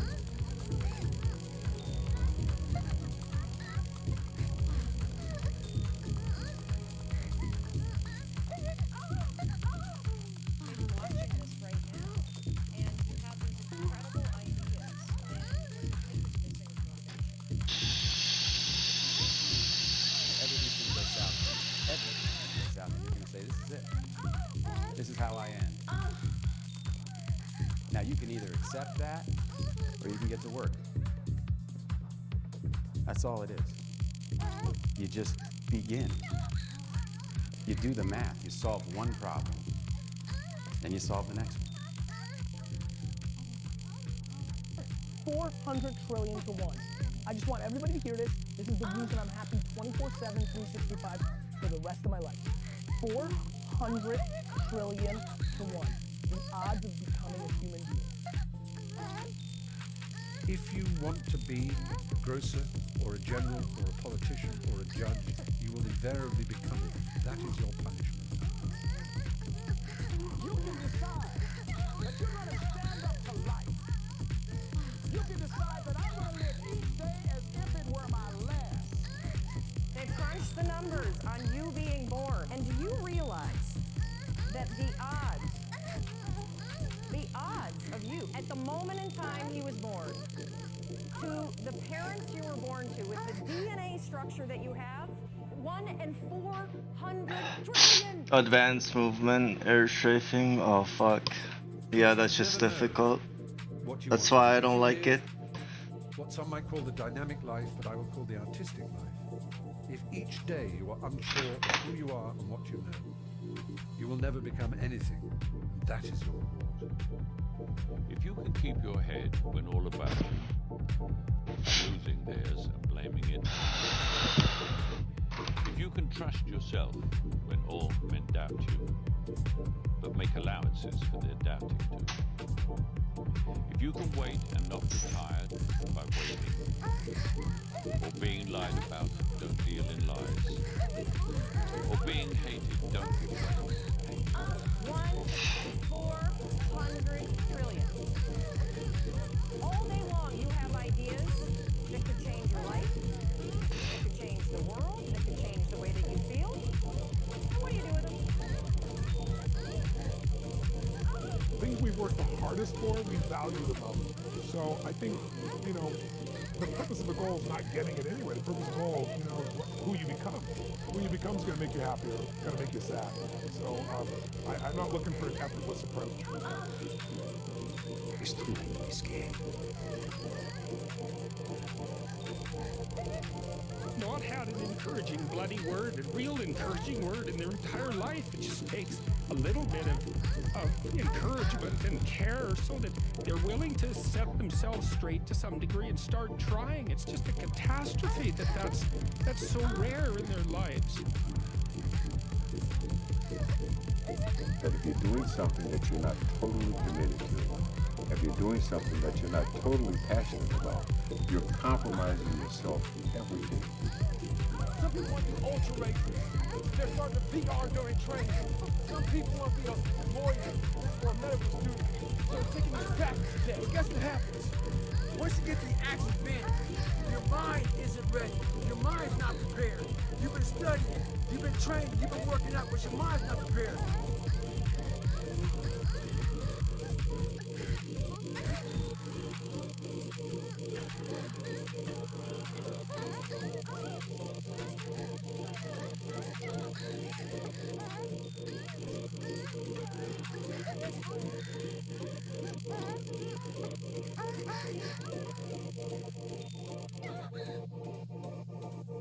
Transforming goals into goals.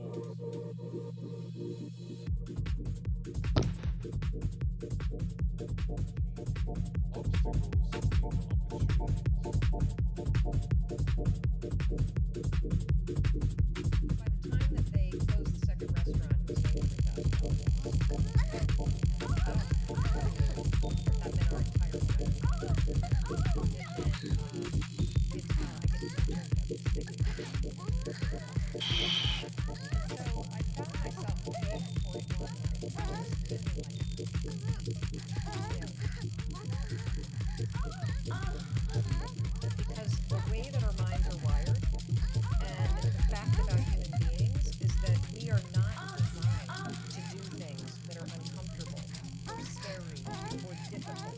Our brains are designed to protect us from those things because our brains are trying to keep us alive. And in order to change, in order to build a business, in order to be the best parent, the best spouse, to do all those things that you really want to do in life, work, dream, you're going to have to do things that are difficult, uncertain, and scary, which sets up this problem for all of us. You're never going to feel like it. Motivation's garbage. You only feel motivated to do the things that are easy, right? And at some point, I think we all hit that moment in life where things just are not going how you thought they would go. And what's amazing about those moments is we all respond very differently. My big desire and will to win is everything. I don't know why I'm like I am, but my butt's always burning. There's always something to say, oh, dadgummit, you're supposed to go far. Oh, dadgummit, you're supposed to be somebody. You're supposed to make a difference with your life. What does a $500,000 a year person do that a $50,000 a year person doesn't do? You look at the outside and study those two individuals, everything seems to be the same. They both are the same sex, they both are the same age, they're the same training, the same positions, the same contract, the same fringe benefits. They both are successful, they work hard, they're good family people, make tough commitments. But what's the difference? What does a $500,000 a year person do that a $50,000 a year person doesn't do? He pays the price a little bit more. He works hard a little bit more. He's loyal to the company a little bit more. He believes a little bit more. He makes money a little bit more. He saves money a little bit more. If you want to win in these United States, you got to get it up. And you can't quit. Our war, one branch manager down to the point that he said to the sergeant, based on persistence alone, you're going to give me a job. At some point, we all bought into the lie that you got to feel ready in order to change. You know what? You said I couldn't do it, but guess what? I started 2 weeks. We bought into this complete falsehood that at some point you're going to have courage, at some point you're going to have confidence, and it's bullshit. You're watching this right now, and you have these incredible ideas and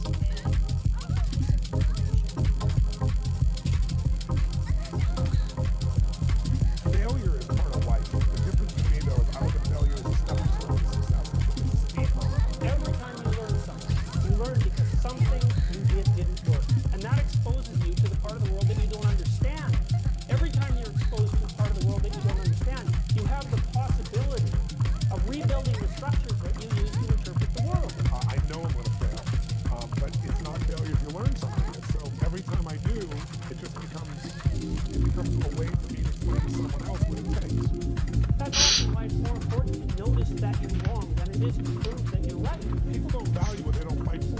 Baby steps count too. As long as you're going forward, and one day baby steps, you might be surprised at what you get. People have an unbelievable capacity to face and overcome things they don't understand. And not only that, that's essentially what gives life its meaning. The Buddhists say life is suffering.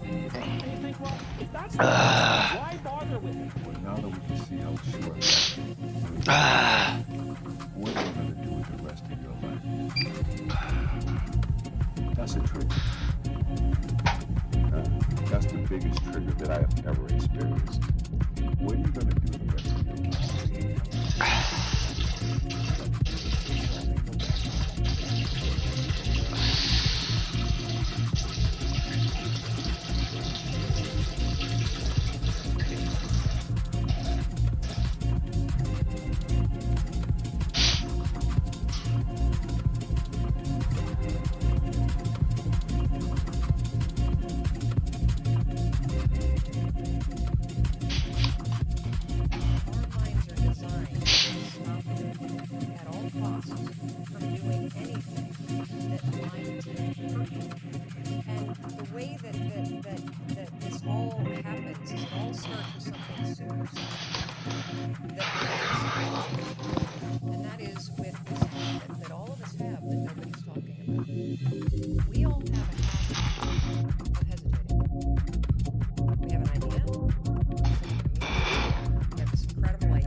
Whatever reason you never acted on those ideas, you never pursued that dream,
most people, their associations are to avoid anything that's uncomfortable. But it's so illogical, because when you look at comfort and you look at success and progress and the feelings of accomplishment and of getting past certain hurdles in terms of like how you feel about life, a lot of those are connected to discomfort. Like discomfort is your friend.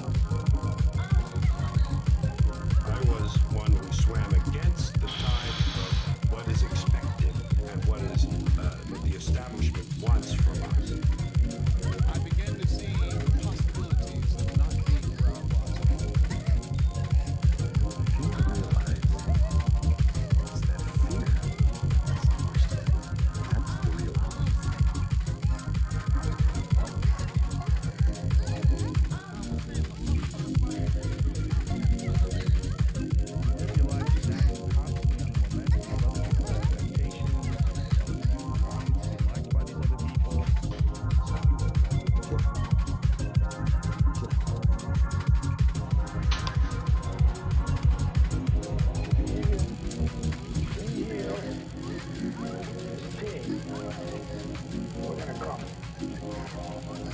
Inch by inch, play by play, we're finished.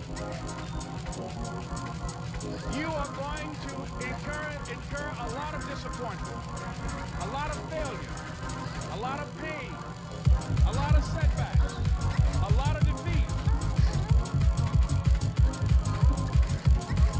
But in the process of doing that, you will discover some things about yourself that you don't know right now.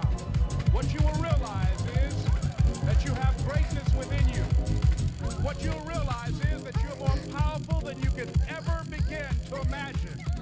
What you will realize is that you are greater than your circumstances, that you don't have to go through life being a victim. I was born in Miami, Florida, in the area of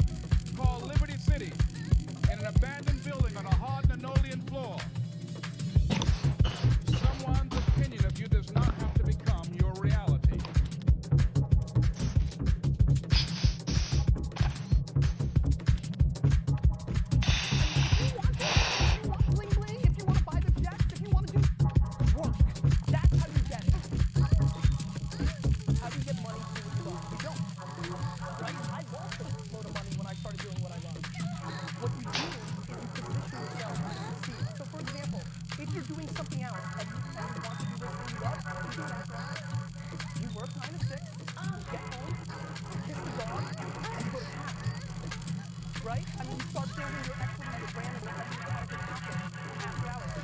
Everybody has time. Stop watching vlogs. The reason people aren't patient is they value other people's opinions too much. You need to bet on your strengths and don't give a fuck about yourself. Way too many people in this room are going to spend the next 30, 40 years of their lives trying to check the boxes of the things that they're not as good at, and that you're going to waste your time. I highly recommend auditing yourself, or if you have no empathy or EQ or self-awareness, and find somebody in your family or friendship that does, and let them tell you who you are. And once you believe that either for yourself or someone else told you, so you directly all chips all into that, because that is the only possible way, in my opinion, watching from the outside, that is that is a very highly likely way of over-indexing. Because the truth is, if you want to be an anomaly, you've got to act like it. I think there's massive confusion around entrepreneurship. Entrepreneurship sucks. I mean, it's lonely, it's high risk. I mean, I can't live without it, but it's like a bad boyfriend, right? Girlfriend, right? Like there's a ton of bad things being an entrepreneur. Not to mention 98% of entrepreneur ventures are going to fail. So there's going to be a really bad thing in the future. Ability to adjust is the entire game. Like, I'm so proud that I changed my mind every day. My dad used to get so pissed when I was building Wine Library. He'd always be like, he'd say like, 3 months ago you said Ricky was going to be the best employee. I'm like, I changed my mind. Or he's like, you said sparkling wine was important and now you just eliminated it from the key spot. I'm like, I changed my mind. Like, my ability to only be comfortable in massive chaos has been my biggest asset as an entrepreneur. Like, I would never take a risk. Like, that scares the piss out of me what these people are doing right now.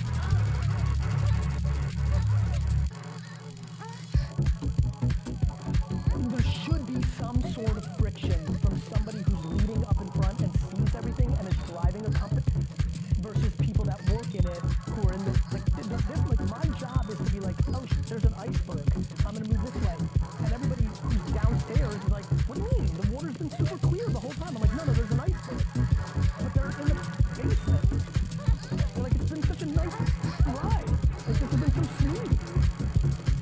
Leaders need to understand what's happening next. There are a million reasons why not, but there's one great reason why, which is you've just got to persevere. No matter what it is, it's just the way that it's hard being an entrepreneur. It's hard building a business. Everybody thinks it's so easy. What really pissed me off in tech world was when Steve Jobs first came out when he was dying, and it's all about Steve 3 or 4 years ago. I literally watched a lot of my tech startup friends start being like to their staff. Because Jobs was tough, everybody fell into the romance of like, I have this big vision and I'm gonna get like Steve, right? And I thought that was really interesting for me to watch that half decade of like literally watching people I know and then watching them act differently because the status at kind of the moment. And you see a lot of that. And so like that is probably the energy I'm trying to bring to this class today, which is you can look at like how people roll and like it's great to admire and things of that nature, but it's so damn important to stick to like your DNA, right? And like what you're good at. In a success world, please understand that success is happiness, not net dollars in. We are strongish. We're really we're just being sold that we're not, because there's a lot of money.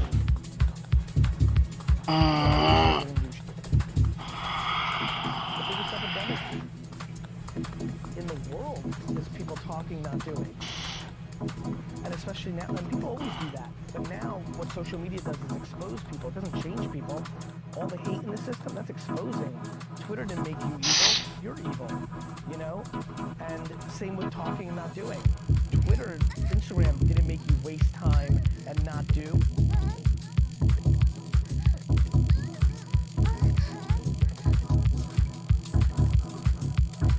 2001, it snowed in New Jersey on December 23rd, which was one of the busiest days of the year.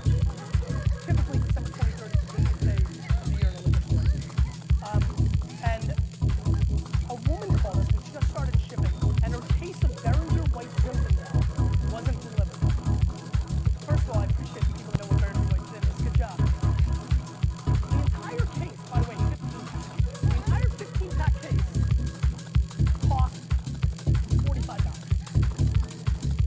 doing about $40,000 an hour in the store. She calls. I find out about it somehow, because I was on the floor selling. I am the premier salesman on the floor, as you can imagine. I find out about it, and we're debating what to do. She needs it for her Christmas dinner. I grab the case, throw it in my car, and drive to Bergen County to deliver it. It takes me 2.5 hours to complete the whole thing. And the best part was, I delivered it, all pumped with myself, and she said, great, and closed the door. Awesome. Everybody, especially my dad, who was pissed that I left because all the customers that came in asked for me or that I could have sold. Everybody was baffled. I can't tell you what the ROI of driving through the snow in my car to deliver a case of $45 pink to a woman that looked like Yoda was. But I can tell you this. For the next 2 to 3 years, that story became the foundation of how we treated every single customer. It became our competitive edge. And those are the things that matter to me.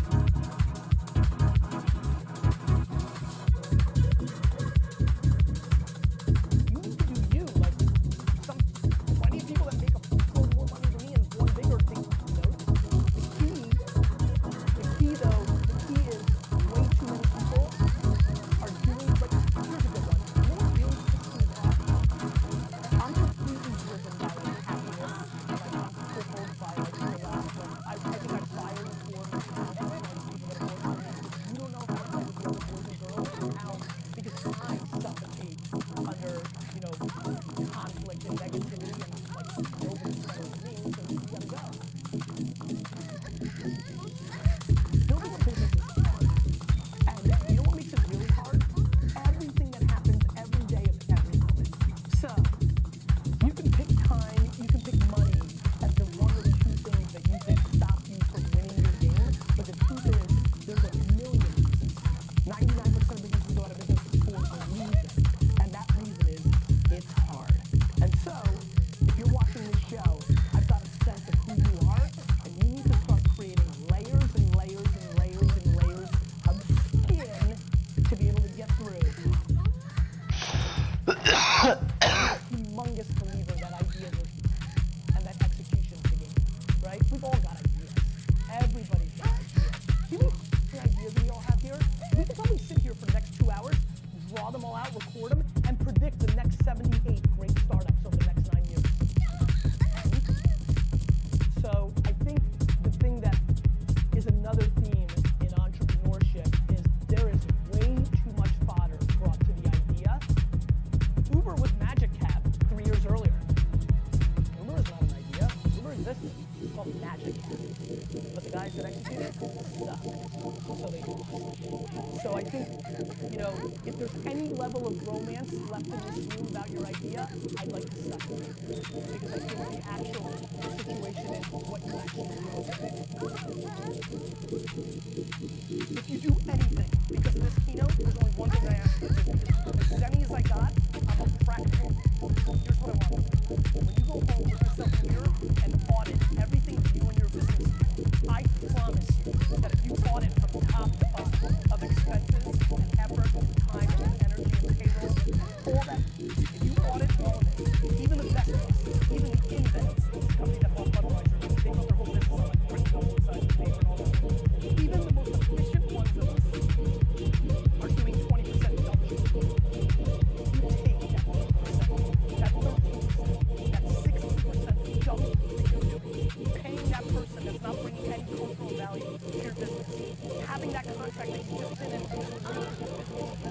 whatever you're doing, if you take any piece of that percentage and you apply it to giving a peek about your customer, it will be better for your business going forward. Because for the first time, we all live in a small town where your reputation is the complete backbone of how you did business. For the first time, because technology is bringing us back together in a small town. For the first time, being good and caring and following up matters.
Sacrifice that bitterness and that unhappiness, even though you may feel that you're justified in harboring it. You may even be justified in harboring it because people have very hard lives and sometimes they're very badly mistreated. You need to think it's okay if things improve. And it would be worthwhile for you to start to abandon those things that I'm doing that I know very well.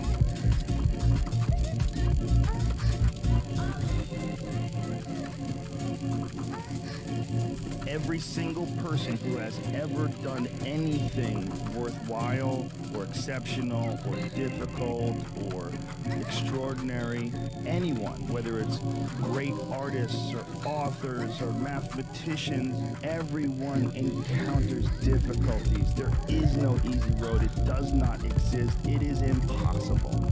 Everyone has issues. When you come up with excuses for why other people are successful and you're not,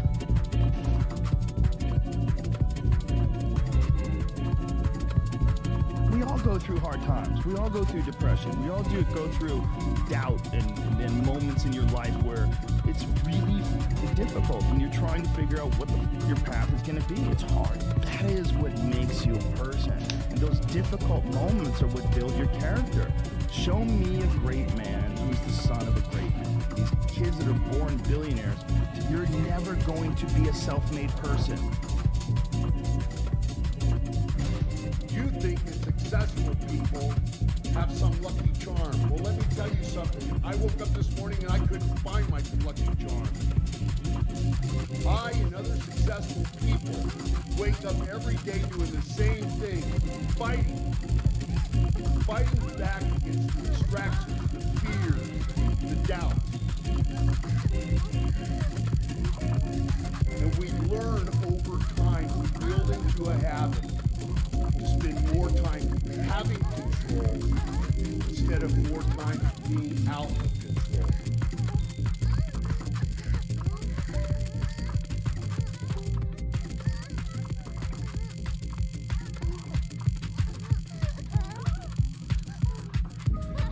It does matter. It mattered last night when you laid down and you put your head on a pillow. You were going to get up this morning and you were going to make it matter. Everything you did today, were going to do today, was going to have a purpose behind it. It was going to matter. If I want to be successful, I do it right now. Stop talking about the future and do it now. Tomorrow may never come. Action is in the mind. You don't need everything to be in a perfect position to get started. If you want to open a business, you can do it right now. You can start writing the business plan. You can start the research and working the numbers. Businesses start with an idea. They do not start on opening day. Businesses start with an idea. They do not start on opening day.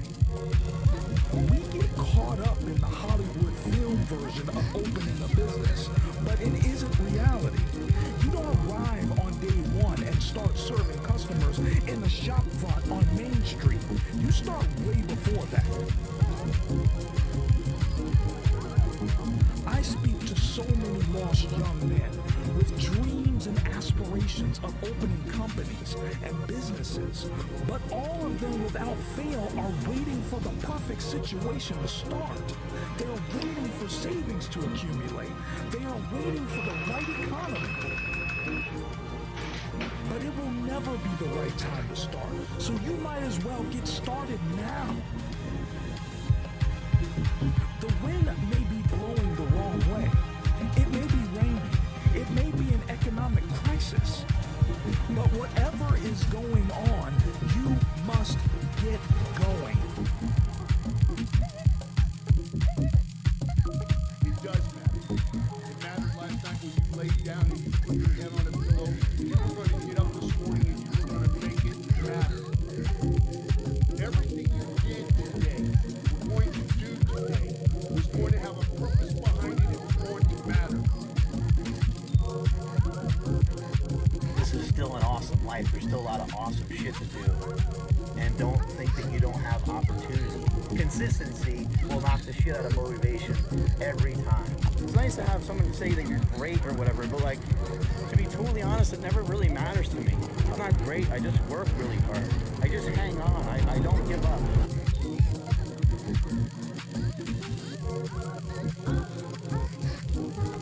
Something I wanted to mention here is I hear people talking about how they have a hard time with consistency, and sometimes they have a hard time with motivation. A good way to handle motivation is to eliminate it as a factor. Sometimes the greatest decision you can make is no decision. Sometimes the easiest thing to do when you struggle with something is to abstain from it. You have a drug addiction, you have a sex addiction, you have a food addiction. Fasting, not allowing yourself to make any choices, eliminates a lot of the confusion and struggle and poor decision-making skills that you tend to make each and every day with your food because you're fatigued, you're stressed, and so on. The same thing is true with motivation. If we just don't really worry about how motivated we are and we just go and do, then that kind of settles that. You're already in it. You're already on it. You're already after it. You're already going, right? Now, how do you get someone to do that? That's the tough part. But it ain't that hard because I got advice. Here's what I would do. Here's what I would suggest. Things need to have a very strong, you always need a strong foundation. If you have a strong foundation, that's always something you can pivot back off of. If you don't have something strong, you got something wobbly, it's not gonna really work in the long term. It can work in the short term, which is cool, so you get your momentum towards your goals, but we need stuff that's gonna really work in the long term. And what's gonna work in the long term is to just have a schedule. Try to have a schedule, even if you don't feel like that you're not, let's just say you don't feel like you're an organized person. Let me just share something with you guys about that. I don't feel like I'm an organized person, but I'm a lot more organized today. Hey, what's up, Izumi? In my life. And some people may identify me as not being very organized, but if you had to do the shit that I did in a day, your mother would be spinning too. And look, I'm not complaining. This is stuff that I choose to do, right? Changing your dialogue is really important. The message you give yourself. So if you don't feel like you're an organized person, that's okay. How's your day going? It's okay to identify that as a weakness. But that doesn't mean you can't learn it. And that doesn't mean you can't get on schedule. And that doesn't mean that we can't get on point. And that doesn't mean we can't build consistency. Because consistency will knock the shit out of motivation. It's still shit. It will knock the shit out of motivation every time. If we can build consistency, we ain't gotta worry about how fired all good. we are to go do something. You could be in a good mood, you could be in a bad mood, you could be in a sad mood, you could be in a shit mood. You could find out the worst thing, and you will just shrug it off and be like, this is what I'm doing.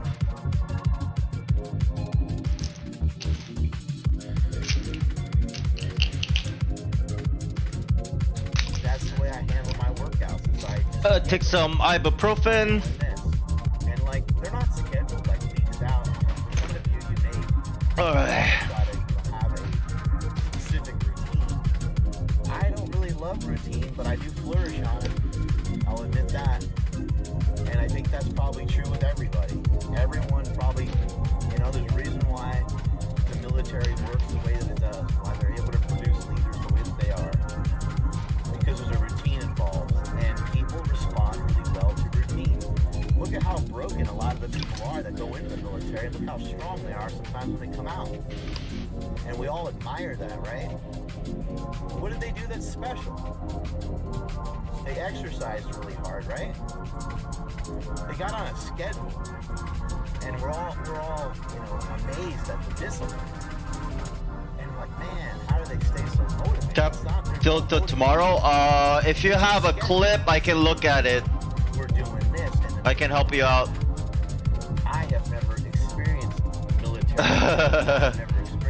Yeah, I go through multiple of these a day. It's very important to stay hydrated. If you're having a hard time with consistency with your training, write down when you want to train. The day before. 24 hours ahead of time. So whenever you're done with your last training session, whenever you're done with your last training session, if you finish a training session at 4 p.m. and you're like, you know what, I'd really love to train tomorrow morning. I'd love to train at like 6 and see what that feels like. Write it down. None of this may be bullshit. None of this, hey, you know what, if I'm feeling it, I'm gonna go and I'm gonna go give it hell. None of that shit. That is bullshit. Understand that myself and many other, you know, quote unquote fitness professionals, fitness gurus, or whatever you want to call people, understand that we hate it sometimes too, and we don't want to do it sometimes too. We love it, and I realize, look, there's way worse things to cry about in this world than going in and doing a hard training session. So I'm not trying to be a bitch about it. I'm not trying to be a baby about it. I'm very grateful for the life that I have, and I'm very grateful that we have the freedom in this country where I can go play weightlifter for the day. I can go play powerlifter for the day. I can go, you know, exercise and pretend to be a bodybuilder or whatever, right? Like, what an amazing, I mean, that's something that you should all realize, right? Like, you hear people talking a lot about gratitude. Well, I'm very grateful. I have a lot of gratitude towards that fact. Everyone's life is a little different. People have different amounts of money and different things like that. There's still a lot of awesome shit to do. And don't think that you don't have opportunity. You have many of the same exact opportunities that I have or anybody else. It always seems like The Rock is on cloud 9, right? It seems like he has so much, right? But what does he have? Depends on what you want help with, you know. You want help with, if you want help with in-game, then in-game footage. If you want help with aim, then aim. It seems like he has a great job. We all have the same exact right towards happiness as The Rock does. We all possess the ability to be just as happy as him. Are you picking up what I'm putting down? Are you downloading this shit? Are you on page 4? I mean, I don't know if my aim is good enough to coach you or anything. I don't 100% know that. That's the page that we're on. Mechanically, my movement, like how I control is, and they suck really bad. Oh, you should play the Wes Prodder movement scenario then. Check that out. Go on YouTube and look up Wes Prodder movement. How do you make yourself accountable? Find a training partner and text them. Say 4 a.m. That just means see you tomorrow at 4 a.m. You have to Hello. be there at 4 a.m. And what happens when you miss? Can you get me out of Gold 3? You a chump. Gold 3? Yeah. Can you send me a clip of like a round and your trucker GG? If you want to get on point, you want to get on schedule, then create a schedule. Write one down. Why would you miss an 11 a.m. workout if you planned your day? Like, I only have good clips. I don't have any clips thing that is, right? Oh yeah, get a clip. Record your gameplay. But everyone's always looking for their pre-workout. It can just be like one round. I can give you enough to work with from one round. Preferably a rifle round, but. I wanna hit that, but I'm having some kind of. I think everyone's always just waiting for somebody to do something for them. I think a lot of people are waiting. I'm guilty. This is the only reason why I'm ever able to speak on any of this stuff. So please don't ever think that I'm some pompous asshole. I only know how to speak. I don't know what it is, but it's just. I'm the biggest failure you will ever meet. I have messed up many times. My mindset has been broken, poor, and I've made bad decisions. I've done bad things to people. I'm never going to claim to be special. But I am proud. I'm proud of the things that I've worked on. I'm proud of the things that I've worked towards. Think about how empowering this is, though, right? I could say something to you. Oh right? man, I love your street. Why? How? You look like. What do you mean? You look like you can lift a house, you know, and maybe that. I'm not doing anything. There's a lot going on. Sometimes There's a What rank are you? Are you? there's a lot more. Oh my God! Alright, I get it, bro. Yo, Coach Gold, like, were you like lifting weights like when you were like? Yeah, earlier. I can't really see the camera. Can you make the camera bigger? Your mic is like, I don't know, shoved up your ass or something. I can't really hear you very well. Can you take it out or use some lube or something? What a horrible thing to do, right? I got you. Hello? Bro, Oh, what that's are better. you doing under your table, bro? My fucking hand is like fucking completely busted, dude. I've been training. I've been abusing the shit out of this hand too much. And he was just so excited by Just like 2 days ago, I was in a 40-hour aim training session. How do No, you do that? I could barely last 3 hours. no sleep, no food, until I hit PB, and in the end, like, I couldn't hit it and I gave up. But it was crazy. I hit PB on like a lot of other scenarios, just not the one that where like I needed it to get food. Oh, so I'm still doing the same thing, but I can PB on any scenario. And I can eat. I get to eat. it's your own. Bro, you should start getting paid. No, I'm just saying, I'm not gonna pay you for your coaching. Yeah. Yeah, I'm gonna set up a Fiverr and everything, especially because I lost my job pretty recently. It's very important that like I start making money off of my coaching or something. Alright, Coach Godlike. But up to this point, I've been coaching for pretty much free. Like I either ask for like a sub if it's like a full one-on-one coaching, or just like But I always also say never number one Valorant. like a follow or some shit like that. I'm just trying to hit this world record, and then after that I can blow up like pretty easily. It's not that hard. Hit world record. Yeah. Say you have somebody that Have you gotten any yet? Do you have any that are still holding? I have a few, but like they're not. I don't feel like they're remarkable. You know? Are they not like on official maps or? They're not like on those like benchmark. Like if you guys, I don't know, do you guys play Voltaic? What kind of like aim benchmark do you use?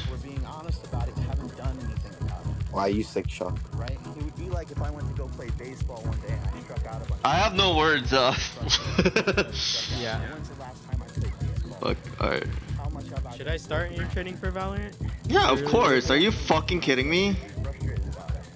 I mean, like, I did it for Fortnite, but I didn't do it for Valorant because I just had prior CSGO. People who tell you like you don't need aim in Valorant are like the ones that never got to the level where you actually need aim. Or they don't understand that, or like they underestimate how little work you need in order to just improve your aim drastically. Like in my opinion, if I can invest 20 minutes a day and let's say I improve like my headshot percentage by 2%, in my mind that's worth it. You know? And like it depends on your goals. Right? In my mind, like you improve it by like 3% or something like that. Just by like training your aiming mechanics. There's no like set percentage, but You can do this 40 hours a day. You don't get bored. no, I love doing that. This is one of my favorite things to do. I don't have to talk to fucking shitty 12-year-olds that want coaching for free, that are bronzes, that just need to fucking play the game. I don't need to deal with other shit. Like I don't, like I don't need to deal with dumbass teammates that are like, dude, you suck. Like, why are you using sheriff only? I just do this. It's just me, and the dots. It's like free throws. We play basketball or any sports. Yeah. I Yeah, play man. water polo. Water polo? Alright, so I don't know the analogy, but I think in water polo it's like you're practicing your fucking, I don't know, strikes or some shit. I don't know, man. It's like that. Or water polo, you gotta swim, right? You drill your basic swimming. Yeah, it's like that. This guy's a W coach, bro. I've coached for aim. I've coached up to grandmaster, pretty comfortably. Grandmaster in Voltaic, and then I'm currently a master in aim lab, like master 2, but like that's not I don't really play it, so it should be higher. Because he couldn't earn self-respect. For Valorant, I coach up to Radiance pro players. Like, that's not a problem. Like, I'll coach. Here's how to put it. Like, I'll coach at Immortal 3 and Immortal 3. Like, I have never heard any of the shit that you're talking about before, and like, you're insane. That's the problem is like the golds and the silvers, because they're all like retarded. Like, I don't understand shit. And then they make too many mistakes that they just don't, like, I don't know, man. For me, I feel like the problem with a lot of gold players and below is just fucking attitude. Your mental is just absolutely rotten. It's either glass mental or it's three types. You either glass mental, you fucking tilt on everything, or you think you're like, you think you deserve something better that you don't, right? Like, you're not willing to work hard for it, or you look at everything like everything is someone else's fault. It's your teammates, it's the game, it's the hour, it's the Smurfs, it's the whatever excuse it is. It's called an external locus of control. And studies have shown that those with internal locus of control who like to blame things on themselves or to look for things that they can control and try to change things, they're the ones that go a lot further in life in terms of the career, in terms of the studies and whatnot. So it's the fucking mental. That's the reason, like, I don't like working with anybody that's below diamond, because usually, like, once you get to diamond, it's just like you have the mental, you know the game, like, you just need to, like, you're willing to learn and you just need to learn the game from me. But yeah, it depends. There are gold players that I've coached like a gold player and made him immortal in 2 months. How do you improve your mental? How is that like what you just explained is probably you. a problem with me. Yeah. Well, but it's like, it depends on which part. Like, it always starts with awareness. It always starts with like willingness to improve, right? And then it's more about how. And if you want to work on these things specifically, it can start with, you know, it depends on what it is. You need to hear like the right words, and you need to understand how to respect, like, kind of how do you call it, like, you know how like people say like get a different perspective, like, yeah, when I went from plat to diamond, there's like such a big like difference in what, like just like seeing the game, like just like from that rank, it was like such a like different game. It starts to become more of a chess and less of like to rush and click hits. But yeah, it's more of a, you need to understand how to like change your perspective on certain things. Like, let's say one of your problems is you're always blaming your teammates. You gotta realize that, first of all, the only behavior that you can control is you, right? Yourself, right?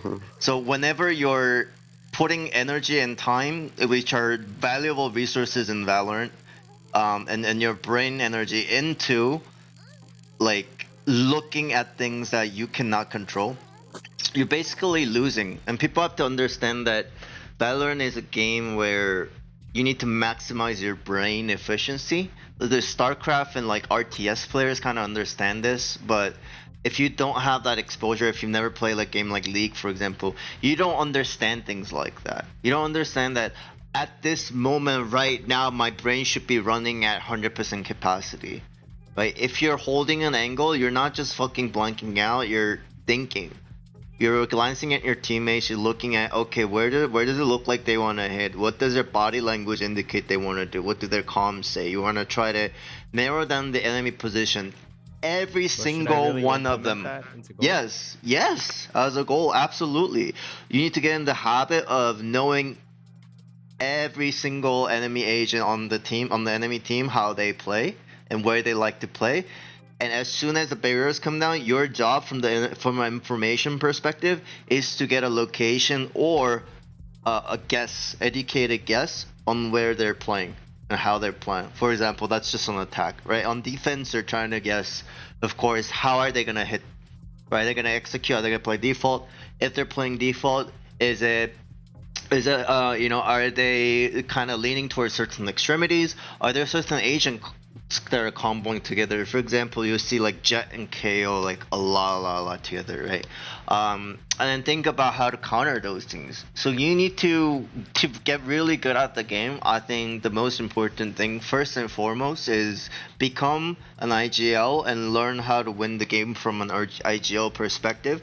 That is a single like line, one sentence advice I can give to any single player at any elo. Once you adopt the IGL mindset, you'll understand it's not just what you need to do, but what the team needs to be doing. Okay. Yeah, I see that sometimes like in ranked. There's like people that just like walk in the site when they know there's an op there, and they just insta die, and it's a 4v5 off the bat. Yeah.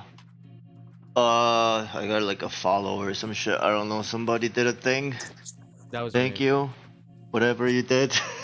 Yeah, I also followed you. I don't have any notification. Like I don't know how to get a YouTube notification on this bitch. The fuck.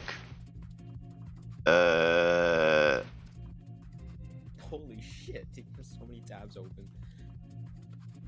Yeah, the Twitch suspended me for playing gay porn in the background.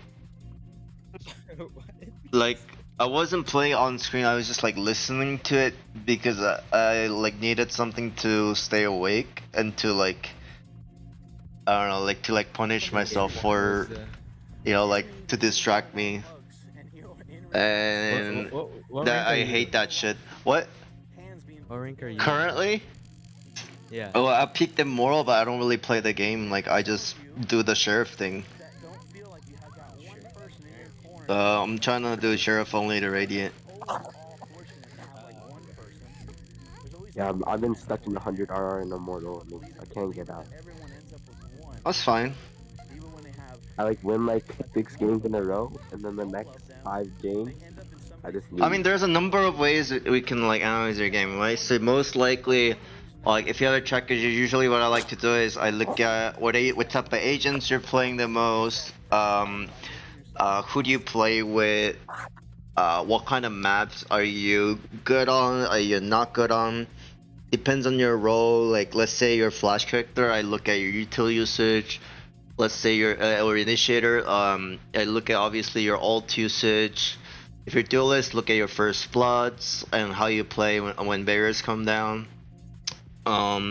Your positioning, and then and then the other way I look at it is throughout the round how you play. So early round decision making of okay, how often are you switching sites and playing in unexpected spots, or for example if you're Killjoy Cypher, are you maximizing the ability for your util to be spread out throughout the map and having global presence, for example, where you know a lot of times teams will waste a ton of util on the Cypher site trying to clear it, or they won't clear and they'll die, and then they will like avoid that site.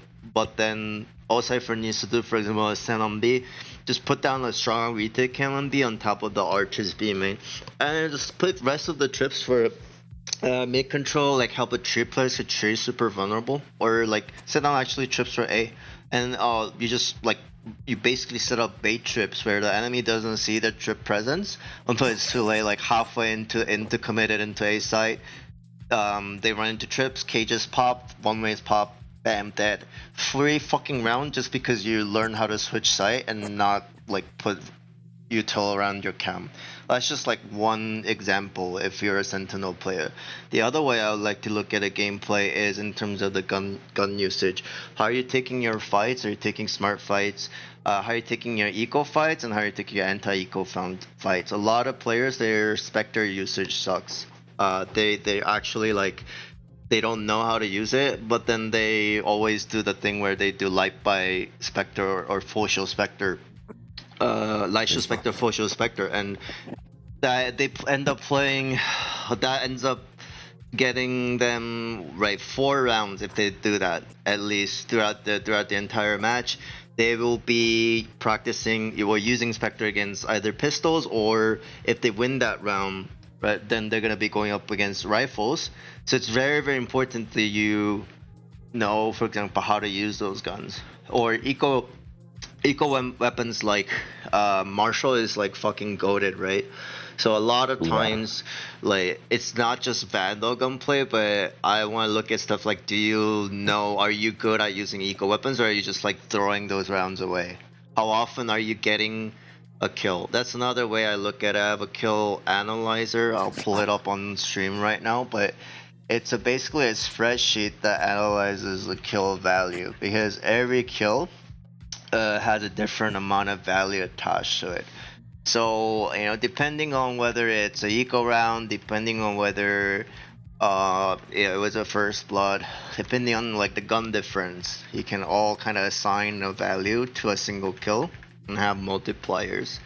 If you, for example, if you're like a jet at your duelist, let's say it's a round where normally you play passive, but you notice that their Fade has ult, and this is like your Ascent and you're a B player.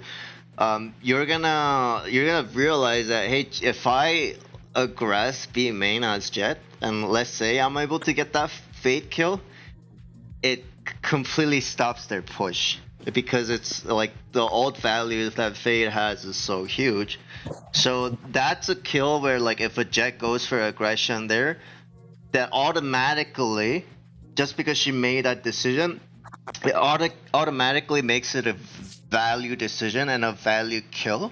Doesn't, regardless of what her probability of getting it is, regardless of what her, you know, how she executes it. Even if she fails, if she makes that decision over and over and over and over and over, she wins more games just because she decided to push B Garage well when Fade has ult. So it's stuff like that, like how valuable are your kills, and what are you getting out of your kills, and what are you risking? How often are you getting like a classic right click in the face and then getting a Vandal, and then you snowball from there and win the round? What's the average gun value difference between, you know, you and the enemy when you get the kills? So that's another way to look at it. So there's many ways to break down a single player and their gameplay. Just put it that way. Yeah, I've seen that, especially with like eco round, like on the bonus. Like people, they just save their gun, and they just let the entire team save. When if they could just get the 3 kills, the other team can't pull by, and it like gets the round in their favor. Yeah. Eco damage very important too, especially when rounds are close. And Valorant is a game where it's a very momentum heavy game. Yeah. Even more so than like sure CS. like, yeah, CS is like doing by like every round. You good? Yeah, what? Okay, what rank were you in CS, Coach Godlike? Hello? I played when there weren't any ranks, like CS 1.5, 1.6. Yeah. When I got back to Valorant, I tried CS a little bit. Like I discovered Faceit, so I played a little bit of that. It was like Faceit level 3 or some shit like that. It was stupid. I don't like matchmaking like the regular MM. It's just fucking retarded, like full of just dumbasses. Like I can't. It's just it's too low level. The like disparity was so high. Yeah. Is it? Even it didn't they make it like like paid now? Like you have to buy to play or something? You have to pay. Yeah, that's. I'm pretty sure like you have to like buy it to like give you better queues and kind of stuff. This motherfucking game started out as a Half-Life mod. Can you guys believe that? Do you guys know what Half-Life is? Yeah, Yeah, it was like a shooter game. I think I heard something about that. Yeah. It was like a shooter game, but The then that map got Legend, so it's a game popular. of legends. Yeah. Oh my god, it spawned so many like it. I feel like it's one of those games that's like similar to kind of like Quake or Doom. It really defined the genre. Mm-hmm. I've seen Quake gameplay. Quake gameplay is honestly like so fucking confusing. It's correct, man. Quake gameplay is so fast. I love it. If you guys want to play, if you guys want to know the secret to like getting really fucking good aim and truly becoming good at Valorant, don't aim train, don't play anything. Actually, go play Quake or Diabolical. Because I have Diabolical. if you should play Diabolical with me, we should do shaft battles or LG battles. That'll be fun. I love shafting. What's up? What is Quake? It's like that game with like a shotgun. Quake is No. it's a arena shooter. So like the map is a lot smaller and the gunplay is focused on the fight and you're like usually air accurate and you move at 3-4 times the speed of like CS or Valorant. And you fly around and jump around and you have like stuff like one click railguns that are accurate in air, like basically like a one click up that's accurate in air. You have like a LG, which is like, think about like a Stinger but no recoil. Yeah, weapons like that. So it's a lot of fun, you know, like it's like it's just that like I think these days game publishers don't know how to market games, and Diabolical was gonna be one of those games that like had a decent amount of hype, but then the devs just like fucked up. But yeah, it's just like a dying genre, but it's what started everything. You know, it was there before CS came into the scene. So it's like the father of all the FPS. It's the first game that created the WASD mechanic or the key buttons as a standard. And it's a game where you know who Asu is, the Valorant player, or the Apex player. He was also like global elite. He hit global elite in CS:GO, and guess how long? What do you mean? Guess like a how month? long it took him for him to hit global elite from when he first starts playing CS. I don't know, 7 years. You take a guess too. Like a month? It was 6 months. God damn, I was so off. Yeah, and the game that he played before that was Quake. In fact, a lot of the CS:GO pros that have like insane mechanics, they come from Quake. And here's the thing, like, there's a huge gap right now because all the Valorant players are like the CS players that came onto Valorant, or they're like new to Valorant, right? And they don't know what Quake is like. And if you look at Quake, it's like it's so insane that once you play Quake and you come back to Valorant, everybody looks like they're just standing still, practically. Your reaction time just goes. Quake. Yeah, reinstall Quake. Diabolical, Quake, whichever, you know, Quake Live, Quake Champions. I can't play Quake Champions because it's like buggy on my PC, so I play Diabolical. Plus, I met some really cool dudes, like C7 on, who's like a top aimer on Kovacs, plays Diabolical as his main game, for example. So, Wait, is this all on Steam, right? This is Epic Games. Epic Games, Diabolical, yeah. If play they went on Steam, it would have been so good for them, like in my opinion. Yeah, Steam is so much more accessible. Yep.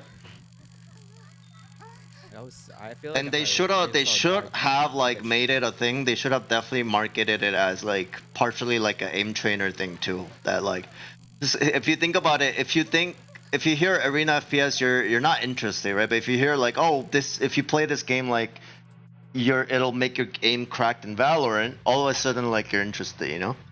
So they didn't know how to market themselves. I mean, I was a chief marketing officer of a fucking company, so I know what I'm doing, but if I was there, it would have been different. But unfortunately, they didn't. If I get enough money, I'll probably try to like redevelop Arena FPS or probably take something like Residence the Game or Diabotic, like just revive it, make it a huge thing. Its esports capability is insane too, not to mention. Anyways, I gotta focus.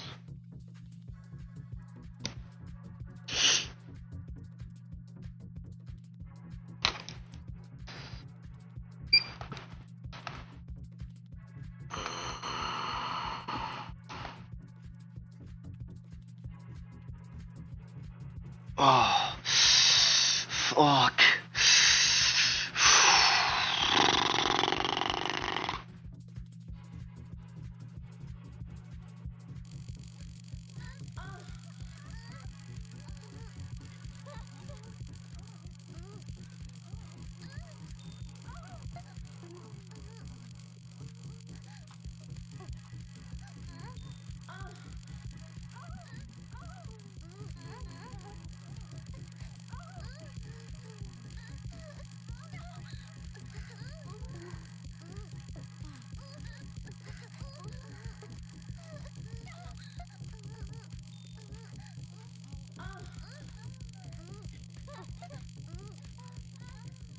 Do you guys have Kovacs?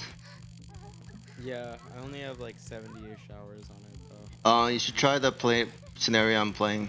Really good for Valorant. I only have like 5 hours of box. And most of my hours on Kovacs is just from Fortnite aim training. Yeah. Fortnite, you do a lot of like tile frenzy, right? Yeah. I did a well. I mean, What's your tile frenzy rank? I don't know. Like, I think like it's really low. I think like 150. Oh well, like what? Oh, regular tile frenzy? I was talking about jumbo. Fuck. Jumbo or the regular, doesn't matter. Jumbo, I think like 150, 140. Isn't that good? What's the percentile? I have no clue. I haven't like seen it.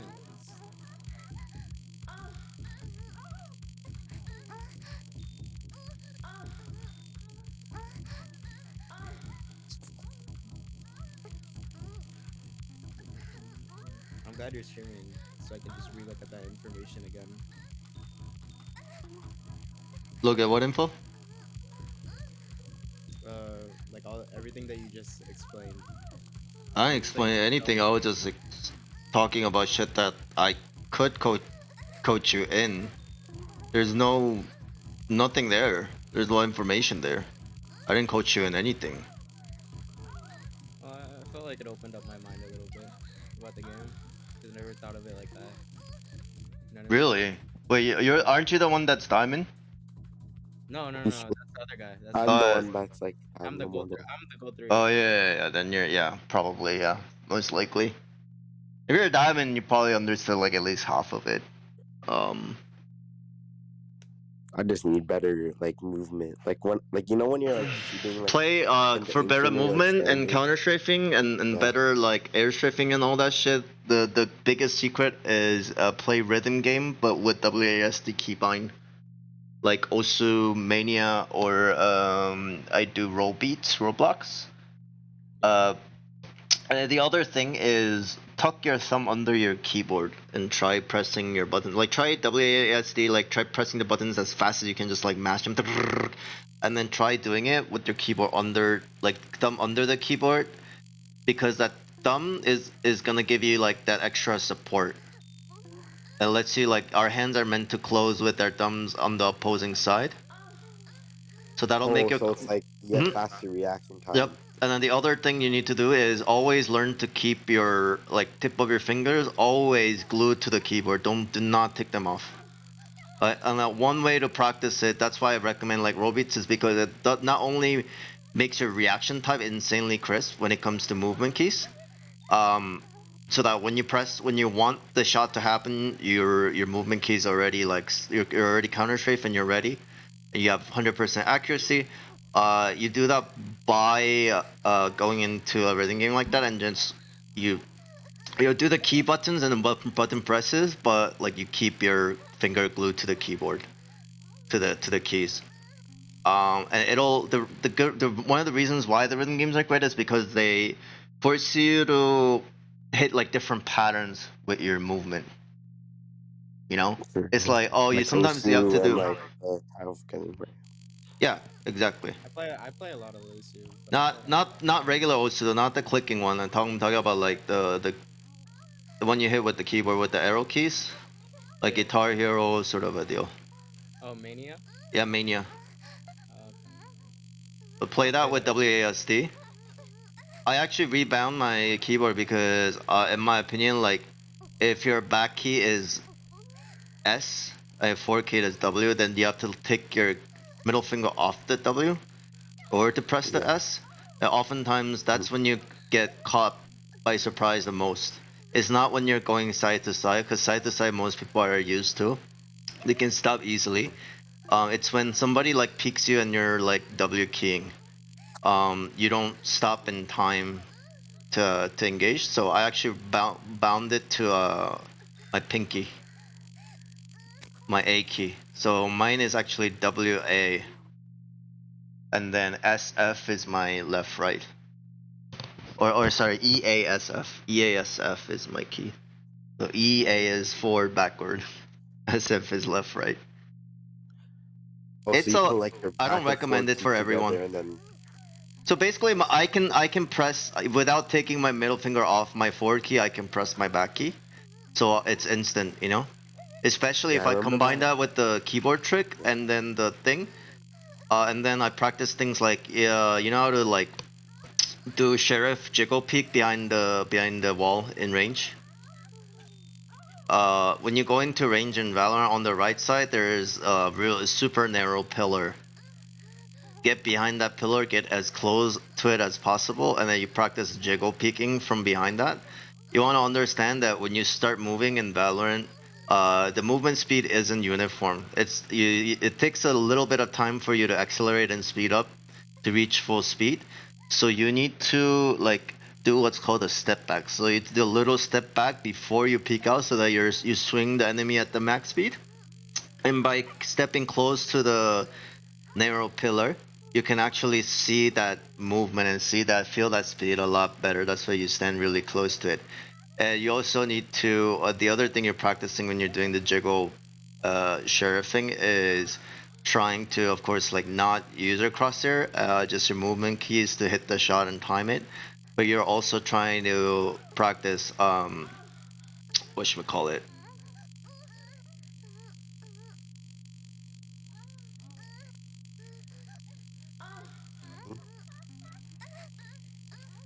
Well,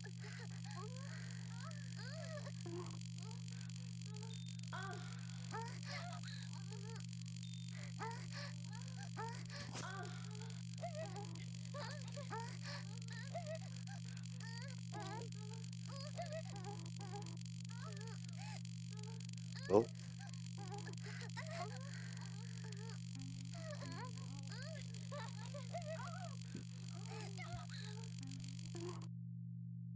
Oh, sorry, I was concentrating. What was it talking about? you're talking about like moving. Oh, jiggle sheriff. Yeah, yeah. So when you do that, you want to basically minimize the amount you peek out before you can take the shot. So peek out just enough to see the enemy's head, barely, and then take the shot. Right. Yeah. So you also need to practice that, barely enough to see. I, So re- that, I know sometimes in comp, like if you're like holding a close angle and you just like walk out, you instantly get tapped because you see the enemy sees you angle before. advantage, yeah.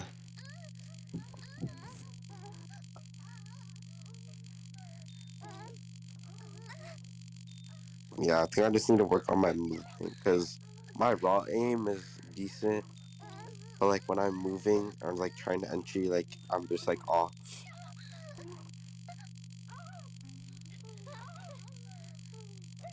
I mean, are you like when you entry, like are you clearing angles as fast as you can? Yeah, Yeah. like with jet dash and stuff and radar, I usually flash to the side where I'm like not gonna clear it, and then I just like clear close first and then the rest. Like a map's like a Are you sand. using mostly 90-degree movement, like perpendicular movement to the angles, or are you doing circular movements? You might be wasting a lot of like movement.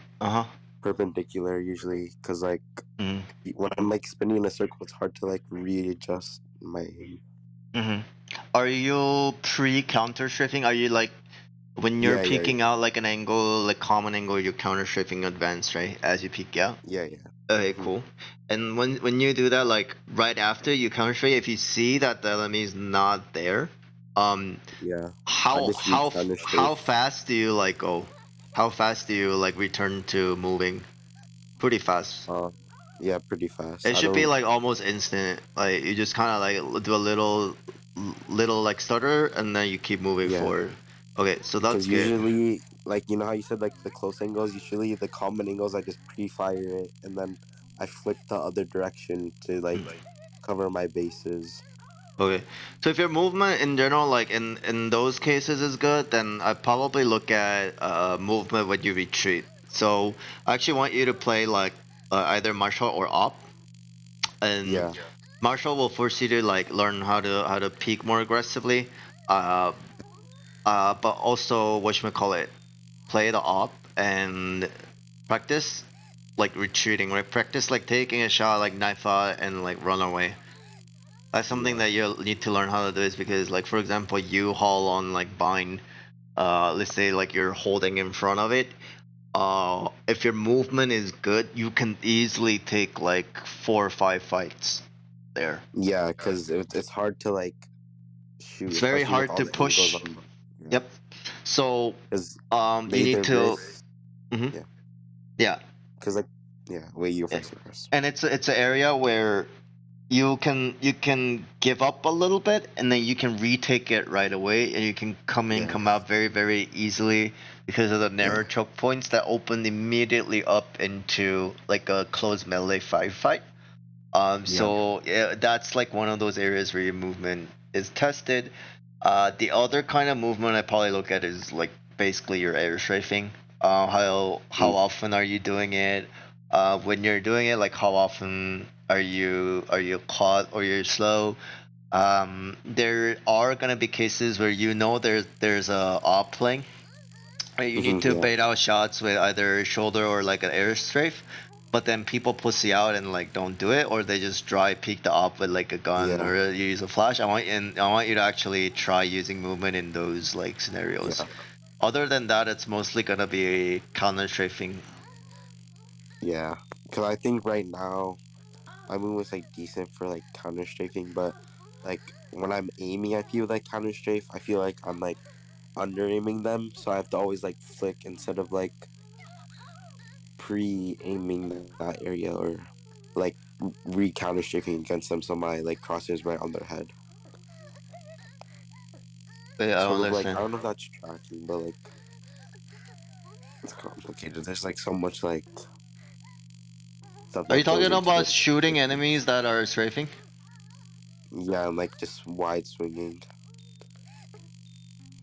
Well, that's not movement, then that's just hitting moving targets. Yeah. Well, most of my problem is like entering. Like recently, I've been playing and like my attacks like have been like really bad. But when I'm on defense, I'm like hitting like every single shot.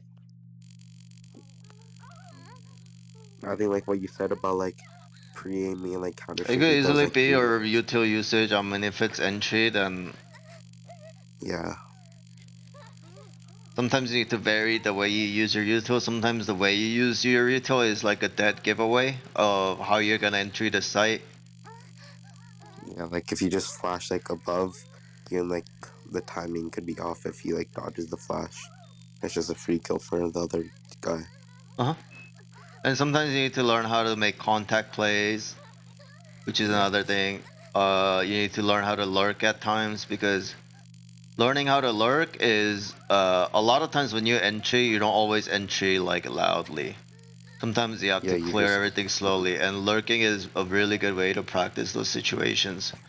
There are gonna be times where you also need to do one of those really risky aggressive plays that where you don't clear all the angles, or you like on bears down, you knife out and like run across and jump across, something like that. There's a lot of things you can do, other than just slowly clear angles.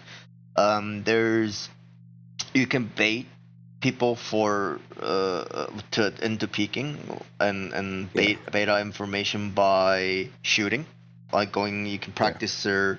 You can go for a few wall bangs, you make some noise, and then see if they throw out util, bait out some util, see how they act. And then also, your crosshair place on your entry depends on how they're positioning themselves. So if you know that it's going to be a Jet or Omen or a Ray, somebody with verticality that's playing you to clear angles a little differently. You also know that if it's like a Reyna or a Jet playing on the side, a lot of times they can play like one and done angles. Yeah, a lot easier. So you need to trace more rather than like hard peak angles. For example, that's another thing. And when you peak, you can never. One of the things that even higher elo players do, they don't know that they do it, is slow peak things. Yeah. You need to never have like your thing on the shift when you're peeking out, and also use the step back so that you're peeking out at max speed. You take the burst and then you tuck back in. So how you peak is super important. Your peak timing needs to be unpredictable, and when you do peak, it needs to be fast and it needs to be committed. Or rather, you need to be completely ready to take the shot all but click. And it needs to be confident and intentional. Yeah, especially like you have like operas, like you were saying. I think if you have like the confidence that he's gonna be in that angle, it's like gives you the advantage, especially if you're wide swinging and then you're automatically tuck. Mm-hmm. Learn how to position yourself off of your teammates too, because your teammates aren't, especially if you're in diamond, they're not gonna be perfect in swinging off of you. Sometimes you're dashing at the wrong time. Sometimes they're not ready for you. Sometimes the smoke isn't at the right spot, or you're not aware of the guns they're playing. You could be running into a judge, you could be running into a op, and it's more of a game sense thing. So that's where the area starts to get a little blurry. But how to entry is a very broad topic. I think it's also like having that habit of like creating like situations where your gun has a better advantage, like shotguns in closer quarters than a rifle, or like rifles against. I don't Learn how know. to entry on the eco rounds too. That's another thing. Yeah. If you Like give me a some clip, like I'll probably be able to like actually help you better instead of this. some like I didn't have clipping for a while because I built Or my somehow PC, so I have record a your laptop. gameplay. Yeah. Yeah. That's fine. I like. Let me look for one. Here, this is one where it's an eco round and I got 3 kills as Rena. I'll send it to you. No, I don't need it. Don't send me good clips. I don't fucking care about your 3 kills. It doesn't help me. I can't help off of a showy clip. It has to be.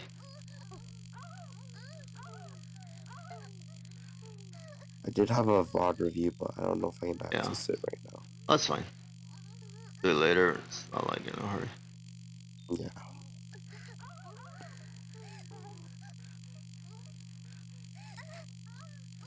Like I realized like top teams, it's just about like how they can like win the ecos after the kills and like how they use their eco weapons to like win future rounds. Mm-hmm. Because like if you're saving for like just enough for a rifle and you lose it that round against like a scout or a specter, then that's like a good like 1K credit trade-off.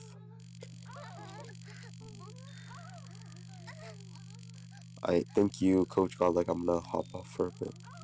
Alright, man. Good luck in your games. Let me know if I can help you. Peace. Alright.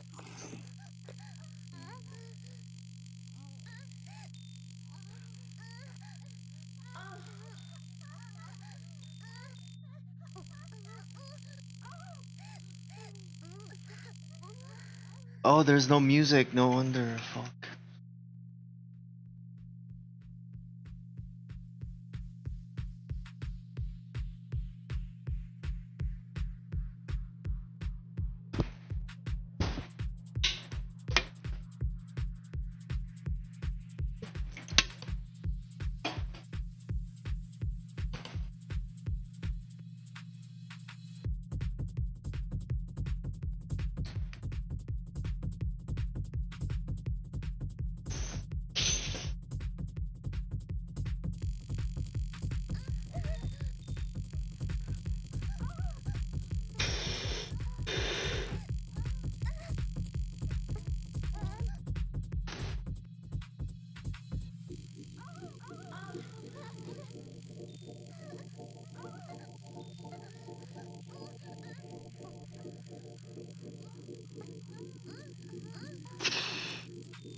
I'll be back.